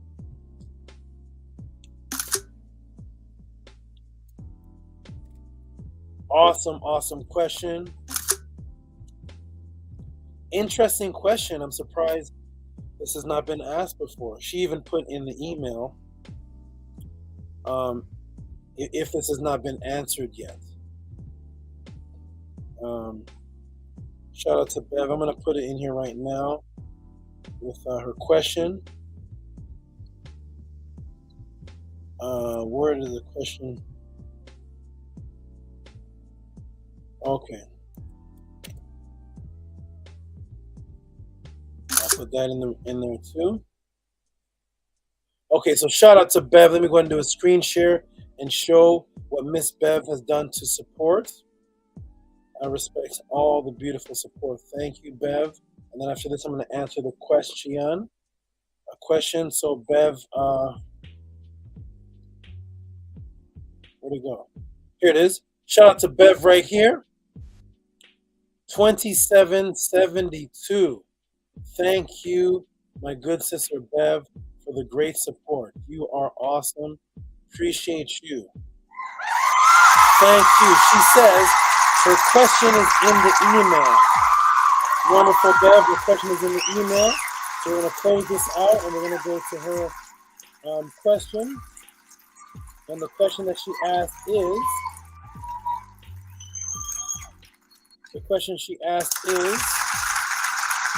Great Master Teacher, the Ma'at breakdown is what I need to know to move forward. Okay, so what is Bev saying? Because it was actually a longer email. I just chopped it up to that. But the question that Bev was asking, great question, is can I break down the affirmation? Like sentence for sentence, what does it actually mean? Beautiful question. It's in line, it's in order, and I'm going to get to it. I just wanted to give a shout out that you did ask that question. That is beautiful. And shout out to Bev for that question. Let me see. I'm going to put a note by it so I know to get to it. Beautiful question. What does the affirmation actually mean? Breaking it down. That's going to be deep one, everybody. Look out for that answer from Bev. Sometimes she's not here because she's all the way in the UK, so her hours are a lot different than ours. So I kind of have to catch her when I catch her. When she catches me. Sometimes she wakes up in the morning and the podcast is still going on. So then I answer. Shout out to Bev. You are awesome, fabulous, wonderful. Okay, everybody, now we're going to get... Kamit says, learning from Tehuti is never exhausting my mind. Wonderful, wonderful, wonderful. Let's get into the next question, everybody. Welcome to the Tehuti pod class. Thank you, Kamit. Ati says, come join us every Sunday, 5 p.m. Oh, the time changed? Okay. Or 5 p.m. PT. Okay. Everybody read that. Make sure that you're there. Next question in from the Tehuti pod class. I see these questions in. They are Bible questions. Bible questions have arrived. Here we go. What are these questions, everybody? Is Q Crown here in the house? Q Crown, are you in the house? Q Crown has a Shane. Who's Shane? Is Shane? Is Shane in the house? Oh, Shane Harbor. He said I can go ahead and answer whether he's here or not. That's a different Shane. We have Shane asking about the 10 plagues. We have Octavius. Octavius asking about the fields of Abraham. One moment. Hold on.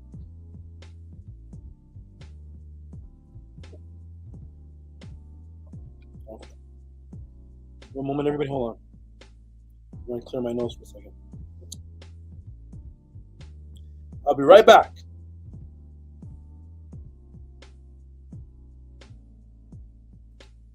Brothers can jump in for a moment. I'm going to wait for just a minute. I'll be right back. Brothers, jump on for just a minute. I'll be back in about 2 minutes.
Peace and love, everybody.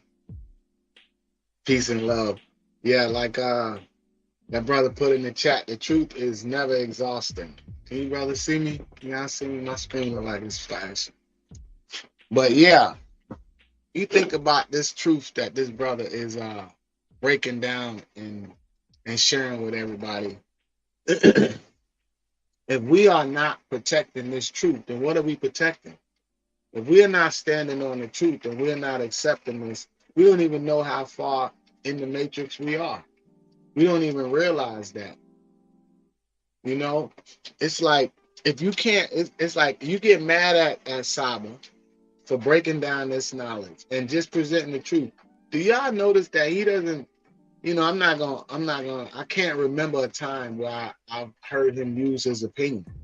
You know, he gives you papyruses, he gives you museum, you know, artifacts, you know, ancestral artifacts over religious opinion. You know, you're not even arguing with him. You're arguing with the ancestors. You're arguing with the facts. You're arguing with the truth. You're getting mad at the truth. So what does that actually say about how far in the matrix we actually are? That we're not even getting mad at the truth. We're getting mad at the SABA for breaking down the truth and just presenting it. Because he's not even using his opinion. All he's doing is just presenting the facts. And then you decide what you want to do with it. And what you decide to do with it is get mad at him and be disrespectful, right? It don't make no sense. It just goes to show you how far in this matrix we are. And I'm so appreciative to be able to be exposed to this type of truth right now, because everything is a lie. and the truth presents itself. Peace, Saba. I doubled it. Peace. Okay, let me fix this camera. Peace, my good brother. I was just telling one of my goddesses here. I said I like this guy a lot. I like something about you. I like you a lot. Like you just I don't know where you came from, but you just popped up like just full-fledged, like just really your energy and heart is just so it seems very pure, my brother. It seems very, very pure and humble and just appreciative. And I was just telling my mate, when I heard your voice, I was like, I like this brother a lot, man. Yes, Saba, we lost, man. I'm so appreciative to you know, I've been able to find a master teacher like yourself, because our people are lost, man. We out here dying, you know, and we dying left and right, and the truth is out there. And, you know, we're not even doing the basics like taking care of home. We so far in the matrix that we don't even take care of our family. You know what I mean? Like, how lost are we as a people that we don't even take care of our family? You know, I got to a point where I was just so disgusted with just all the lies, the system. Everything is a lie. Everything, all the systems that they matrix. You know, I just got fed up, and you know, I was like, man, like, what am I gonna do? You know, and I just started disconnecting. You know what I mean? And just disconnecting with all the isfat, you know, all the foolishness, like you said. And you know, I was like, all I want is the truth. All I want is the truth. You know what I mean? Because I love my people, and I know why you do this, because I know that you love your people. You understand? And because all you break down is the facts. all you present is the facts, and then we get to decide what we want to do with it. And what we decide to be disrespectful and conjecture, and I don't understand it, but I do, because that goes to show you how lost we are as a people. And the support, we won't support the truth, but you're right, we'll support Netflix, and we'll support the enemy. We'll support the same thing that is against us. That goes to show you how lost we are and how deep in the matrix we are. You understand? So I appreciate you, Saba, and I love you. I love you, and I love this truth that you presenting, and I'm riding with you till the wheels fall off. Thank you, my good brother. Thank you. Let me get back to the screen. Thank you for your support, good brother. Thank you very much. And yeah, you're absolutely right. I don't believe anybody who says they don't have any money to support. I don't believe that. because unless you're literally living under a bridge, you know, I don't believe it, because I know that if I knew those brothers on a personal level and I was a regular street brother, and I was like, yo man, go to the store, get me an apple, yo man, give me a roll up or something. I know brothers have $5 to do something in the whole month. Brothers don't have 5 ones in the whole month. What did Jay-Z say? You need more people. I don't believe you. I don't believe that. Let me I'll say this though. I will say I'll say this. 1 second.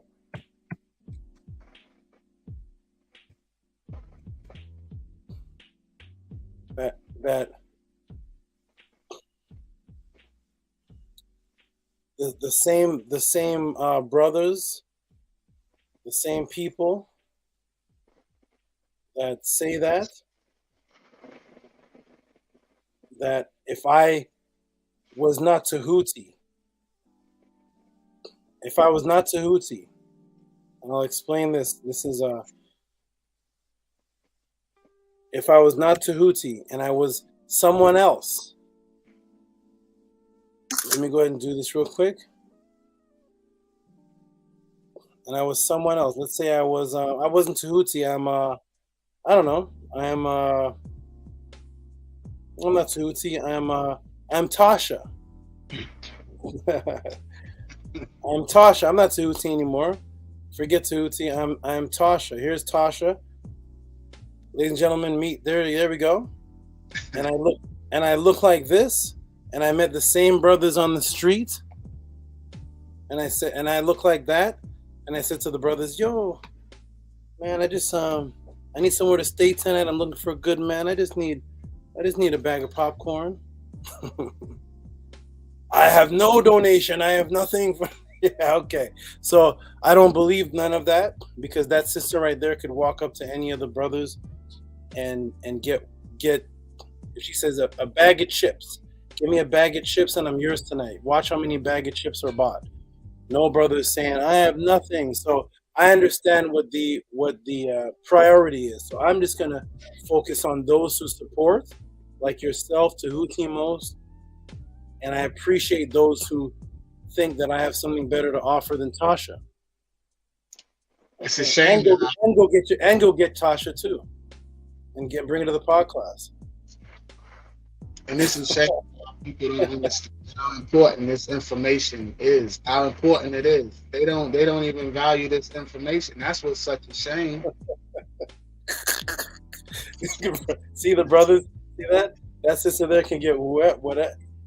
Tell me that sister can't get a bag of popcorn. Tell me that sister can't get a bag of chips. I just want to go to the movie Avengers, and I'll stay with you for the whole weekend. I just want to see Thanos. You got me? It's only $12.99. What? That brother will pull up Thanos, popcorn. What? So I already know what the deal is. I understand, and I understand the Matrix, and I know what it is. But speaking of which, it's almost 11 o'clock. Let's get into the next question, my good brother. You ready? Peace and love, absolutely. So yes, peace and love, my brother. Let's get into it. Welcome to the Tehuti Pod Class, everybody. I'm going to break down a couple more questions. The next question in is from, this is from Octavius Sly. A question came in from Octavius, and that's Tasha. Hold on. From Octavius Sly. Shout out to Octavius Sly, and let me go ahead and put that on the screen. Octavius Sly, explain the field of Abraham, KARNAK, temple, wall. Wow. Does anybody even know what this? Big Vape says eyes sticking out. Big Vapes, you have better pictures of women than that too. So, but does anybody know what this person is talking about? Anybody know? Field of Abraham. What is Abraham doing in the KARNAK temple? Welcome to the Tehuti Pod Class, everybody. Thank you for the support. We are about to go.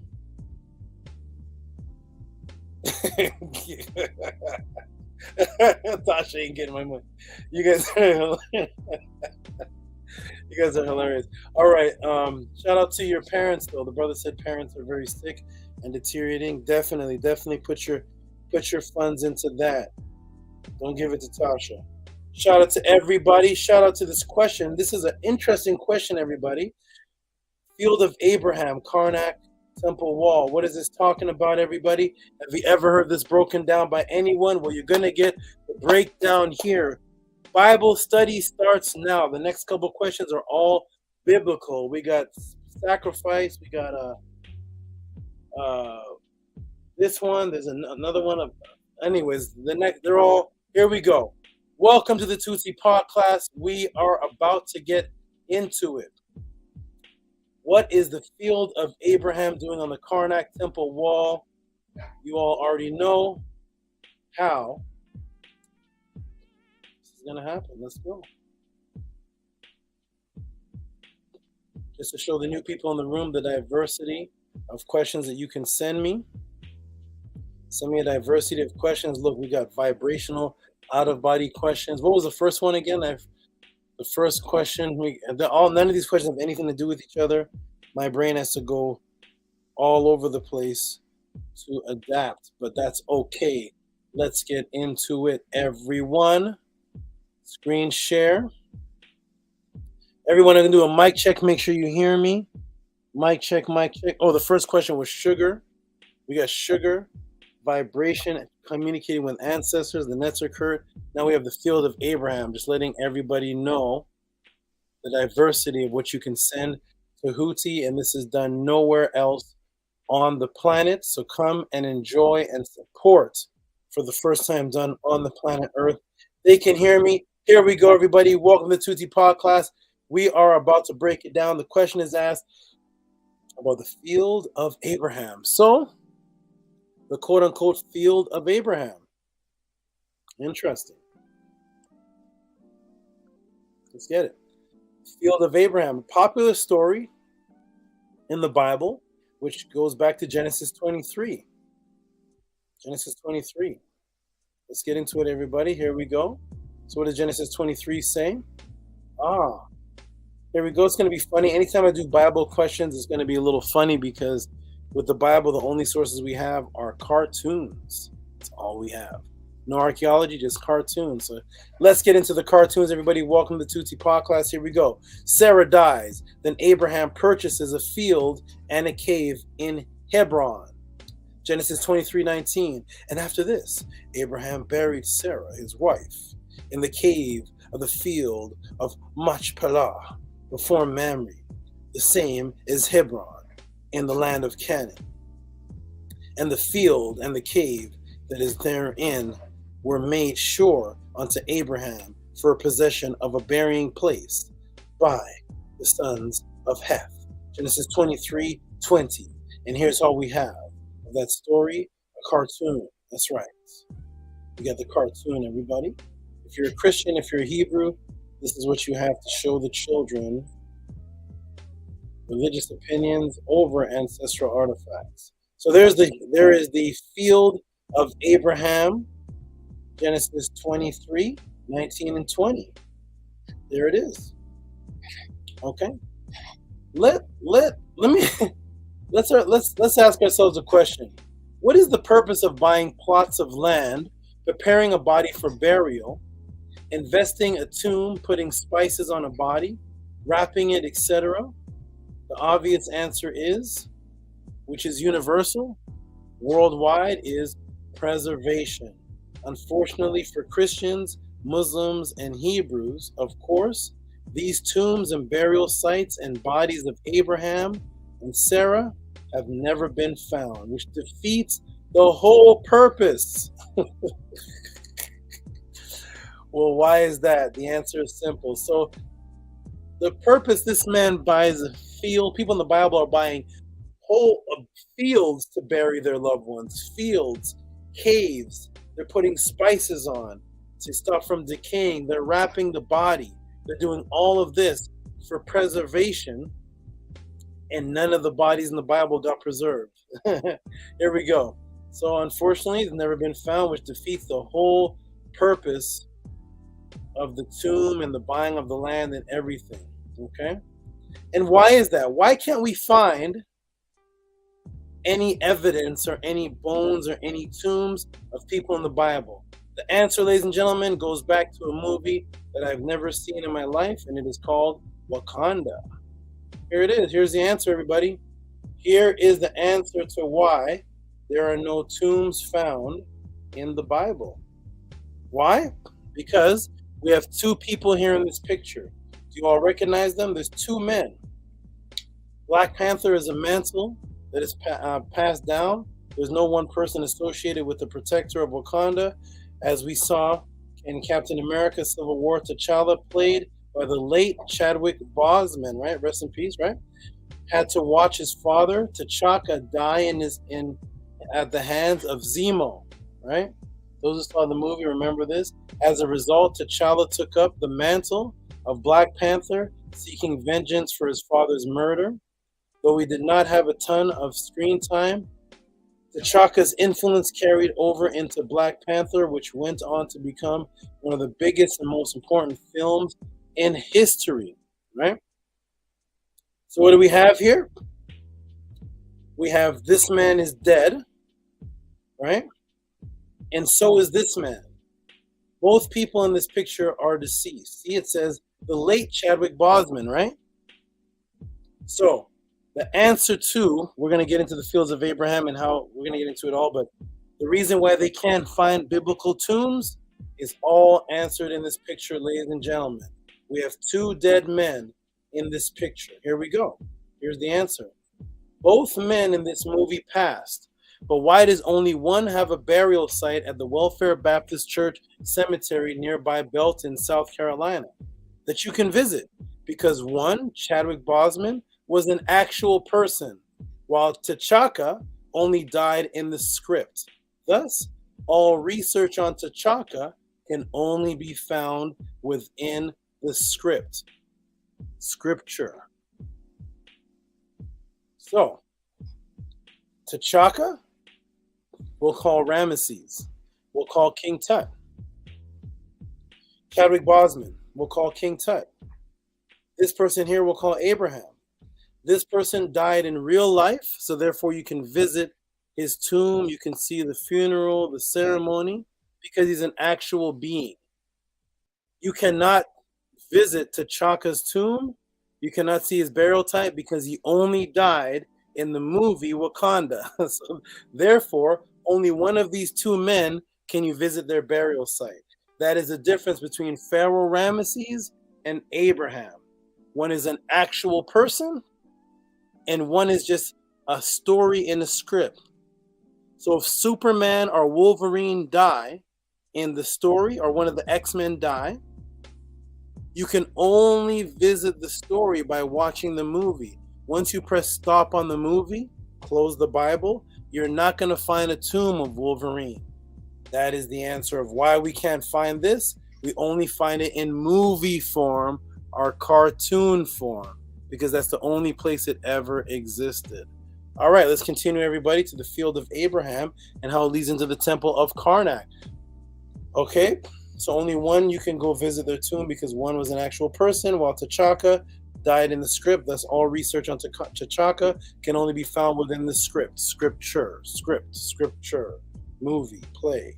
Here we go. With that in mind, Bible believers try their best to desperately superimpose script characters into real life as an attempt to validify their historicity, which leads us right into the desperate attempt to add the quote-unquote fields of Abraham to the walls of Karnak. Ladies and gentlemen, let's begin. Here we go, everybody. What do we have here? We'll go to the walls of Karnak, and we're actually going to go to a real person, right? And here he is right here.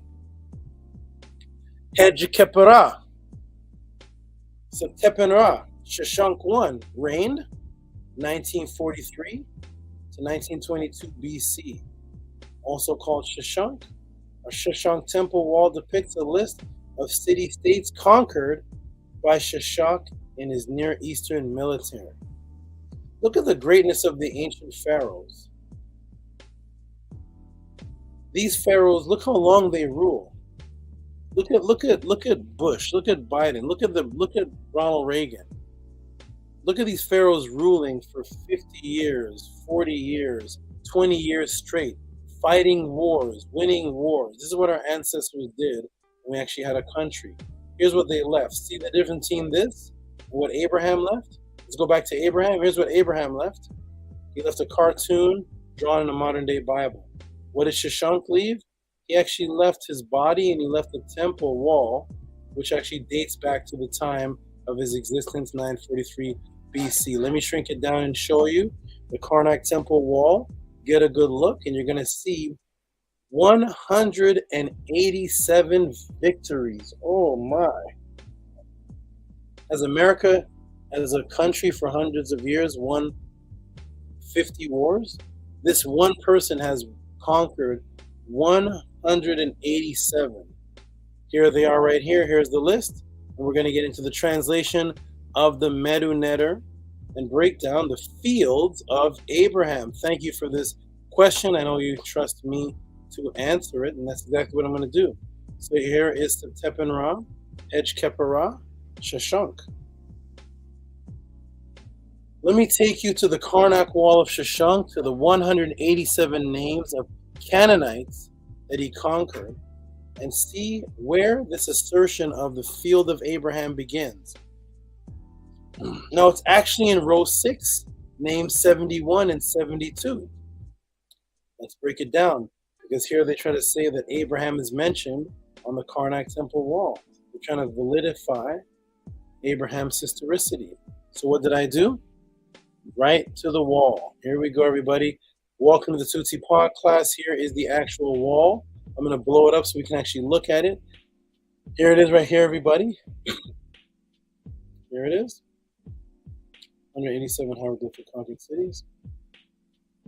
There we go. What did I do? I blew it up for you. Let me expand it for you to get a closer analysis. Here it is, 72 to 71.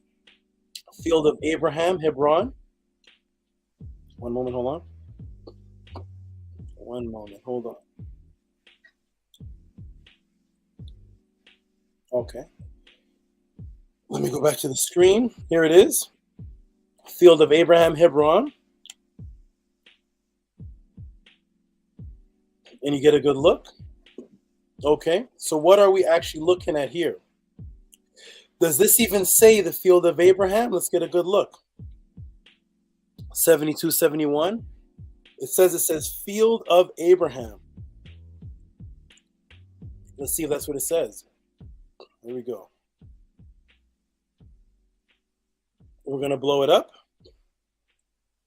So we have the Canaanite term Pa-Hikla, which is the vicinity of, that's what it means, the vicinity of. Let me show you the deceptive nature and agenda of the Christians. Note they assert field to match the narrative of the field of Abraham. But here in 6869, we see the same glyphs with the duck, Hek, lion, crown, and Ekla, bird. And they don't put field. Here we go. Okay, here we go, everybody. There it is. And there that is. Let's break it down. So let me break it down for you letter by letter to see if this truly even says Abraham. Here we go. So we're going to look at this letter by letter. Here's one letter, here's the other one, here's the other one, here's this one, here's this one. What I did is I broke it down letter by letter. Here we go. So we see the first letter is Mer. Mer, there it is, Mer, lake, water, pool. The next letter is a goose, which is the letter B, Ba. So we have Mer and we have Ba. There it is over there. Mer, Ba. Okay. Next is the mouth, which is the R sound, Ra. Next is the M, Mam.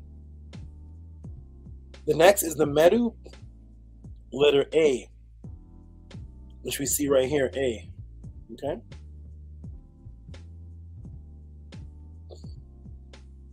So now that I've shown you each letter, we can transliterate this together. You can actually look at this together and you can transliterate it with me. Here we go. Boom. There is P, A, K, L, A, Hekla, which means of the villages. And we have Mer, Ba, Ra, Ma. There it is. Mer, Ba, Ra, Ma.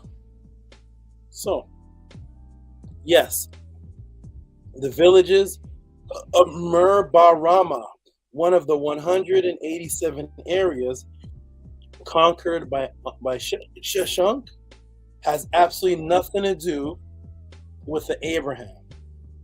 I'm glad I can help Hotep. So, ladies and gentlemen, again,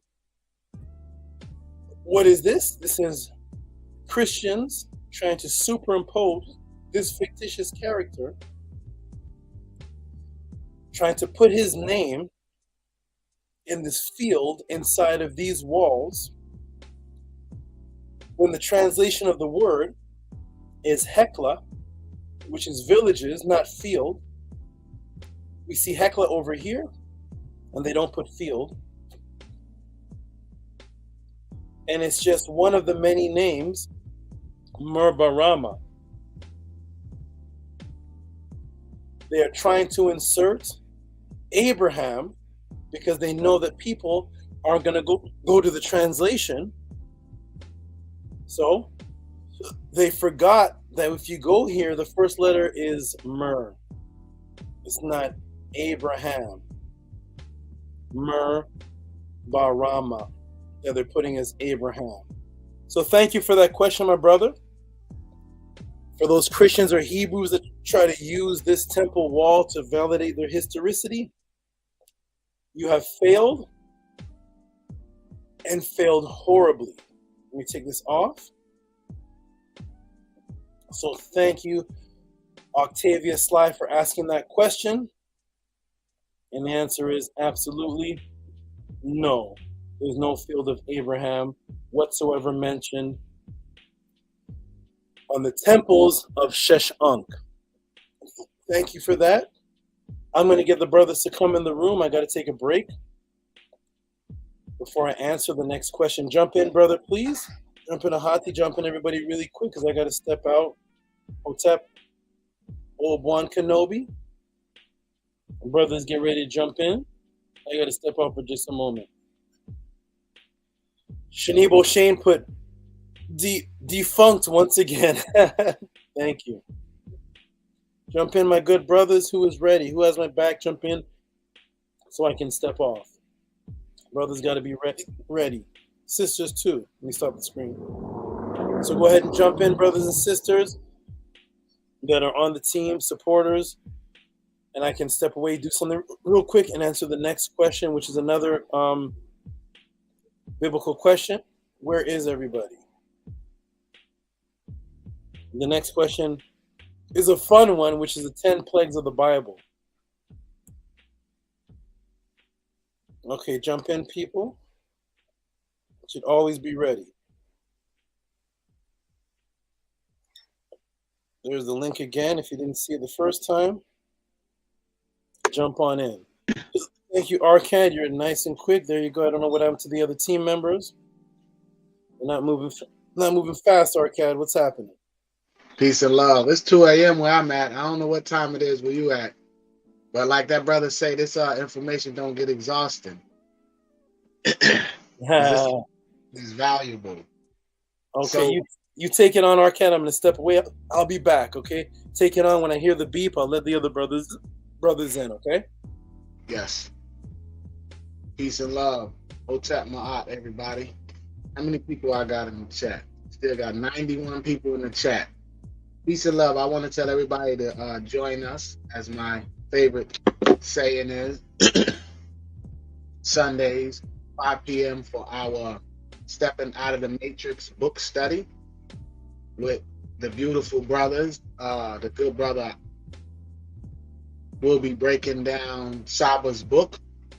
Again, go to the website, teachings.org, and support. Peace and love, everybody. It's 2 a.m. right now.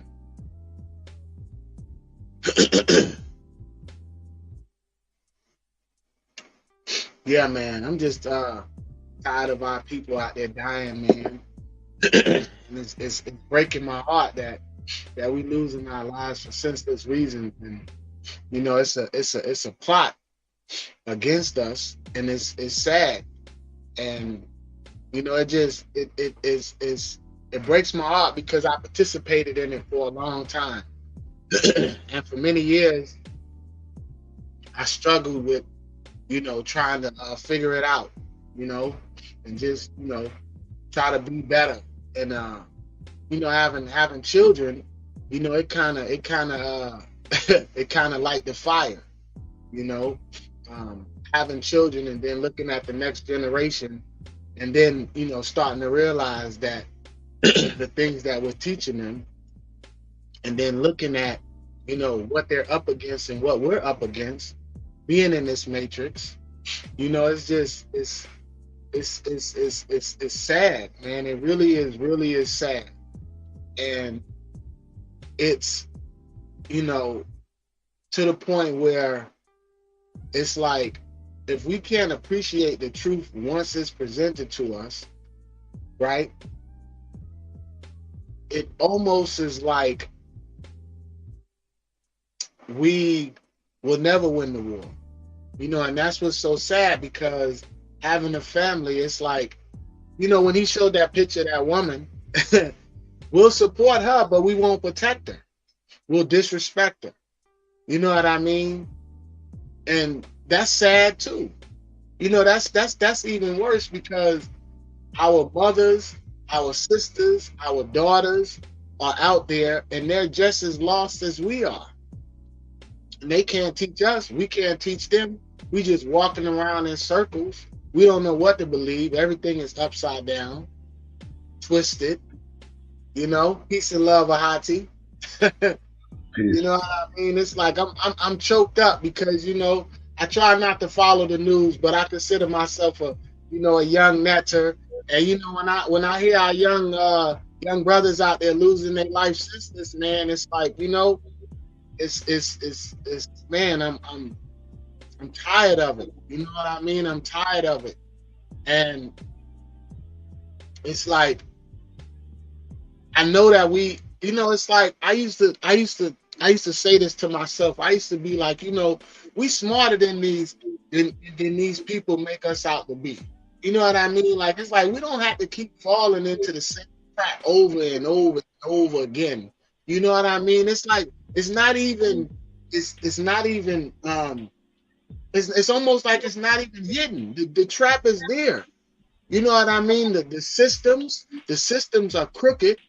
You know what I mean? And we just keep, you know, losing our best people, so to speak. You know, our youngest, you know, and our sharpest, you know, we losing them. You know, and so who's gonna protect the women? You know what I mean? Like, it's, and then like when the brother, when you said I had to, like, that you're his protector, it's like, brother, if we're not protecting brothers like Tehuti, you know, and the truth that he presents in brothers like you, Ahati, then what are we protecting? What are we? I mean, yo, we are lost as a people. It is sad. It is sad that we can't respect and appreciate this truth enough to reciprocate. You know what I mean? And that's what's so troubling about the whole situation. I'm at a loss for words, man, because, you know, I just, you know, I don't want to feel as if the war can't be won, because I know we can win the war, because we are strong as a people. You know what I mean? But we got to unite, and we can't do it if we separate. And You know, and the way they have it set up, it keeps us separated. You know, we argue about the most foolish things. You know what I mean? We use the most foolish things to keep us separated. The color of a rag, you know, the color of our skin. You know what I mean? It's like, man, I'm just. You know what's interesting? The oldest quote unquote Africans on the planet are light skinned. So the what's being called the Khoisan people, or which really the descendants of the Comedians, because they look just like them, produce darker melanated people. So it's all a PSYOP program put in by the Tammuz, and the Tammuz know that. And it's really got magnified during slavery, because once you put people in survival mode, the emotions rise. And now it's just like, hey, I got to survive before you survive, so I'm going to do whatever it takes, even if it means, quote unquote, selling my soul, as they say today, or basically giving away your ancestral knowledge and taking on your enemy's knowledge. But yeah, we're only going to unite under our ancestral thought process. That's the only way to win. The thing that you and I must do is a monumental task. So I'm not talking to anybody in the chat now. I'm talking to people that are actually sacrificing, which is you. Our task is to keep doing what you're doing right now in every interaction that you find yourself in during the course of your day, even with your own family. Is to speak just like you're speaking, even if they hate you. Even if you're unpopular year after year, that 1 year you will be popular and the message will break through. I firmly believe this. I've been doing this too long now. SABA says he's been teaching since the 90s. I've been an activist since 1998, I calculated. But before then, I knew something was totally wrong since I was a little boy in the Matrix, because I always had questions. And I was always told to ask the experts, and the experts were the priests and the pastors and the reverends. And I knew something wasn't right, even as a child. And then as I got older, I became vocal. And I know that your course of life now has radically changed. My course of life is on track to change. And if we really want to unite and rule ourselves again, we have to take the knowledge that Tehuti teaches and implement it by any means necessary, even at the loss of life. I don't do this for entertainment. I don't do this for brownie points. I don't do this for popularity. Not to detract from Tehuti's fan base, but I could care less. If you are not showing and proving me at this point, I could care less about you. See ya, wouldn't want to be ya, as the great Khalid Muhammad once said. That's who I look up to. I look up to the doers. And it's going to take a lot of sacrifice, as you know, Arcad, and you're putting in that work. But it's also going to take a lot of heartache before it gets any better. This will not change until people like me and you actually put our feet on the pavement and start spreading the message of Tehuti's teachings. And what our reason for doing that is, too. Because people need to know why we're doing this, because they've heard it all by now. And all of it's failed. And it's only failed because nobody has taken it back to Kemet. And we're not trying to recreate what our ancestors did 50,000 years ago. We're not trying to do that to the letter, because we know it's 2022. I like air conditioning and stuff like that. We're not trying to take you back to the Comedians. We got to hang towels in your window and hope a breeze hits it to feel cool. But the mentality we want to implement, the organization, the obedience, the discipline, the consistency, the love for your body, your health, that's what we want to implement. That's what we want our children to grow into. And we can't do that by sitting on computers all day. It's just not possible. If the Tammuz built the computer so we'll sit on it all day and do nothing. That's the purpose of social media. And to advertise and to make more money off of you. We're not that kind of people. We're sociable people. We're communicative type of people. We can't do this alone. I can't emphasize that enough. I just looked at the website again because I haven't looked at it in a while, in a couple weeks. and the SCRIIBE is doing drastic, beautiful renovations. I am very impressed with this young brother. At his age, I was selling drugs, fighting in the streets constantly, going to jail and prison. And this brother is doing phenomenal work. He would not do that if it wasn't for these teachings and for me and my guidance. So I really am at a loss of words for people that don't want to take action. I just at this point I could care less.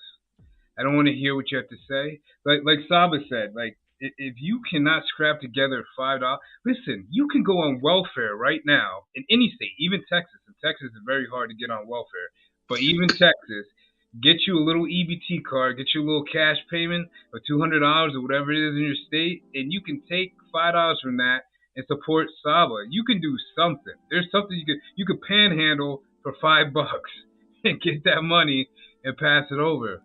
And it's not about the money, it's about what are you willing to do to enhance your own lifestyle. It's not about the money. Let me make that clear. Because one person said to chat, I'm broke. That is a psyop. That is a program. You are not broke. Our ancestors didn't even know what broke was. That whole broke is another division within the class system of Western society or what democracy is. That's meant to keep us in this seclusion trap mind state. What we're trying to teach you is by coming together and just giving a little of your energy, that energy expands and grows. And then one day you wake up and you're like, wow, I'm in the house that I want to be in. I'm driving the car that I want to drive. I'm with the male or female that I always wanted to be with. And on and on and on and on. So stop focusing on the lack and start focusing on the little bit that you have right now. And I guarantee from my experience, it will enhance and grow. It will. Because a couple years ago, I couldn't even see Tehuti on YouTube. Conversations we used to have at the beach, when he says he was fed up, he was fed up. And I had to do a lot of things that 99% of you in this chat room aren't willing to do at this moment. I had to do. I had to literally break stuff inside of me that went against everything I thought I was to do for him. And now I look back, I am so happy I did. Because I'm willing to see people like Arcad grow and continue to grow and expand and sit up here and say that he loves and will defend Tehuti to the death. And we have never even met this man in person. So that is something that I only used to dream about as a child. Because again, I looked up to Khalid Muhammad. I looked up to Malcolm X. I looked up to those brothers that risked their lives, and they did. All the greats are dead. Malcolm X got shot, and Khalid Muhammad, in my belief and opinion, was poisoned. So that's what this takes. The brothers up here are not afraid. So if your brother that has fear, you will not fit in well. If you're a sister that has fear, you will not fit in here well. Just being straight up with you. If you want to goof off and clown, and that's fun, and laugh for the rest of your life, go do it. But don't sit here and complain if you're not doing anything about it.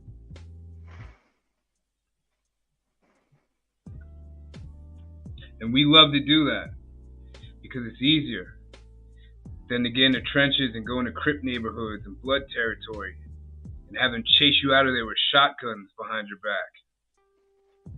But you know what? That's what it takes. Because our people, like Arcad said, are very lost. Suicidal and dangerously lost. Where Tasha, like you said, could come on the screen and everything Tehuti taught tonight would be forgotten in a second if Tasha got butt naked on the screen. I guarantee it. 10 minutes later, they wouldn't even protect Tasha. Okay.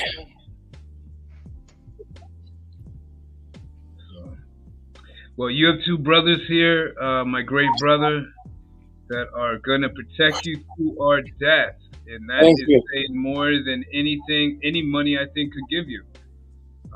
But again, he can't get his supplements and eat without money, unfortunately. So, thank you, good brothers. I appreciate it. Thank you so much. You guys are awesome. I respect and trust you. You all are 100%. Oh, one more thing. I don't mean to cut you off, but one more thing I want to say is too. This brother here that teaches, do you see how excited he gets when he's talking about our military leaders? And he's quoting the titles that they're. I don't know any Kemetic teacher ever that quoted Shashank's military victories. They always quote Tehuti most, but not Shashank. So that right there, man. What were you gonna say, Arcad? I said the breaker of the matrix. Okay, let me see. Thank you, gentlemen. Let me see what we got here. Got some hiccups, but. All right, Saba, I'm gonna get off right now. Okay. Okay, good. I'm gonna answer this one question. Give a couple shout outs. Peace and love. Peace and love. Peace and love. Peace and love. Let me go ahead and answer this question here. Welcome to the Tehuti podcast. For all of those who support, I appreciate it. We're going to get into the next question. I'm going to answer that, and then I'm going to go into the donations. Here we go. Next question sent in. This is a good one here. Let me see which one. Oh, $30. This is beautiful. Here we go. Shane Harbor. Let me put it in the screen. Shane Harbor is awesome supporter. Appreciate that.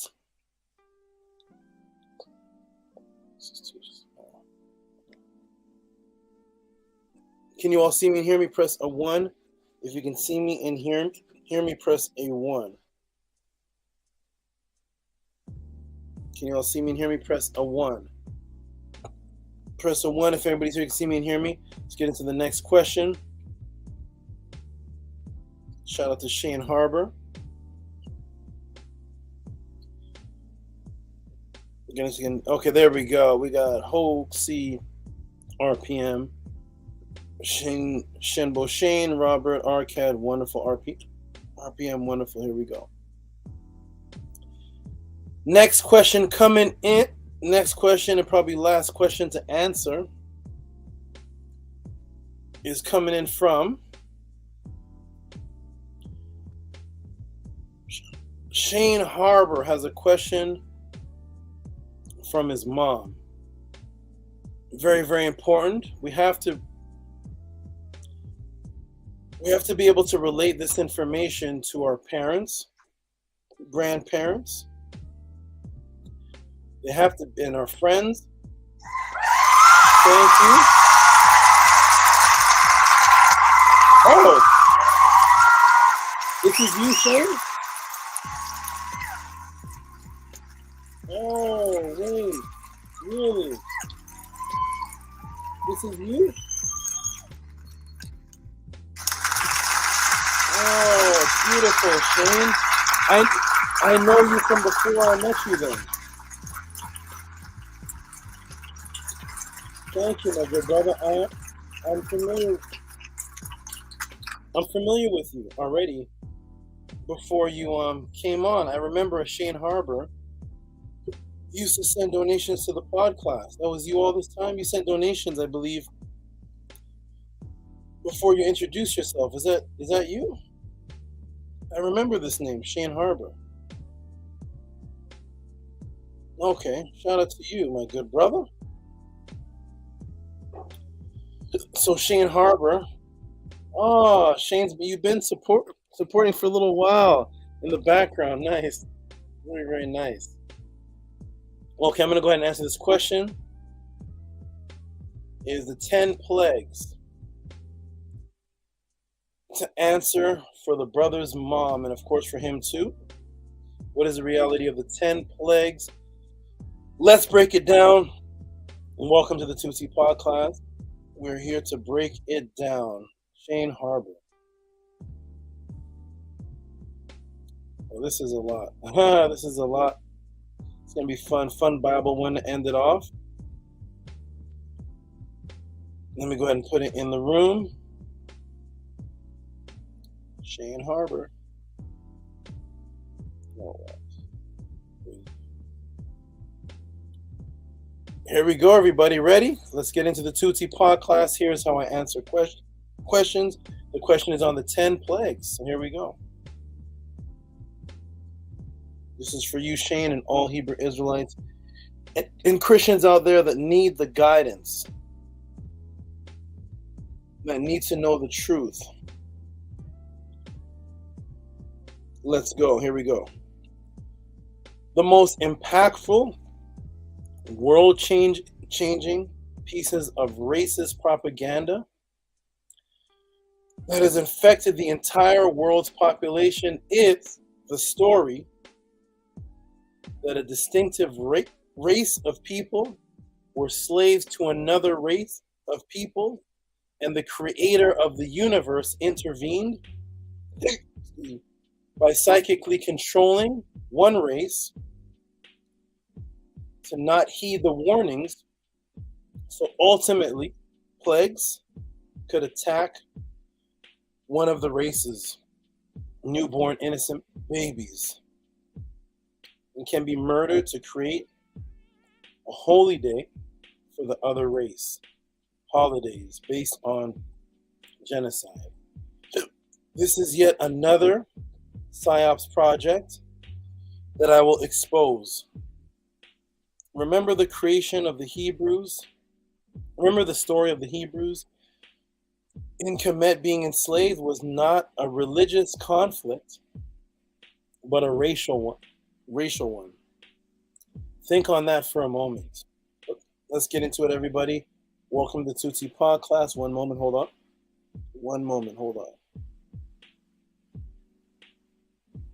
Okay, I'm gonna come off the camera for a minute, but I'm gonna be here. Break it down. Listen to the facts. Here we go. So before we even get into the plagues, when Christians or Hebrews are asked, didn't all this happen because God hardened Pharaoh's heart? Isn't that why all these plagues happened? So let's go to the cartoon of Exodus 8:15. But when Pharaoh saw that there was relief, he hardened his heart and did not listen to them, as the Lord had said. Here, of course, is the biblical depictions of the lighter-skinned pale Moses, and they show Pharaoh as an obvious dark-skinned black man. Here's where the racism begins. So Pharaoh's heart was hardened. They will immediately say yes. The evil Pharaoh, seeing all that was happening, became very stubborn. Thus, the miracles of God hardened the Pharaoh's heart. What they forgot to tell you was that this was said much before Exodus 8:15, which says, when Pharaoh saw, quote unquote, when he saw, that hardened his heart. This was actually said before Moses even approached the Pharaoh. This goes back to the first place in Exodus 7:3. So the Hebrew Israelites would tell you that the reason why Pharaoh's heart was hardened was because he was stubborn, because of all that he saw, so his heart was hardened. But when you actually go to the story, it's all the way back in Exodus 7:3. Prior to Pharaoh seeing anything. Here it is right here. God says, and I will harden Pharaoh's heart and multiply my signs and wonders in the land of Egypt. Exodus 7:3. God already knew this was going to happen. So what does this mean? It means this fictitious story was created as a no-win propaganda, that before the story even begins, we have the universal creator already predetermined the outcome with his supernatural power. In other words, this God is playing both sides of the fence. So in the end, Nile Valley babies will die. The reality is that we have not one shred of evidence of any of these quote-unquote plagues taking place. Let's walk through the most popular of them, analyze how possible it is and how possible it would be. Then I will walk you through where this quote-unquote plague story was actually stolen from. Okay, here are the biblical plagues, quote-unquote. I will deal with the first one. Also, this will be a cartoon class for the most part, since the only reference to these plagues are in the Bible and cartoon imagery. No archaeology. Here we go, everybody. Let's analyze the so-called 10 plagues. Here it is. Here's what Shambo Shane has asked about. Here are the plagues, and we're going to analyze them. The first one, of course, waters to blood. Amphibians, frogs, gnats, lice, flies, disease on livestock, unhealable boils, hail and fire, locusts, darkness, and finally the genocide, death of all the African babies on the Nile. Here are your 10 plagues. Here we go. All right, here we go, everybody. We only have time to deal with a couple of them. After those couple, you're not even want to hear the rest of them. So here it is. Here's Moses sticking his staff in the water, the Nile Valley, and the water turns to blood. So Moses and Aaron did even as the Lord had commanded, and he lifted up the staff and struck the water that was in the Nile. In the sight of the Pharaoh and in the sight of his servants, and all the water that was in the Nile was turned to blood. Let's analyze this, everybody. It says, quote unquote, all the water in the Nile turned to blood. Does anyone here know how long the Nile is? And how many countries go through it? Let's go to National Geographic. Here we are. Nile River is 6,600 kilometers long, 4,100 miles, emptying into the Mediterranean Sea. That's how big the Nile is, everybody. 6,600 kilometers. Let's see the countries that it goes through. 6,600 kilometers, people. And here are the countries that it goes through. Here's a look of ancient Kemet and the Nile. And here are the countries that it goes through. We'll actually look at the list right here. River Nile countries and facts.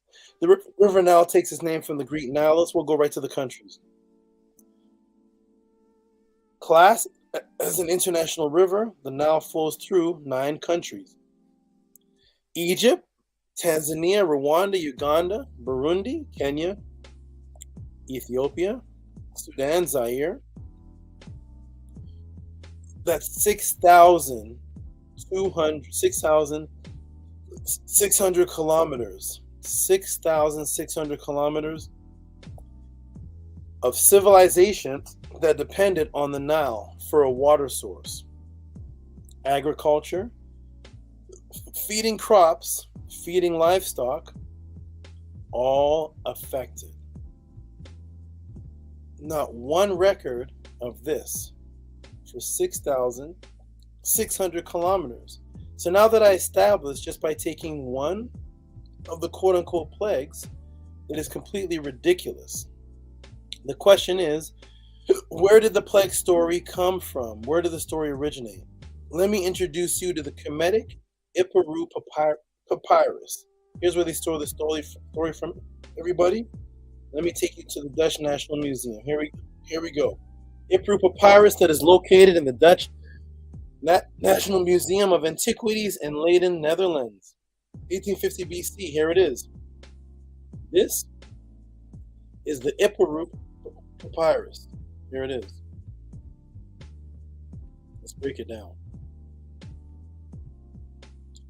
Iparu Papyrus that is located in Dutch National Museum, 1850 BC. Here it is again. This is the Kemetic poem of Order Ab Kao. Order Ab Kao, a depiction of what would happen to Kemet if they did not follow and live in Ma'at, and everything would be in Isfet, upside down. If there was no law, ignorance would prevail. So this is a poem, 1850 BC, of a visualization of what would happen if Kemet went into chaos. It's called the Admonitions of Iparu. Lo, of the chamber are thrown out. Men walk on them in the streets. Beggars tear up in the alleys. Lo, the beggar comes to the place of the 9 gods. The procedure of the house of the 30 is laid bare. Lo, the great council chamber is invaded. Beggars come and go in the great mansions. Lo, there's much hatred in the street. The wise says yes. The fool says no. The ignorant is satisfied. Lo, those who are entombed are cast on high ground. Embalmer's secrets are thrown away. So basically, everything is opposite. It's a poem of what would happen if everything was the opposite. Now, as I've shown you the Iparu in 1850 BC, a poem about what would plague Kemet if we wavered from Ma'at. Now, Moses' story of the plagues would have to have come during Moses' time period. Let's go to the Judaism 101, to Ahati's favorite section. And what's Ahati's favorite section? It is Ask a Jew. Frequently asked questions to get the date of Moses. So we're going to go to Ask a Jew. Judaism 101, Ask a Jew, FAQ. Moses and Miriam. Let's look at the dates here. Moses was born 7 Adar in the year 2368 from creation, circa 1400 BC. So Moses is 1400 BC. So Moses is 400 years after the original Iparu plague. The Order Ab Kao poem. So the Iparu plague story of different things that would happen to Kemet was 1850. Moses is 1400. That means Moses came 450 years after the Iparu papyrus. Okay, let's continue. Let's go over here. And now I will walk you through step by step to show you, line for line, where the biblical plagues originate. Let's go to it, everybody. Welcome to Tehuti Podcast. We are walking through. Here is the Iparu papyrus. Line for line. Here we go. Iparu papyrus 2, 5-6. Plague is throughout the land. Blood is everywhere. The river is blood. Does that sound familiar? So here's the Iparu papyrus beside the book of Exodus. Here's your Moses. Here's the Iparu papyrus. Plague is throughout the land. Blood is everywhere. The river is blood. Exodus 7:20, all the waters of the river have turned to blood. There was blood throughout all the land of Egypt. Papyrus 2:10, men shrink from tasting human beings and their thirst after water. Exodus 7:24, and all the Egyptians dug around the river for water, but they could not drink the water of the river. Iparu papyrus 3:10. Here we go. That is our water. That is our happiness. What shall we do in respect thereof? All is ruined. Okay. 2:10. Gates, columns, and walls are consumed by fire. It has perished which yesterday is seen. The land is left over to the weariness, like a cutting for flax. 9:23. And the fire ran all along the ground. There was hail and fire mingled with hail. Very grievous. And the hail smote every herb field and broke every tree. Here it's cut the flax. Okay? Grain is perished on every side. Ipru Papyrus 10:3. Lower Egypt weeps, the entire palace is without its revenues. To it belongs by night wheat and barley, geese and fish. Exodus 9:23. And the flax and the barley was smitten, and the barley was in season, and flax was ripe. But wheat and rye were not smitten, they were not grown up. Oh boy, this is horrible. Horrible theft. All animals in their hearts weep, the cattle's moan. Ipru Papyrus. Exodus, the hand of the Lord is upon thy cattle, which is in the field, and they shall be very grievous. Sickness.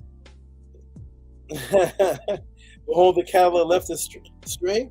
There is none to gather them together. Each man fetches for himself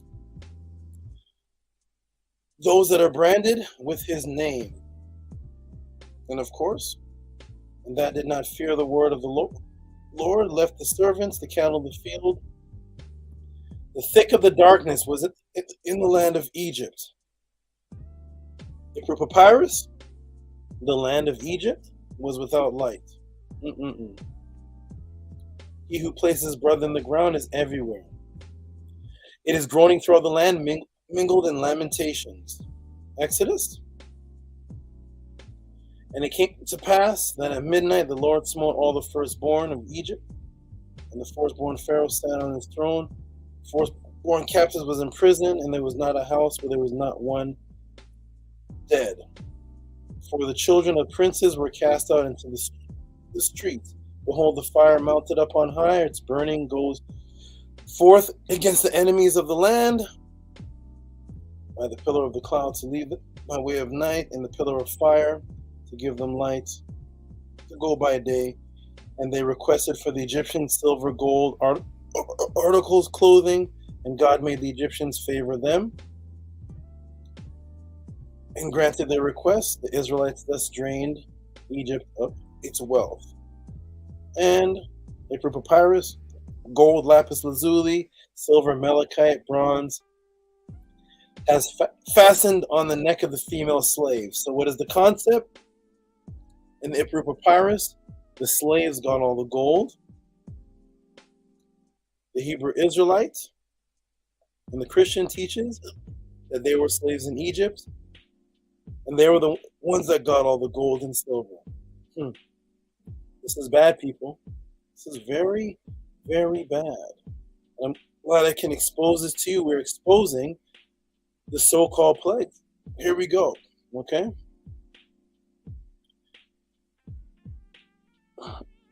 And there we have it, everyone. Yet another Matrix PSYOPs program exposed. The Ipru Papyrus.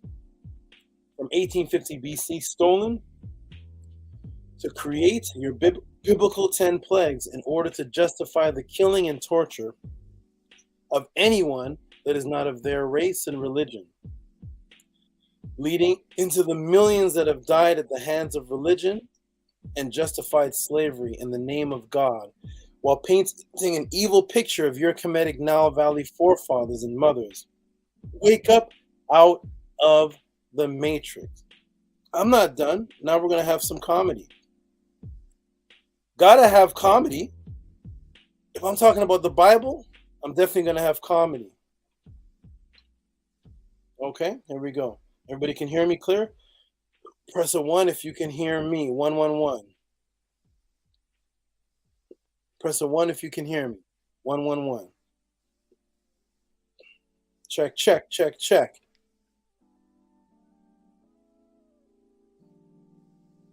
(111) if you can hear me. There we go. Hoaxy, Shinibo Shane, RPM. Wonderful. Now, I can't tell a Bible story without adding comedy, people. Let's get into the 10 plagues and see how crazy this really is. Here we go. Ready? Here we go. since millions of people across the globe have accepted the 10 plague story strictly based off words on paper and cartoons, I will demonstrate using nothing but the Bible and cartoons how ridiculous and contradictive the quote-unquote plague story is. Let's have fun. Credit to Mitch for the animations. Let's go, everybody. Welcome to Tutti Podcast. Here is Moses and the Pharaoh in Exodus 9:3. A very severe pestilence on the livestock of Egypt. Right? Here's the livestock. They look pretty scared, right? They look very scared. Exodus 9:6. All of the livestock died. Who said it? God. The livestock look very scared, everybody. They're very scared. They're about to die, man. There's nothing they can do. God is pointing to them. He says, all of the livestock in Egypt died. Boom, they're dead, everybody. Here we go. Bible study 1-on-1. Here we go. Boom, they're all dead. The Egyptians are like, oh my goodness. All the livestock are dead, everybody. Because God warned that a very severe pestilence will be on the livestock of Egypt. So remember, they're all dead. What an unfortunate thing if you believe in the story. A few days later, God promises. He promises something a few days later, everybody. Guess what he promises? He promises yet another plague. God promises. There's God right there. He's making a promise. What does he say? A very heavy hail, such as not been seen in Egypt from the day it was founded until now. Exodus 9:18. It's about to get serious, everybody. Remember, the first one, he killed all the livestock. They're all dead. Here comes another plague. What is the plague, though, God?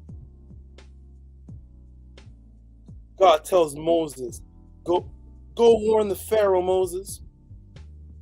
I got yet another plague coming for the Pharaoh. Go warn him. Moses looks up to God. What's the plague, God? Bring your livestock and whatever you have in the field to safety.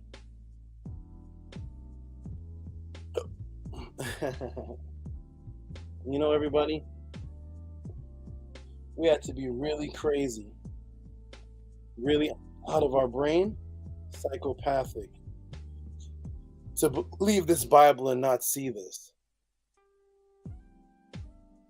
Do you all see this? Let me look in the chat. Do you all see that? Do you all see that, everybody? First plague. What is the plague? All the livestock of Egypt died. You're all dead, y'all. All of you are dead. There's another one coming. I'm going to get you. Guess what that one is? Bring your livestock. Bring your dead livestock and whatever you have to safety. They're dead. Make sure you bring them to safety, though.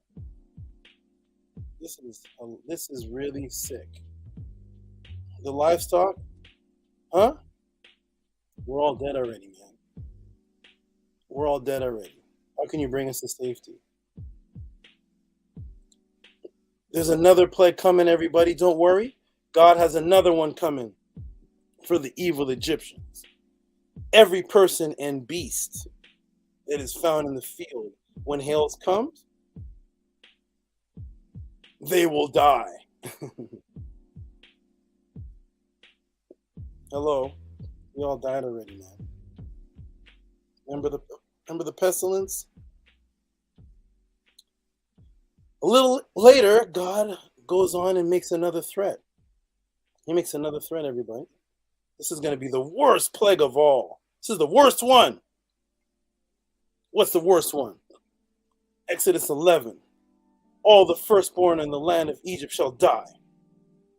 Get ready for the worst plague of all. Including, guess what, everybody? Guess what?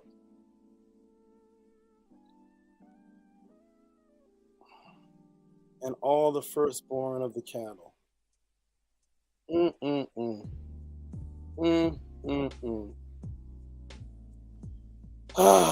Yep. Come on already, man. We're already dead. Our children died too, God. You said all the livestock. You killed us twice already. Now you're going to kill our firstborn? Firstborn already dead because the firstborn are livestock too. I'm done. So there it is, everybody. There's your plagues. There's your foolishness. There's your cartoons. No record of this in the land of Kemet. This is stolen from the Ipru Papyrus of 1850 BC. Almost word for word stolen of the plague from the Ipru Papyrus 450 years before there was any fictional character named a Moses. They're trying to let us believe that 6,600 kilometers of the Nile Valley was covered in blood, or the river was covered in blood, which means that multiple civilizations would have died, perished, ran, told this story. The Bible story is supposed to be 1400 BC. There were hundreds and thousands of people along the Nile. Several cultures and civilizations up and down the Nile Valley. And all their water turned to blood. And nobody wrote about it. Nobody wrote about it. Nobody talked about it. Nobody ran to another place. 6,600 kilometers of blood river. That means you can't drink. The livestock can't drink, so they're dead already. They're dead from the time that this turns into blood. As soon as it turns into blood, livestock dead already God. You don't have to send plagues to kill the livestock. Cows, cattle, goats, rams have to go to the Nile River to drink. If they don't drink and they drink blood, they die. So do the people. Which means that Egypt, Sudan, Southern Sudan, Ethiopia, Kenya, Tanzania, Rwanda, all of these people would have to flee to other areas and tell their story. Why do they have to tell their story, everybody? Because you can't just flee to another area in 1400 BC. Because the areas are already occupied. So you can't just flee to Iraq, Iran. The Assyrians are there waiting for you. You would have to explain, what are you doing running to these areas? And of course you would write about it. Not one person wrote about it. Everybody, how in the world could 6,600 kilometers of river turn to blood, kill livestock, babies, and nobody from the top of the Nile to the bottom of the Nile spoke on it, wrote about it? Nobody was in shock. I want everybody to think about this. This story partakes up here. It partakes up here. Aswan. This is where Ramesses area is. Aswan. See this little area? That's where Ramesses lives. The people way down here, 5,000 kilometers away, they have no idea what's going on up here. No, they don't know because they can't communicate. They're 6,000 miles away. So all they know is one day they get up and, oh my gosh, the Nile River is blood. What happened? Nobody's explaining anything to them. that would cause mass hysteria throughout Africa. Mass chaos and hysteria, because they wouldn't know, the people down here by Lake Tana, the people down here by Southern Sudan, Tanzania, Rwanda, they wouldn't know what was happening. They weren't there watching. They don't have eyes to look 5,000 miles away to say, oh, what's happening down here? What's happening up there? Moses and the Pharaoh, they're having an argument. God's hardening his heart, and the river got turned to blood. So hey, man, no, they don't even know. So thus, it would be historical hysteria in written civilization. They wouldn't know what to say. They would have to move somewhere to the republic, try to get water somewhere else, and explain to the people why they're going there. This story is absolutely 100% ridiculous. How many times is God going to kill all? What's that word there, everybody? All. What does all mean? Does all mean something different in Hebrew than it does in English? No, it doesn't.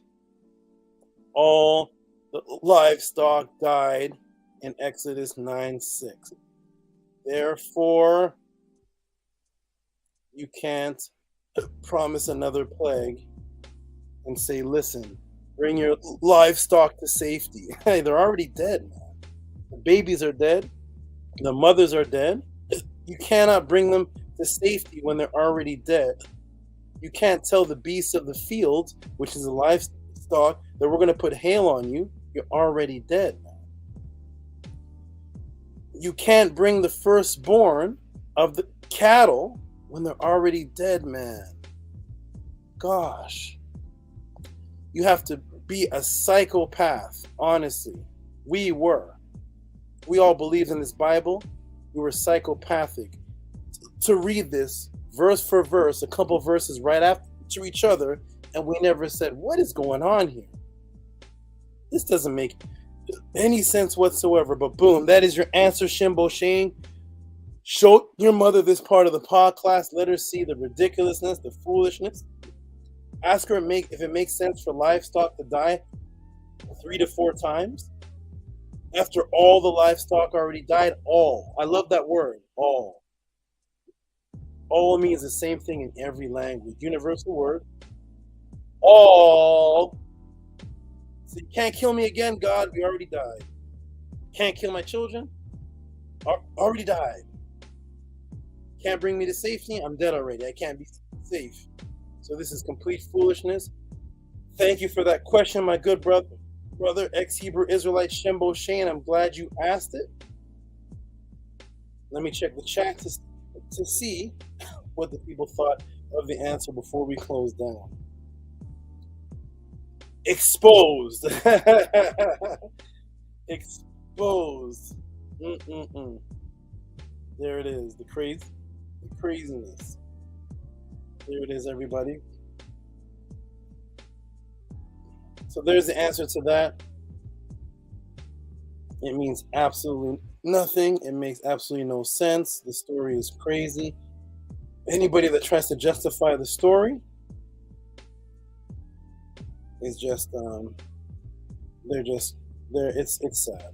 It's really sad. Really, really sad. You cannot say a killer came into my house where I have my children, and he killed all my children. So what I want you to do, go to the house and bring my children to safety.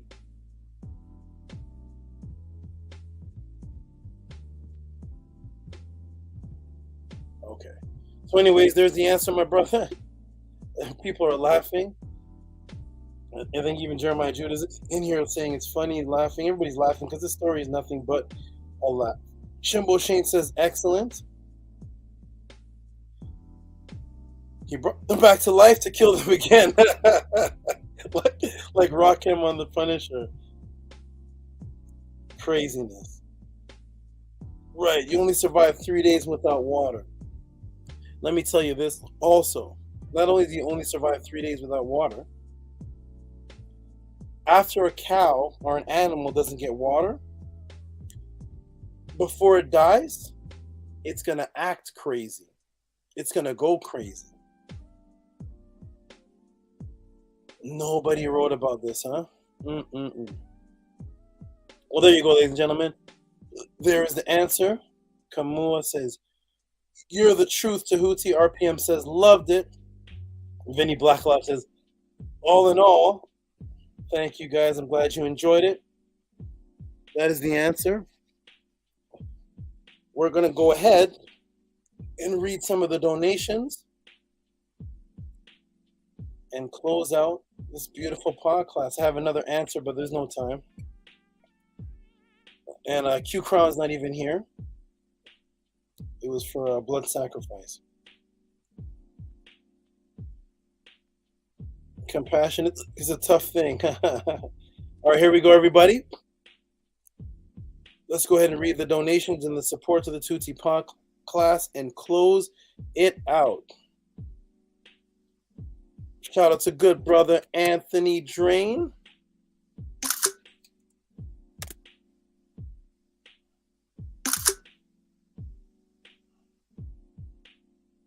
Always supporting. Oh, there's Tasha. Always supporting. Always supporting. Shout out to you, my good brother. He always sends us support but before the podcast even opens. Anthony Drain, awesome supporter. Thank you, my good brother. You are fabulous. Owen Hythe, who's always supporting. Oh, Owen Hythe, you're one of the questions I had, a biblical question I have to get to next week, which is the origin of the Hebrew language. Let me go ahead and put this support up. Shout out to Owen Hythe. Oh, where'd it go?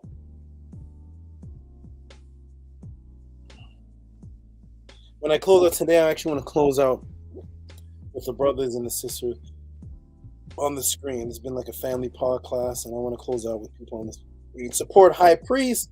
Respect to Ahati. Thank you, my good brother.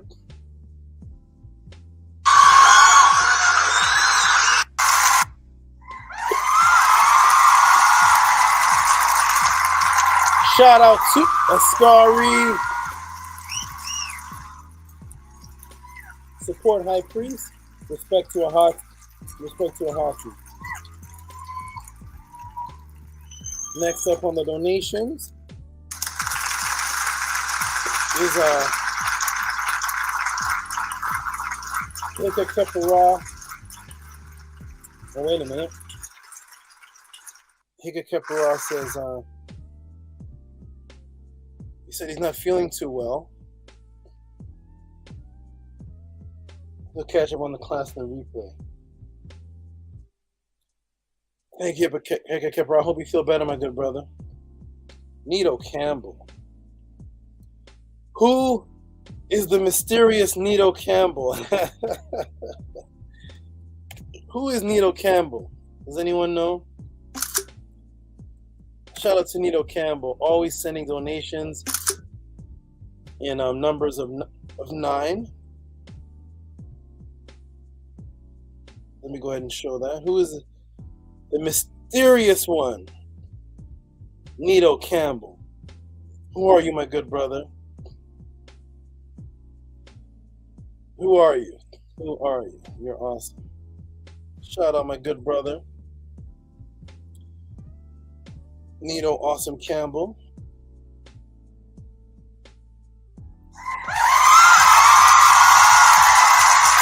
Nito Campbell.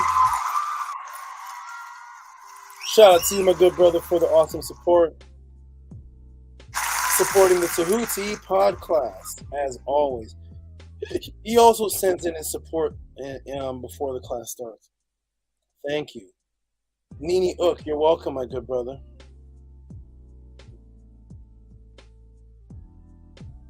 You are welcome. Let's go ahead. Love you too, Hoaxy. You're awesome. You're awesome. You're awesome. You have awesome respect. Let me send good energy to your parents, and may their health be taken care of by you, and may they be very appreciative that they have an offspring who is alive to do such.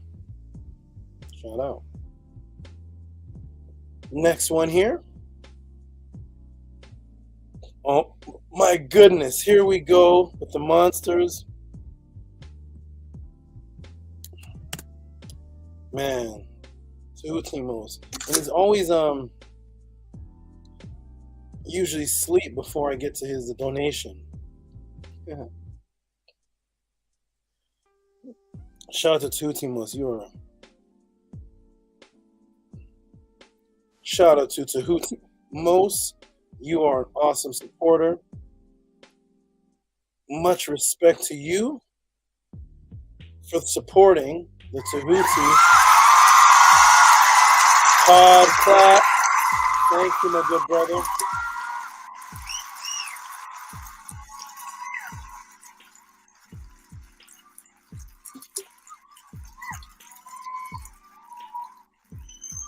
Thank you, my great brother.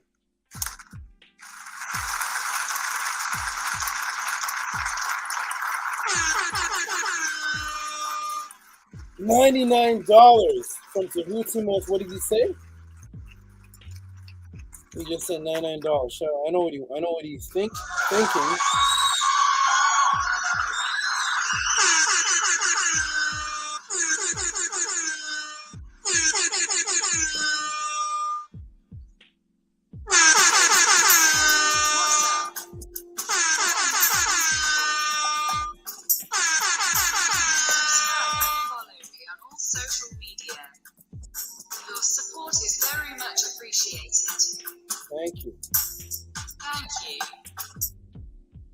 Thank you, everybody. Thank you, my good brother. Monster supporters. Let's go through. I'm going to put the link in the room because I want to close out with my people. I'm going to close out right after this. So right after these donations, there's the link. You're welcome, Vinny Black Lodge. You're welcome. Okay, here we go. Oh, he put his message. Here it is. His message is what I thought it was, and that is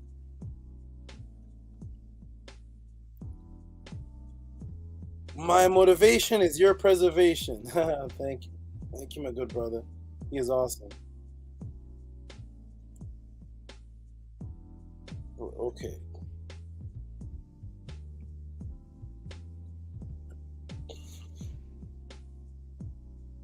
King says, I wish I could support like that. You know what, my brother?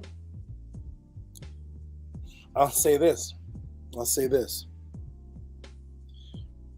I've said this to many.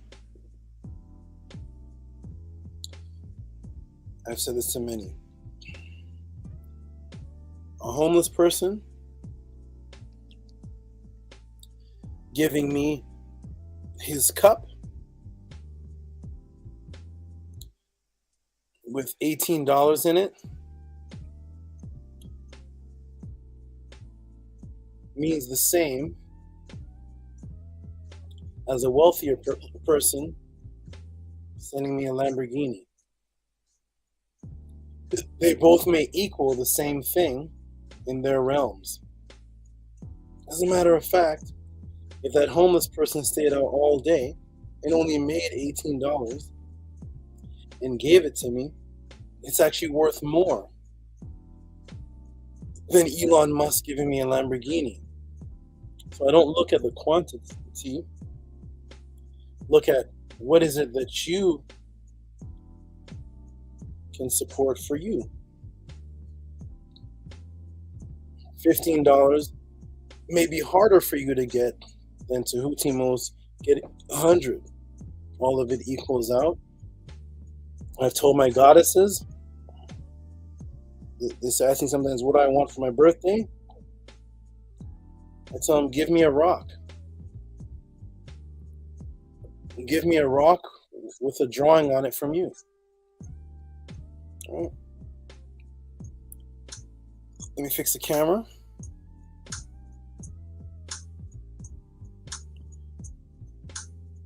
Give me a rock with a drawing on it from you.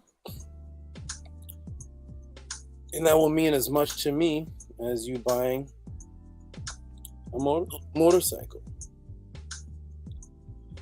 Because if that rock meant something to you and your drawing meant something to you, and just throwing money to buy something doesn't mean the same, I'd rather take the rock with a little love letter on the rock, and I'll keep that rock in my pocket forever. All right, so that's what it's all about. Just a little words of wisdom. Shout out and peace and love. All right, here we go.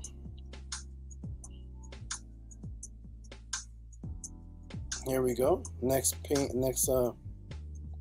donation. Who's this? John Presley.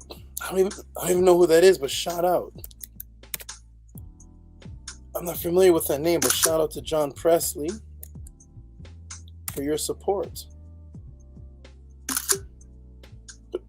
John Presley, there you go. John Presley sent $19. Shout out to John Presley. I tell people $20 and up, and you get the hand clap. But you know what? John Presley could have sent $20, and he took $1, and they charge him $1. Who knows? I don't know. Shout out to John Presley. Appreciate that, my brother. And I've never seen your name before. Shout out to you. Awesome. Next up, the man of the hour. The man who's on the line with me right now. Arcad Infinite. He sounds like a superhero. Arcad Infinite. He says, support.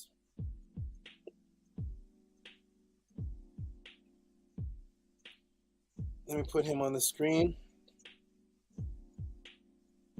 There he is right there, 777, support.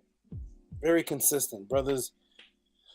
This brother's very consistent, man, very consistent. Thank you, Arcad. And I get to thank you on the screen with me. Thank you. Wonderful. All right, next up. Hey, Black Love. She's probably not even in the room anymore, but shout out to Black Love. I'm going to give you some Black Love back. Black Love back. That sounds like a baklava. Okay, here we go. Black Love. Shout out to you.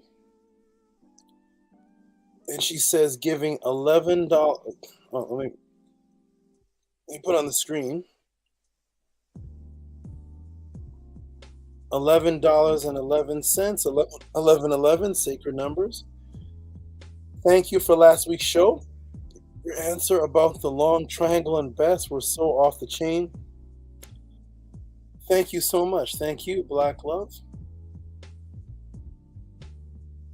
Who's this now? Selling raw shoe. See? Even $4. See? He says just showing a little love. Shout out.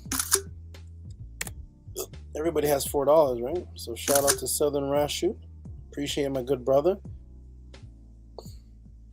Let me throw that on the screen.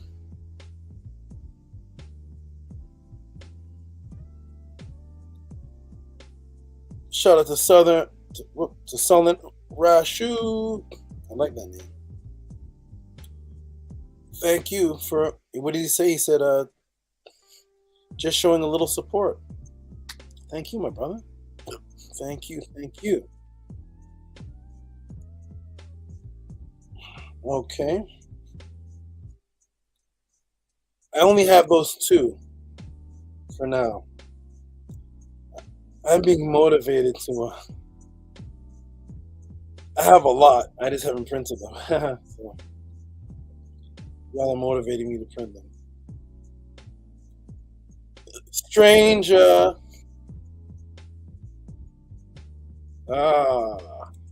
Look at this question. I love it. I love it. I love it.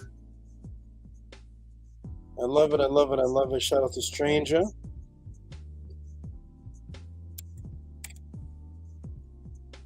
I'm going to put it on the screen, then I'm going to step away for just a second.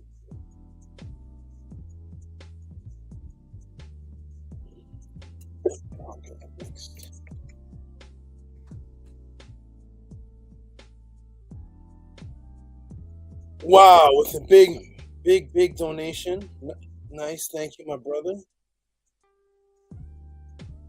I'm going to put this on and step away for just a quick second. Wow.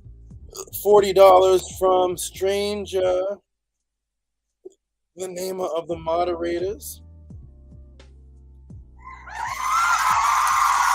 He says, were the Roman and Greek traders implement the first historical record of cultural appropriation? Good question. Strange, I don't know if you're in the room. I'll definitely get to you next week. I gotta close it down. Good question, though. Okay, so I'm gonna step away for just a second. Go ahead, Arcad, just taking over for a moment. And I'm gonna step away for just a minute. Peace and love, everybody. 6 hours and 21 minutes and counting. Can everybody see me? My camera is dark. Can y'all see me?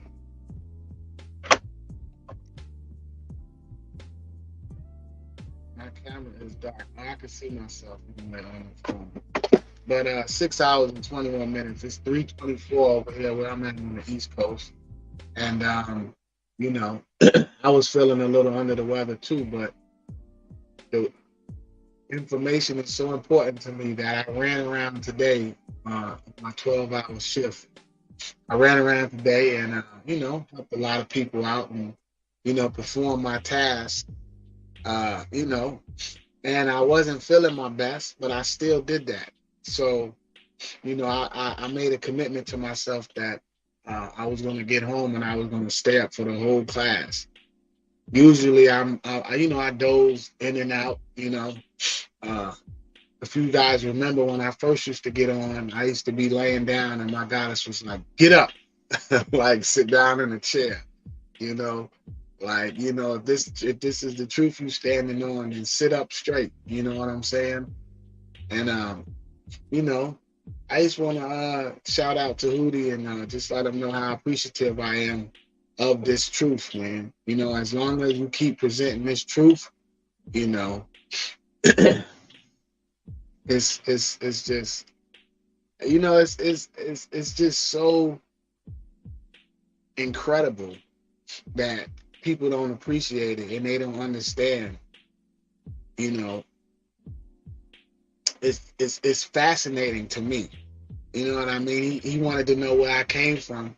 You know, I'm fascinated with learning and you know, trying to be better and grow. You know, so once I heard it, I was like, man, this is it. You know, I didn't need no convincing. You know what I'm saying? Like the first time I heard him on I think it was one of them Killer Priests. Once he started naming books, I had never heard of these books or these names before. I just wrote it down, and then I would put them in my Amazon cart, and little by little I started buying them, you know. And the more every week when he came on and he just started breaking down more and more stuff, you know, I was just more and more intrigued and more fascinated with, you know, because it's like, you know, when you look around and everything is a lie, and then all of a sudden you see the truth, and you know, it don't look strange, like you recognize it as the truth immediately. Well, that's what happened. I was like, wow, you know what I mean? And you know, I was consuming a lot of other content at the time, you know, quote unquote conscious, and you know, I listen. You know, my ears are out there, but you know, real recognize real. And, you know, it's like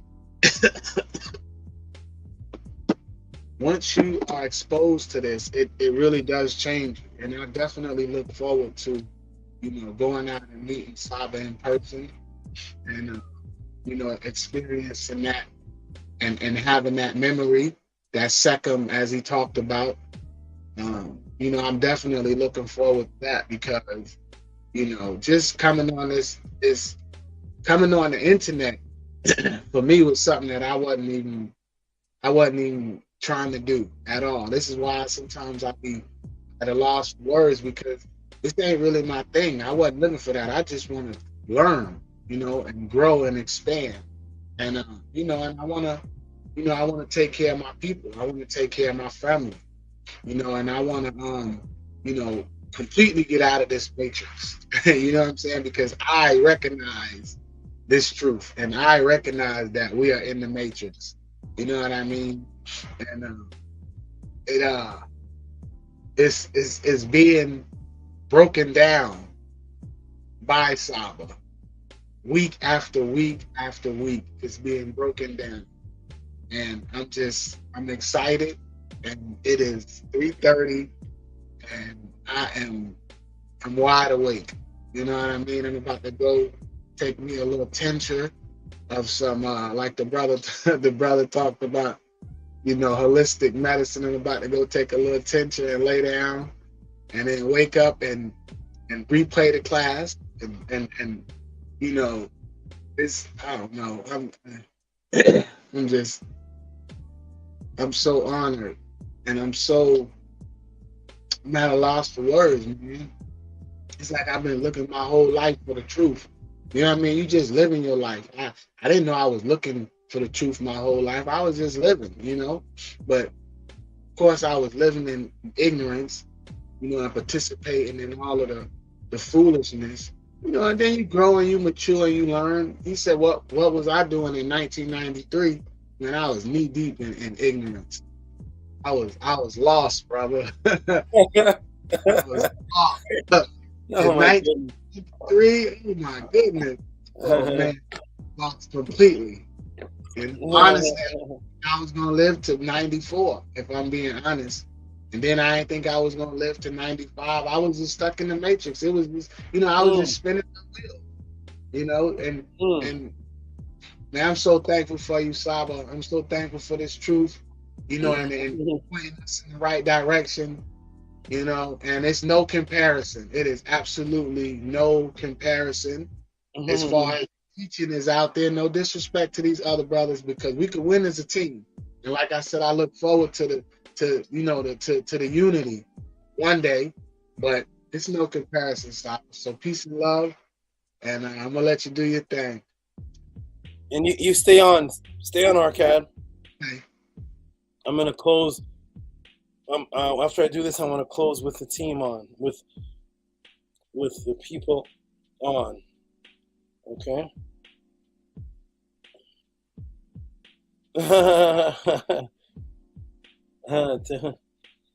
What does that say there, Arcad? Could you read that for me? You're on mute. Tehuti needs a brain reduction surgery. His brain is too big. I like Hoaxy. Thank you, Hoaxy. Shout out to your family again. Okay, let's go, everybody. There's some donations to go through. So there is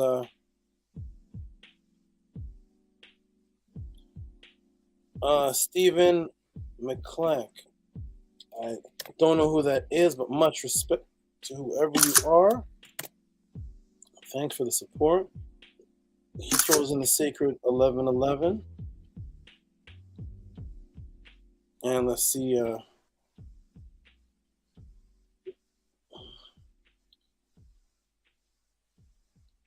Here he is. Shout out to Stephen Melnick. I said the name wrong. Melnick. Is that what that says? Melnick. Shout out. Much respect to you, Stephen Melnick. Appreciate the support. There's Tasha again. Hold on.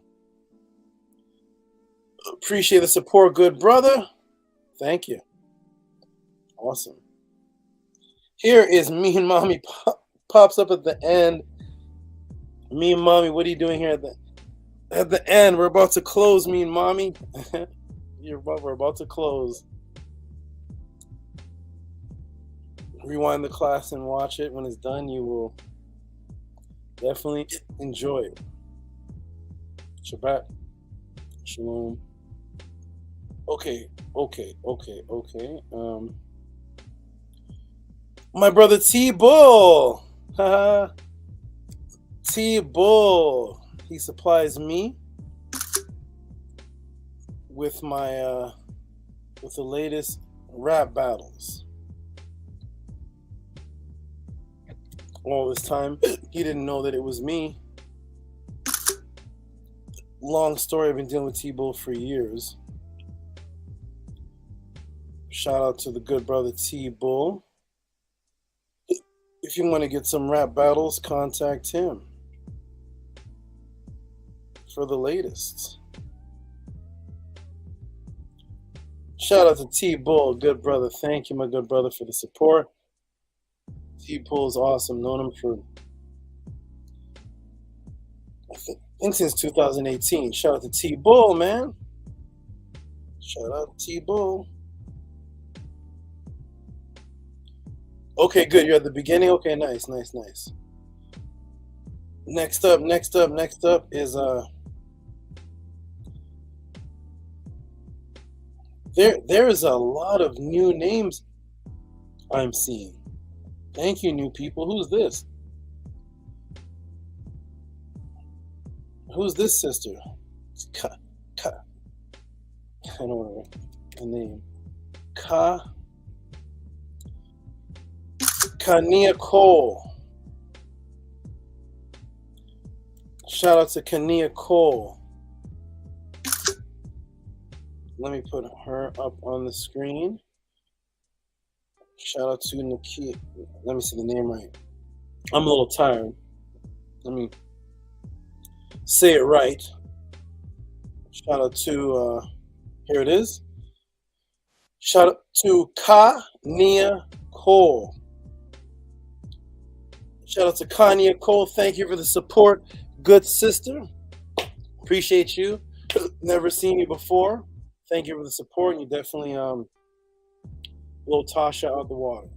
Shout out to Kania Cole. Thank you for the support. We need more. We need more sisters around. Definitely. Whoever you may be, keep coming, keep learning. Shout out to you and thank you for the support. Brand new person and already large support. Let me see if I have you. If I put you in the file. Yes, you are there. Kania Cole. Shout out to you. Thank you, sister. You are wonderful, awesome, and let me give you.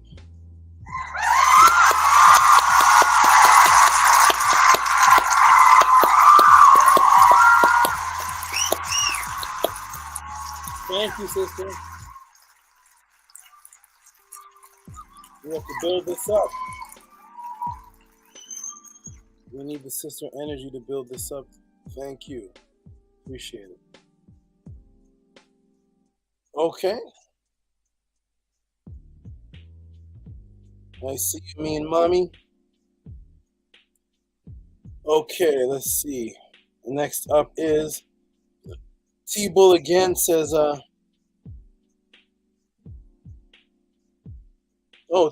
out to T-Bull, who sent a donation to ask about what book. Let me get on the screen. Good question, T-Bull. I don't know if you're still up or listen. You know, it's late where he is. He's on, I think he's East Coast. He's probably sleeping by now. I will send him a direct message. I know him personally. And he sent a donation saying, what'd he say? He says,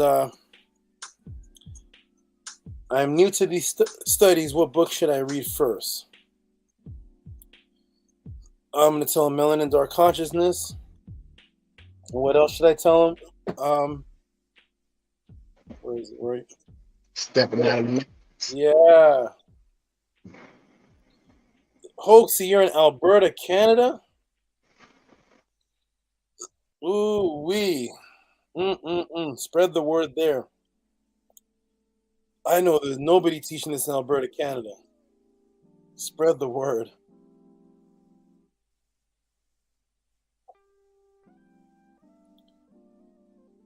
Okay. See my aunt I just ordered, brother. Thank you. There must be something else happening.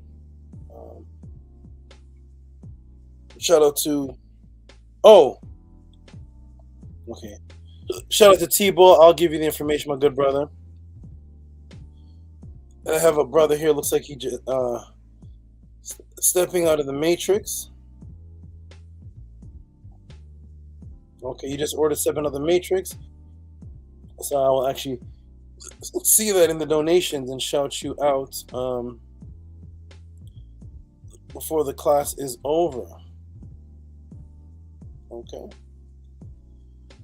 Okay, more donations. Ron Ali, shout out to Ron Ali.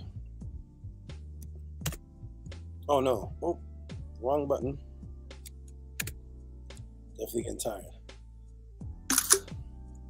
Okay, Ron Ali. For the $5, let's see.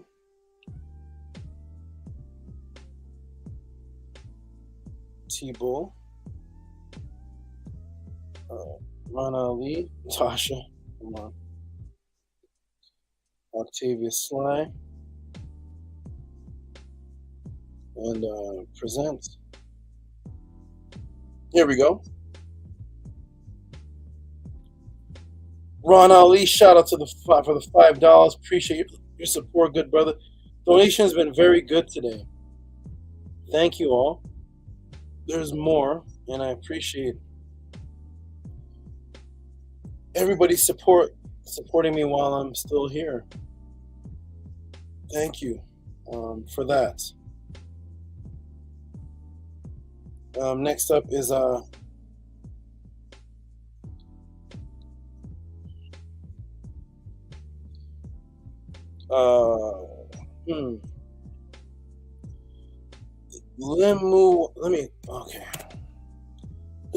Sorry if I mispronounce some of these names. They're from languages and such that I may not be too familiar with, so I'm trying my best to say the name properly. Let me make an attempt at this one.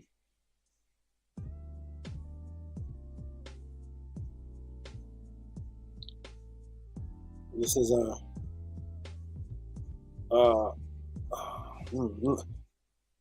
Lemuel Hampton, who said something on the lesson, Saba. I want you to teach me more about Heka. What should I do? So Lemuel, if you're listening, send me an email, contact me.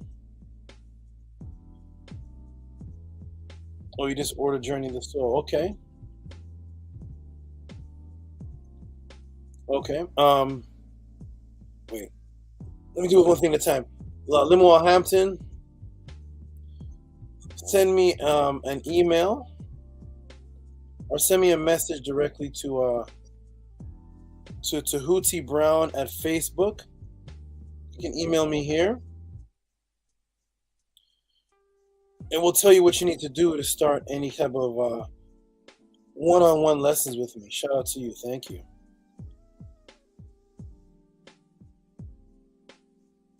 Hey, Kemet Heru Hancock.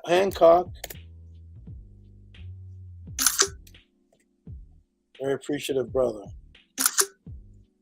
Serious brother.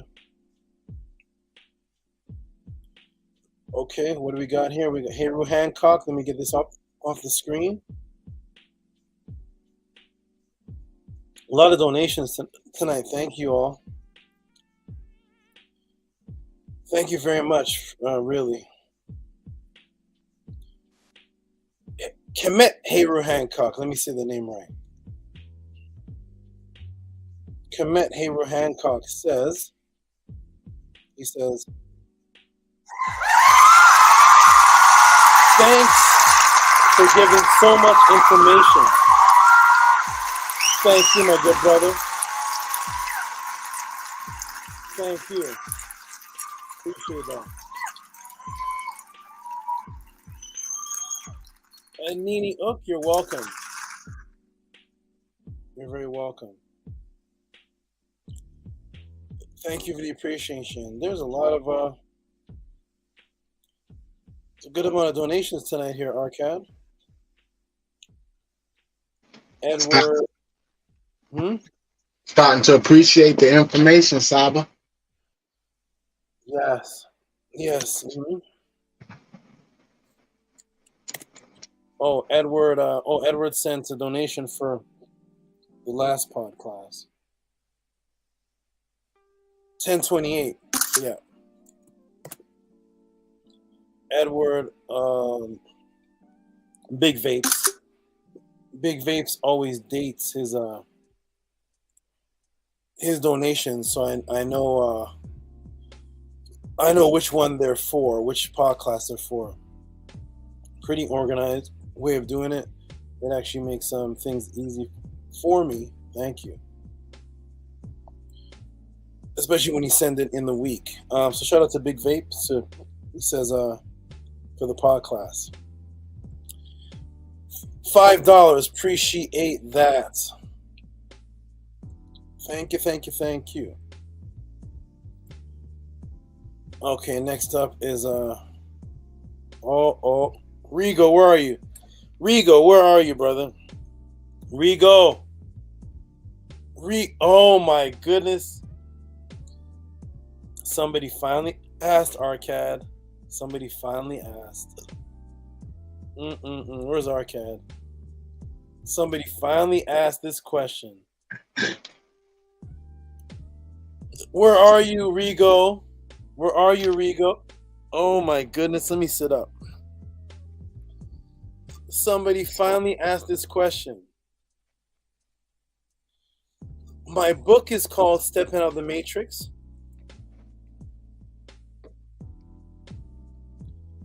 My title on the screen is Tehuti, Breaker of the Matrix. So how come nobody's ever asked me this question?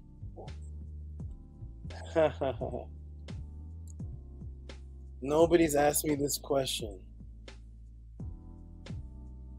If my book is called Stepping Out of the Matrix, I'm always talking about the Matrix. Tehuti, Breaker of the Matrix. And why has nobody ever asked me this question? What do you think the question is, Arcad? I don't know, Saba. What'd you say? I said I don't know. I don't know.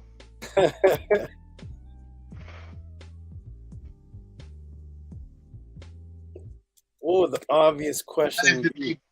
What is the Matrix?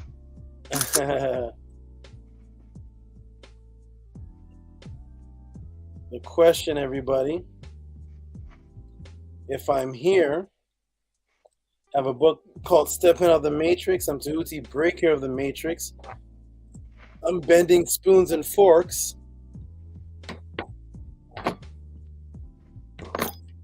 And of course, why has nobody ever asked me?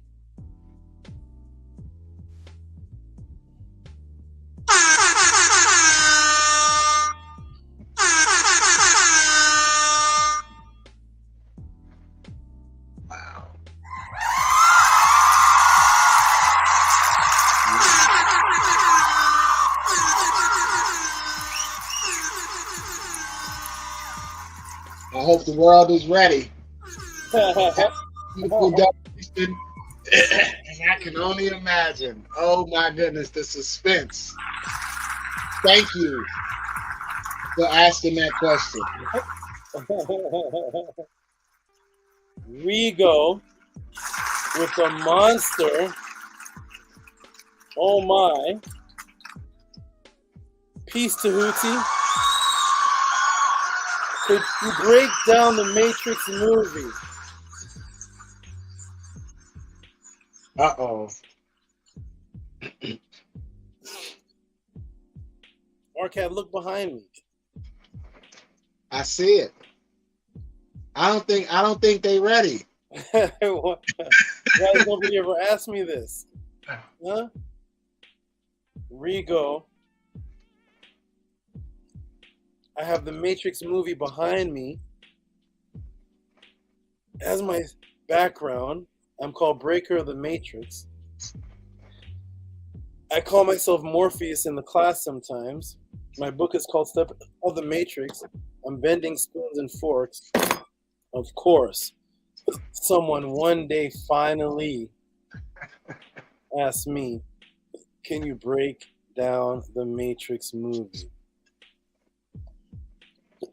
You are awesome, Rigo. Rigo always does this. His donations are always a surprise. It's not consistent. It's like surprising. It's like a couple weeks go by. I'm gonna end the class. Boom. $60 right before I'm about to. Rigo is the most surprising donator ever. This guy. Shout out to you, Rigo. Yeah, shout out to you. I knew it was coming this time. Anytime you're watching the chat and I'm teaching something, and you see Rigo going, whoa, wow, and you see him having these, like getting hit, whoa, yeah. I know I'm going to scroll up sometime and there's going to be a donation there. It happens every time. Shout out to Rigo. It's still surprising though because his amounts are like astronomical, like shocking. So $111. Come on. Do you know what I'm gonna do with that breakdown, Arcad? I listen. This is what I said. It's you about to break the internet. You know what I'm about to do with $100? Let me put Rigo's here. Let me put him. See if I have him in my file to make sure. This is definitely logged and answered. Where's Rigo in my file? I don't see him. I don't see him. Let me go ahead and make another copy. Make sure he's in the files for next week. Make sure. Oh my, the Matrix movie? I'm gonna put next week Rigo Matrix. Break down the Matrix movie. That's half the class. I'm gonna have to calm myself down. I specialize in that movie. Shout out to Rigo. you know that the organization I was in where Malachi was the leader. The Nuwabians. Arcad? Yeah, I'm listening. Malachi used to call me the Matrix Man. That's what he used to call me.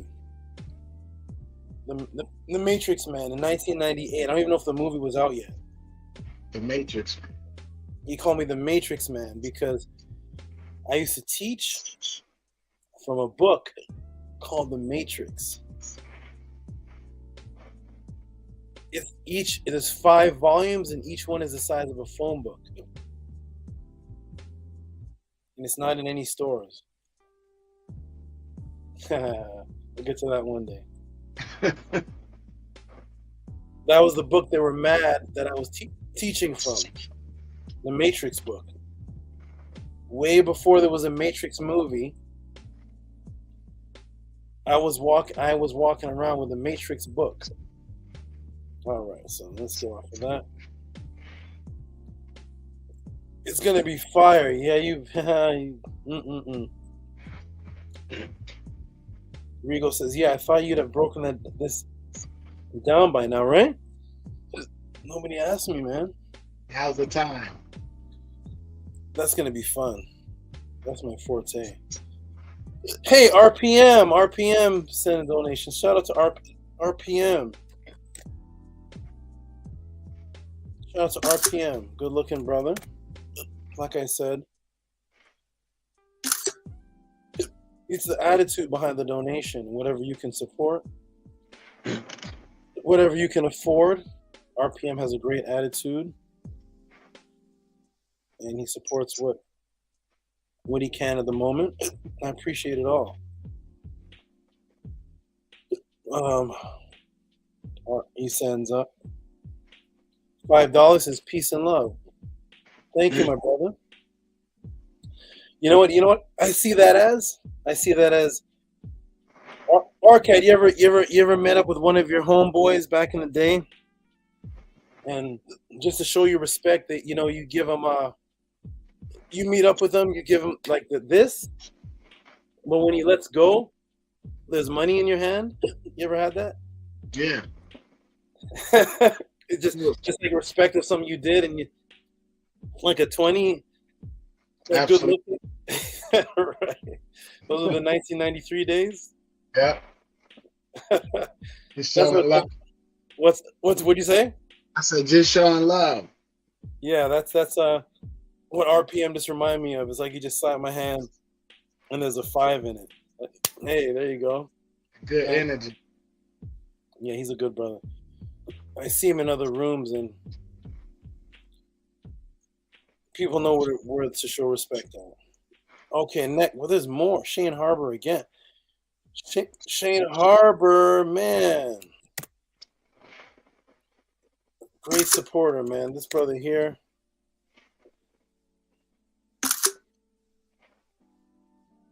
Let me close this out. And put Shane Harbor in the room. Shane in the room. Thank you, Shane. Shane in the room with the great support. He always gives great support. He's the one that asked the question about the 10 plagues.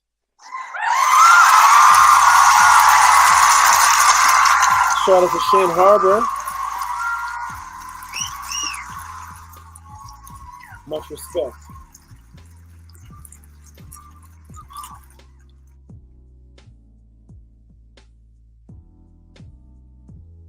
There's a lot of donations today. You said this was going to be the night, Saba. Yeah. What are you saying, Danny?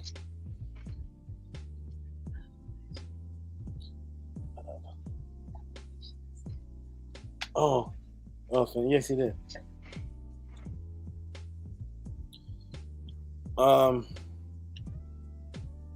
This is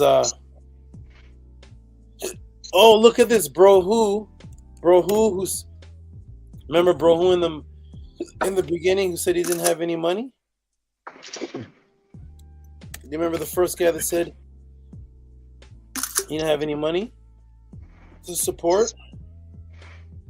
Let me show you, Bro Who, if you're listening. Let me show you the family love of the pod class.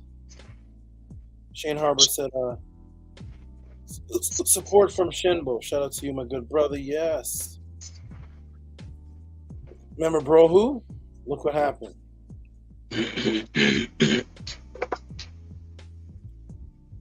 What happened is this. This is the love and family vibe of the pod class.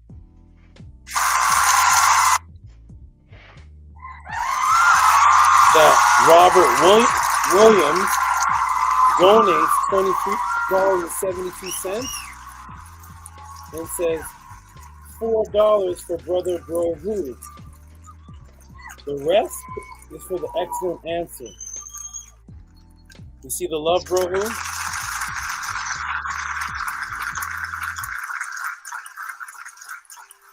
You see that? Thank you, Robert Williams. There's been a couple times here, where people have actually donated for other people. Robert Williams showed himself and showed what kind of supporter he is by donating for someone else and himself. Shout out to Robert Williams, probably sleeping by now. Shout out. Okay. Let me see if that went in my files. Yes, it did. Okay, next up, Bella.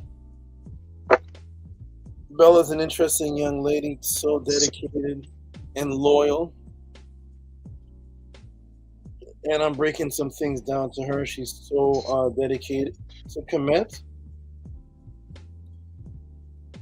And I'm teaching her about, we trace her descendancy back, and it goes back to the area that the Moors attacked, like Sicily and Cambanzi. I'm tired. And I'm breaking down some things, and she is dedicated and loyal. But it's going to be interesting because she doesn't look like Tasha. Okay, so I personally want to see something. I want to see something very interesting. I want to see the dedication of somebody who doesn't quite look like what you would call a black woman, but is loyal to the information and doesn't trace back to regular Europeans either. Actually, the place that she descends from, the Europeans in that area, the Italians in that area, consider the people she descends from as the other Italians because they're ashamed of the North African mixing that the Moors did. So they shun them because they supposedly have black blood. If you've ever seen a Sicilian or the guy from Do the Right Thing. But anyways, yeah, so shout out to Bella. Bella, who says, Tua for changing lives. Much love to you and your goddesses. $7 from Bella. Shout out, respect, Bella. Appreciate the support. And she's extremely young compared to everybody in this pod class. And it's very impressive that nobody from her generation, she listens to KRS-One and now Cannabis, and it is very impressive to me. And I want to see if she moves stronger than the stereotypical looking sister. I want to see something. I want to see if she shows more loyalty and dedication than Tasha. All right, so here we go, everybody. Next up, shout out to Bella. Black Alucard. Oh boy, are you even here, Black Alucard? Shout out to the monster donators. You all are just Black Alucard has always been a huge donator. He has never given anything small. He came out of nowhere, just blasting large donations just out of nowhere,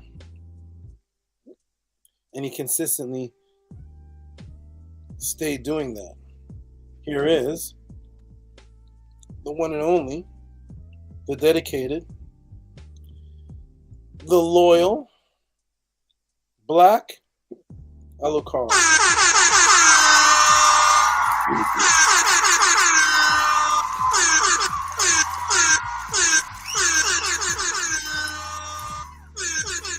Shout out to Black Alucard with a monster donation. $50 out of nowhere, just to say thanks for the knowledge. I hope he's up. Oh, I think I just saw his name pop up. Hold on. There he is. Oh, he's still here. Oh, man. Let's save your cousin, Black Alucard. You think I can save him? Think I can save your cousin? Give me the word. Bring him to the podcast. Introduce him to me. Let's work on your cousin. Shout out to Boss V. Black Alucard, who says, thanks for the knowledge. Thank you. This is the longest I've ever been on donations. Some massive donations, everybody. You guys are just... Hey, I remember Dominique Lamar. Oh, that's Obi, who has literally... Thank you, Obi. This man has the fastest... I don't know how he does it. I'm a moderator over on one of his sites. He has the fastest growing Facebook site. I think it's called Comedic Origins. It's the fastest. I've never seen anything like that before. He literally has a site where every day I get notifications that like 15 people are joining every day. 20 people are joining. I don't know how this man, I don't know how he does it, but shout out to Dominique Lamar, who is Obi. Shout out to you, good brother. You're I don't know how you do that magic. I don't know how you do it, my brother. I don't know how you advertise what's going on, but let's bring people that fast to the podcast. If you're interested in Comedic Origins. Okay, and shout out to the last two, which are actually book purchases, so I'm not gonna shout out their names unless I recognize them in the podcast. Oh no, this one's not a book purchase. This is Master K. Shout out to Master K, Ruffian Records. 555. Thank you. Thank you. Let me put them on the screen. Master K. Master K is very consistent. I don't think he's ever missed a class. Shout out to Master K, man. Ruffian Era Records, Master K says for reciprocity. Ruffian Records says for reciprocity. And many thanks, Master. Wait, is this Master K? No, it just says Master. Maybe. Oh, yeah, Master K. There's a K. I see it. That's the Master K. The K's down here. Shout out. Much respect. Yeah, let's talk to him. Let's talk to him. You know, if anybody can do it. You know, if anybody can do it, Boss Fee, I can, right? I'll talk to him right on his level and move him right up with smoothness. There'll be no debating with him, just straight up. Okay, so, the good brother, Johan Billadou, he had asked a question before. And I told him to send me a little bit more so he can actually learn about it. Let me put it on the screen. Because he was actually asking a question about how to do something. Let me go ahead and put so he sent a little bit more money. Now I just got to find out. Now he just has to contact me. And we'll set up a class. Question quantum jumping. He's the one that asked me about quantum jumping. And I said last week that I'm not going to teach that in the pod class. Any form of practice, ritual, magic, I'm not going to teach to wandering eyes. I'll teach to the person directly, but nobody's just going to watch the show and get that. That's too sacred for that. Shout out to Johan Billadou. Should be up on the screen. And yes, my brother, send me an email. Let's coordinate times and set up a one-on-one for you. And you definitely have given a nice donation with what you gave before, and this on top of it. So shout out to Johan Billadou, who sent an extra $22.22 on top of the last donation from before, which is going to deal with quantum jumping. Master K says, yes, every single class. That's right.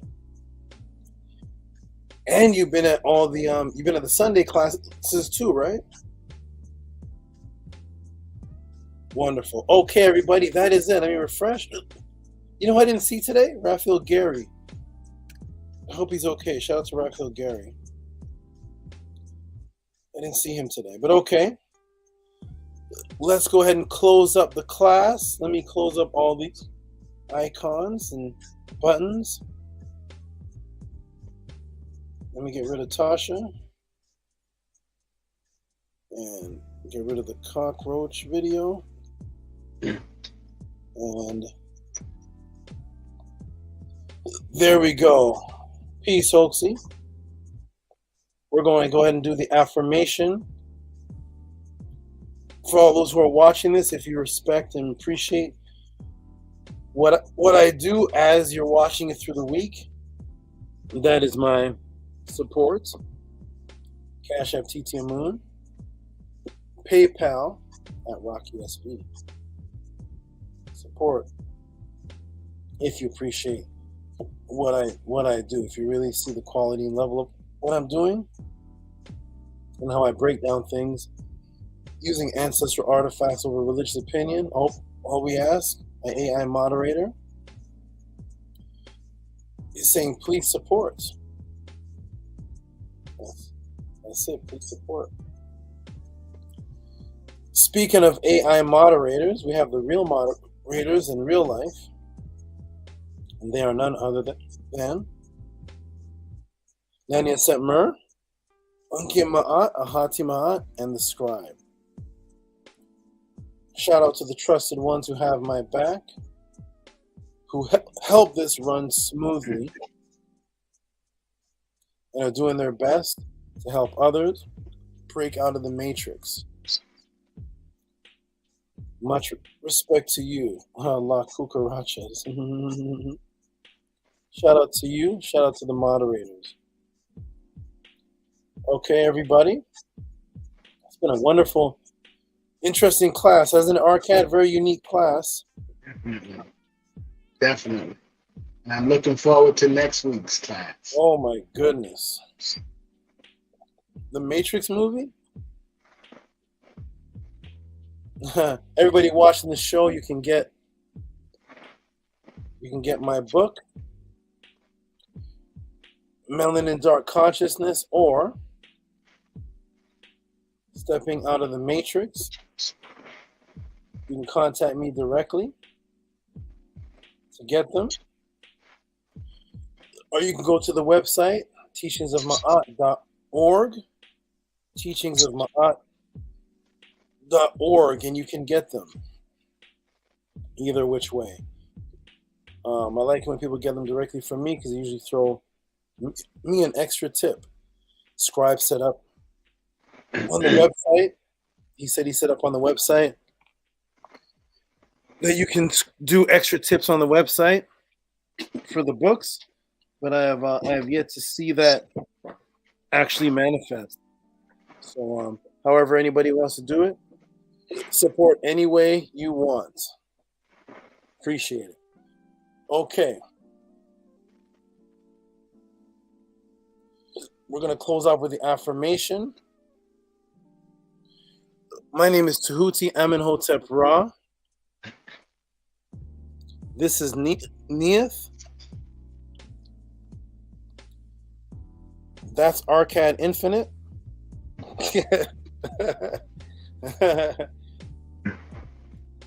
This is, let me put on the big screen.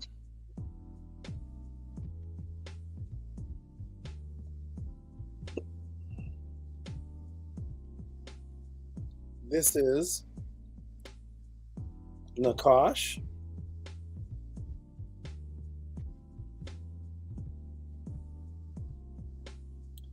And we're about to close out. Kamit 101 says, another classic. Hopes he put black hearts. 7 hours and 11 minutes, everybody. Oh my goodness. I try to start the class earlier so I can close it earlier. It's not working. We're still going. So we're going to go ahead and close out with the affirmation. Peace and love to everybody that supports what it is I do, which is I'm the breaker of the matrix. That's what I do. Thank you all. Arcad, you want to say a couple closing words before we do the affirmation?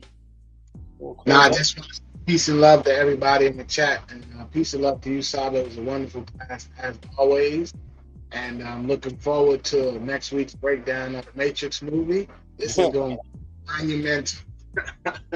It is monumental. So peace and love, everybody.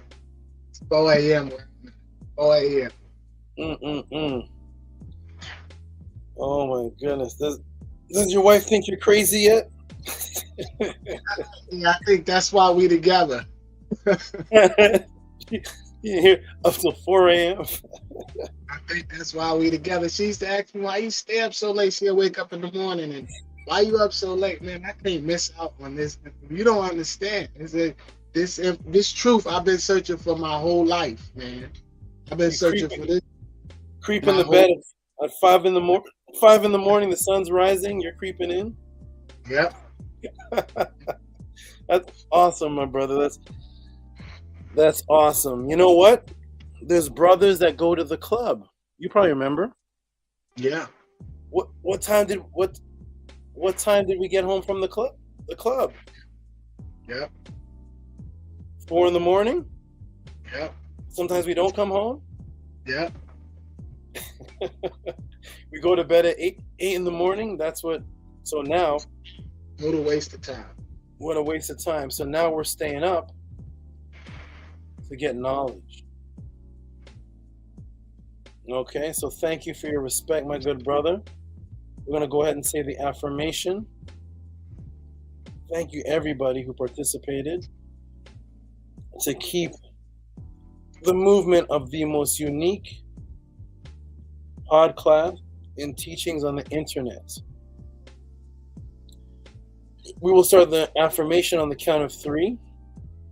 1, 2, 3. Anki ma'at, nun ms, nin te aset emayat, min habapet emat, per en hukiwi, per ikut. I live from ma'at, I exist within her. I do not speak in the place of ma'at.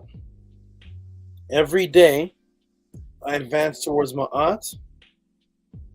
My being is surrounded in darkness. I come forth as conscious light. Arcad, next week is the Matrix breakdown and my breakdown of the affirmation. And I'm so looking forward to it. I'm going to be traveling next week, but I'm going to be on my laptop and my cell phone, so I am absolutely looking forward to it. I will not miss it. Are you still going to be able to come to class? Yes.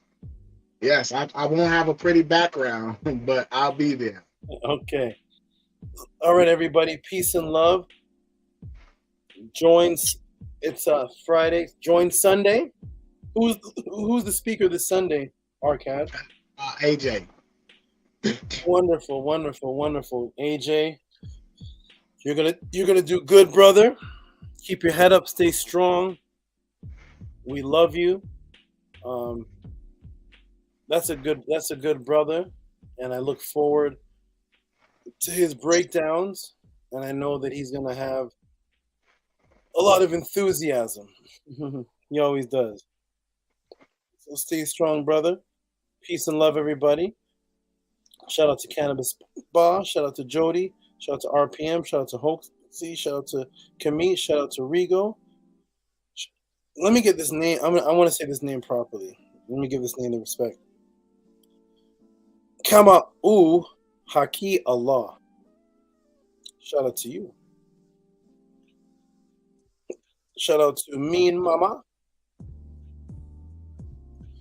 Shout out to King Productions. King Lamui Productions. Shout out to Hati. Shout out to the moderator. Shout out to everybody that was here making this work. Shout out to Darius McNair. He's here from beginning to end. Every single class. Darius McNair.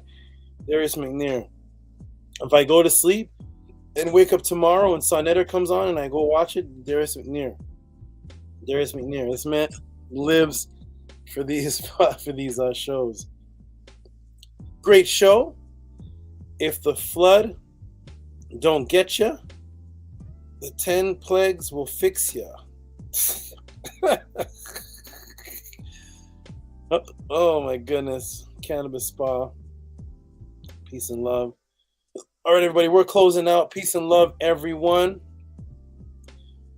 I think this is my first time closing out, or maybe second closing out with someone else on the screen with me. Much respect. I'm going to start doing that more often. Peace and love, everybody. I will see you Sunday and next week for the pod class. Peace and love.